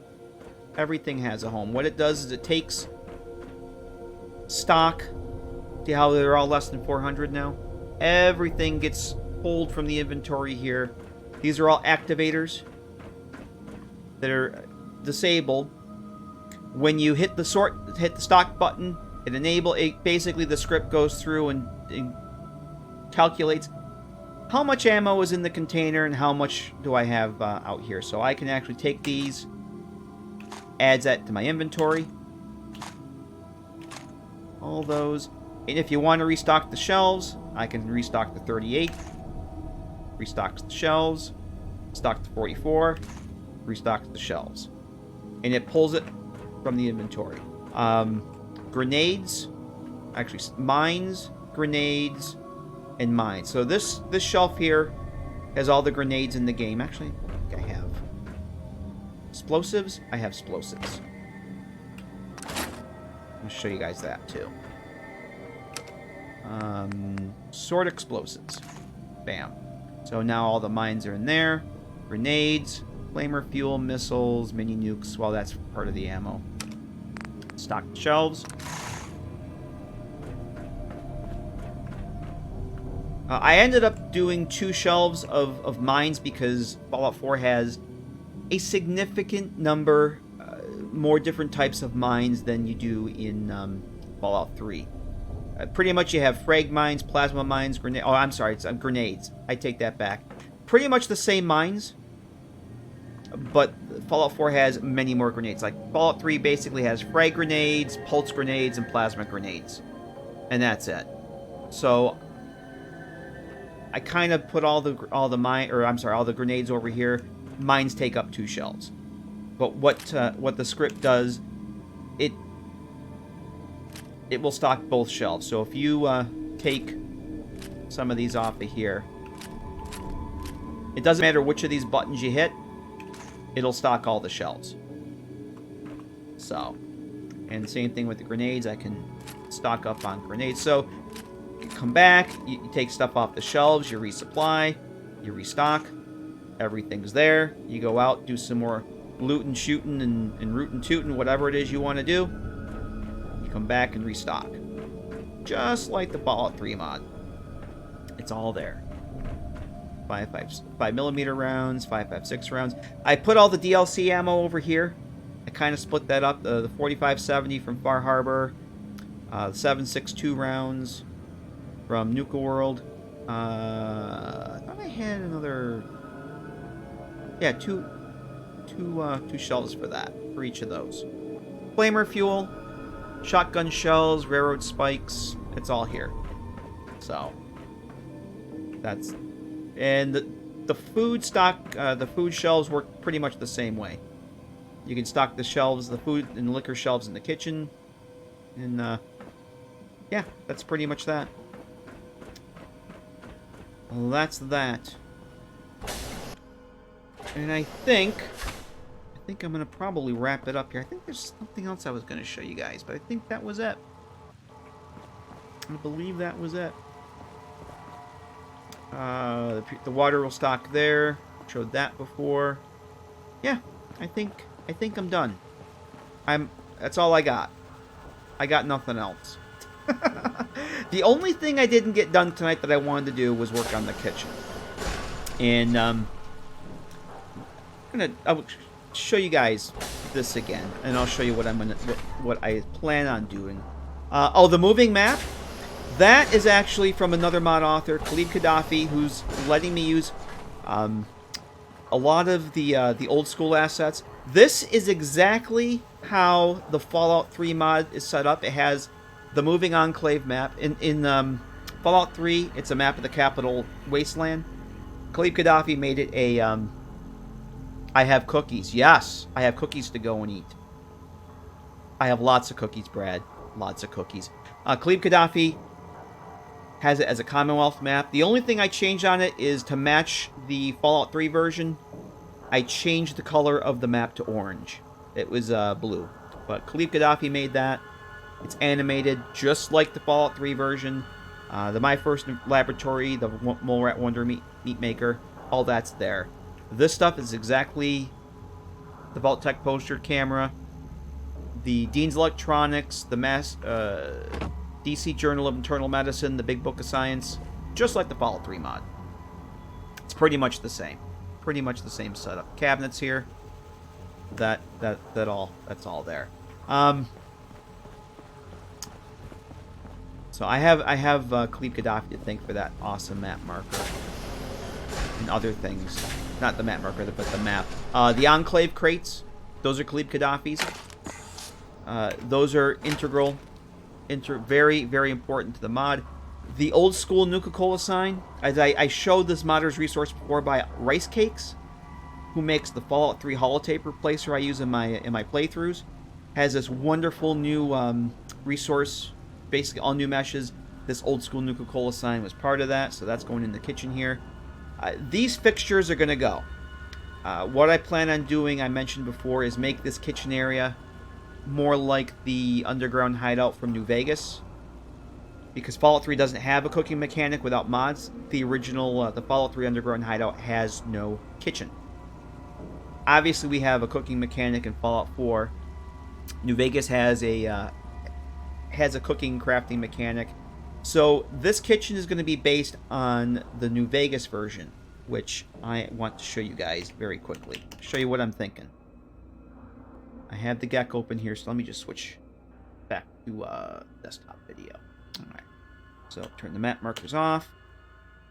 I actually have to go launch up the GEC here, but let's go back to the kitchen, and I can kind of show you guys what my thinking is before we say goodnight. Map markers off. Where the frack's my kitchen? But yeah, so here's the kitchen. Let me turn off this other layer here. Nope, that's not on. Never mind. Why can't I? Okay, I don't know why I couldn't collect that, or select that rather. Yeah, words are getting tough. The brain is not functioning. I need my cookies. I need some water and some cookies. But this stuff was just meant to be placeholder. I really didn't know what I wanted to do with the kitchen. So, let me quit out of that. I'm going to launch up the New Vegas GEC.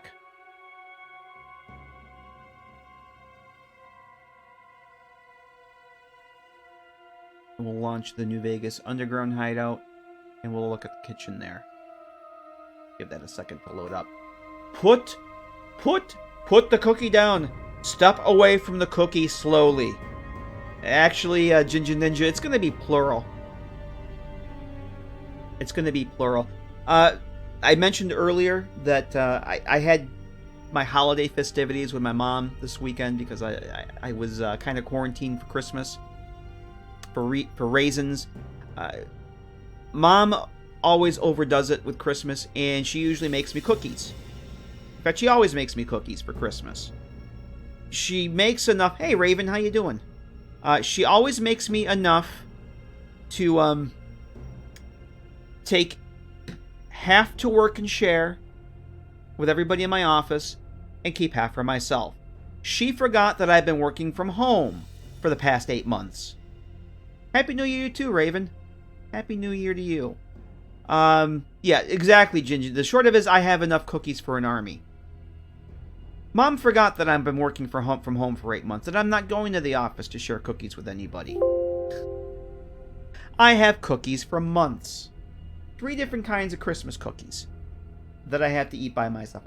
I can probably give them to my neighbors, other people in my building, but for the most part, I have more cookies than I'm ever going to eat. Yeah, Happy New Year to you too, Raven. How's it going? Let me just move this to my other monitor here. Alright, so. Fallout New Vegas Underground Hideout. This is the New Vegas version of Underground Hideout. It's very, very different from the Fallout 3. I actually prefer the layout of the Fallout 3 version. A little more, actually quite a bit more. This mod has a lot. It's awesome. This is gonna be my main base for my New Vegas playthrough. It's gonna be starting in the not too distant future. I just really have a soft spot for the Fallout 3 version. However, like I said, there's no cooking mechanic. So this is the kitchen area. It's very, very... I gotta adjust the camera movement on this. This is the kitchen area for... Oh, Jesus Christ. Yeah, I gotta adjust the camera controls for this. World map... the background music is the original music from Fallout 1 and 2. So yes, it's... If you're into my streams or other Fallout 4 players, they have this ambient music. I use this ambient music in my playthroughs, so yes, you probably heard it many times. Mom always made a bunch of fudge for Christmas, gave it all away, never had the heart to tell her I didn't like fudge. Oh yeah, I completely understand that. Yep, completely. I say I love fudge. Oh my god, this is so... Pardon the pun, but this is very twitchy. I have to adjust the camera speed for this. This is the kitchen area for New Vegas Underground Hideout. Got one of these nice counters here with a stovetop. This is actually the cooking station. All it is, it's... Actually, this has a different script. I take that back. I thought it was basically the campfire with a different mesh. But this is actually... Let's take a look at that script. Oh, this does sorting. That's what this does differently. Yeah, you can actually... I think you can sort food on this. Sanitize. Oh, this will... Okay. This, if you have irradiated food, it will remove your irradiated food and replace it with non-irradiated food. And it'll also open the crafting menu. Okay, so it's a completely different script. So... What my plan is all this these vanilla assets are going to go away. This is I created this in 3ds Max ages ago, copied together some vanilla assets. This is my attempt to replicate this. It's not great, it's not perfect, but it works.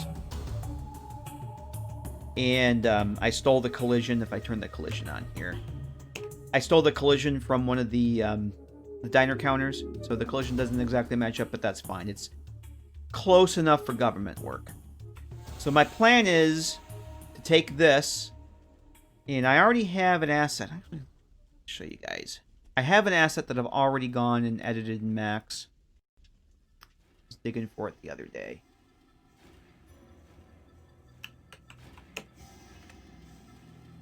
Oh, I didn't want to do that. Oh, this is what I want. So it basically took the vanilla stove, got rid of everything but the top, put the buttons here, and put this little pot with a ladle in it. So this is going to be the cooking station. It's going to go on top of this, but this is going to be over here where these stoves are. The end result is I want this. This is what I want my cooking station to be. So we're going to have that, and I want, instead of having the, come on. I can't select any of this stuff. Do I have something? Do I have a... For some reason, I can't select anything. And I really don't understand why. I can't select this. I think the creation kit may need to be rebooted. For some reason, I can't select any of this stuff. Usually that happens when you have one of these reference windows open. Oh, you know what it is? It's the damn fridge. Or not. Well, long story short, I don't know why I can't select any of this up. I want the diner booth to be replaced by a little breakfast nook like this. You got a nice little table and chair here. Actually, last time I played my old New Vegas, well, my old New Vegas playthrough, the one that I've had going for a year and a half. Last time I came to Underground Hideout, Veronica was sitting in one of the chairs over here just chilling. It was pretty cool. So I want to replace the diner booth with this. So that's what I'm thinking for the kitchen. Something along these lines with a counter with a stovetop in it to replace all this stuff. But we didn't get to that tonight. Why can I not? You know, I'm just gonna save this. I don't understand why I can't select things. I think that's a sign that it's time for me to quit and go to bed. But not before. Actually, it's too early for me to go to bed. But I definitely need water and cookies. So I think what I'm gonna do is going to switch over here. Turn this on. Turn this off. We have some... Hang on. Missing something. There we go. That's what we're missing. We're missing music. Music to go with our wonderful background. Microphone's on. Yes, microphone is still on. But that's it. I'm done. I really didn't think I'd be going for 5 hours on this. I figured 3.5, 4. But we did a lot. We did a lot of mostly everything I wanted to do tonight. I will go back off stream and take care of the other stuff I didn't get to. Like the kitchen, the poster I wanted to go and fix. So, yeah. But this was fun. This was a lot of fun. I actually got a lot accomplished tonight. I love doing these creation kit streams, but I tend to not do a lot of work. I tend to do more, it should be like a just chatting stream, but I actually did a lot tonight. So, thanks everybody for coming and hanging out tonight. I did not expect all the people show up. We had a very large raid from Ray Eats Cookies, so thanks again for that, Ray. I'm sure Ray is off doing other more interesting things than watching the creation kit game, but appreciate that that raid. New follows, thank you very much for the new follows, the gift subs, resubs, the biddies.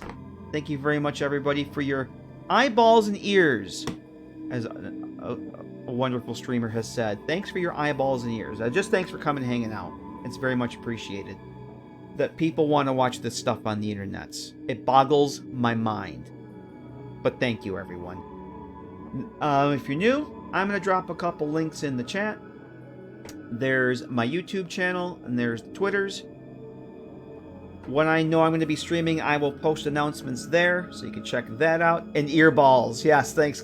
Exactly.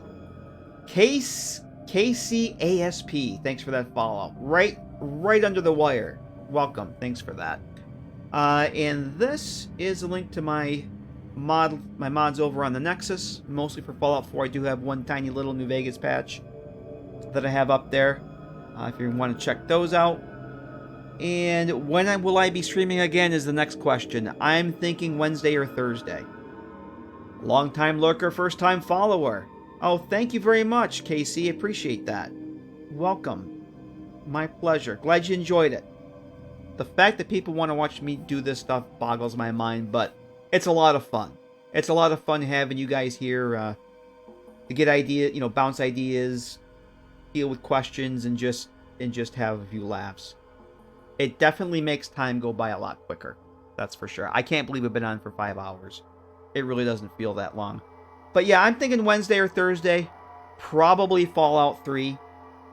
We're getting close to that playthrough. And then I do plan on streaming Fallout 4 as normal on Friday. I did find out that we have a little bit more quests to do before we can get to the end game. Turns out I made a very, very bad tactical error with the railroad quest line. Completely forgot that you have to go do a bunch of Institute stuff. Yeah, so we're actually, Friday we'll probably be doing a bunch of Institute quests. because, you know, doing Institute Quest makes perfect sense for the Railroad quest line, but that's what you got to do. So we got a lot to do on Friday for Fallout 4, but that's Friday. Shelter base is amazing. Sorting. Oh, thanks, Casey. I appreciate that. It took a little bit of work to get working, but the fact that it actually works is pretty good. I'm very happy with it. But thanks. Yeah, the mod's a long way from being done. A lot of work to do on it, but a lot of testing. But it will be integral to my next playthrough. Yeah, we gotta have the bond with Father before crushing him with betrayal. That's pretty much it, Mad Dog. That's pretty much it. Yep. That's exactly what we gotta do. So, I completely didn't... I've done a Railroad playthrough once. I do not remember having to do a ton of Railroad quests. So, the bright side is, we get to go to Mass Fusion and get that magazine that I didn't think I'd be able to get. That's exciting. So I actually have one more magazine to add to the collection. Because it belongs in a museum. But that'll be Friday. Probably Wednesday or Thursday, Fallout 3. And until then, thank you all for coming and hanging out. It's been a blast. I appreciate it. We will see you soon. Have a great night and or / morning. And I will see you during the week. Have a great night, everybody. Thanks again.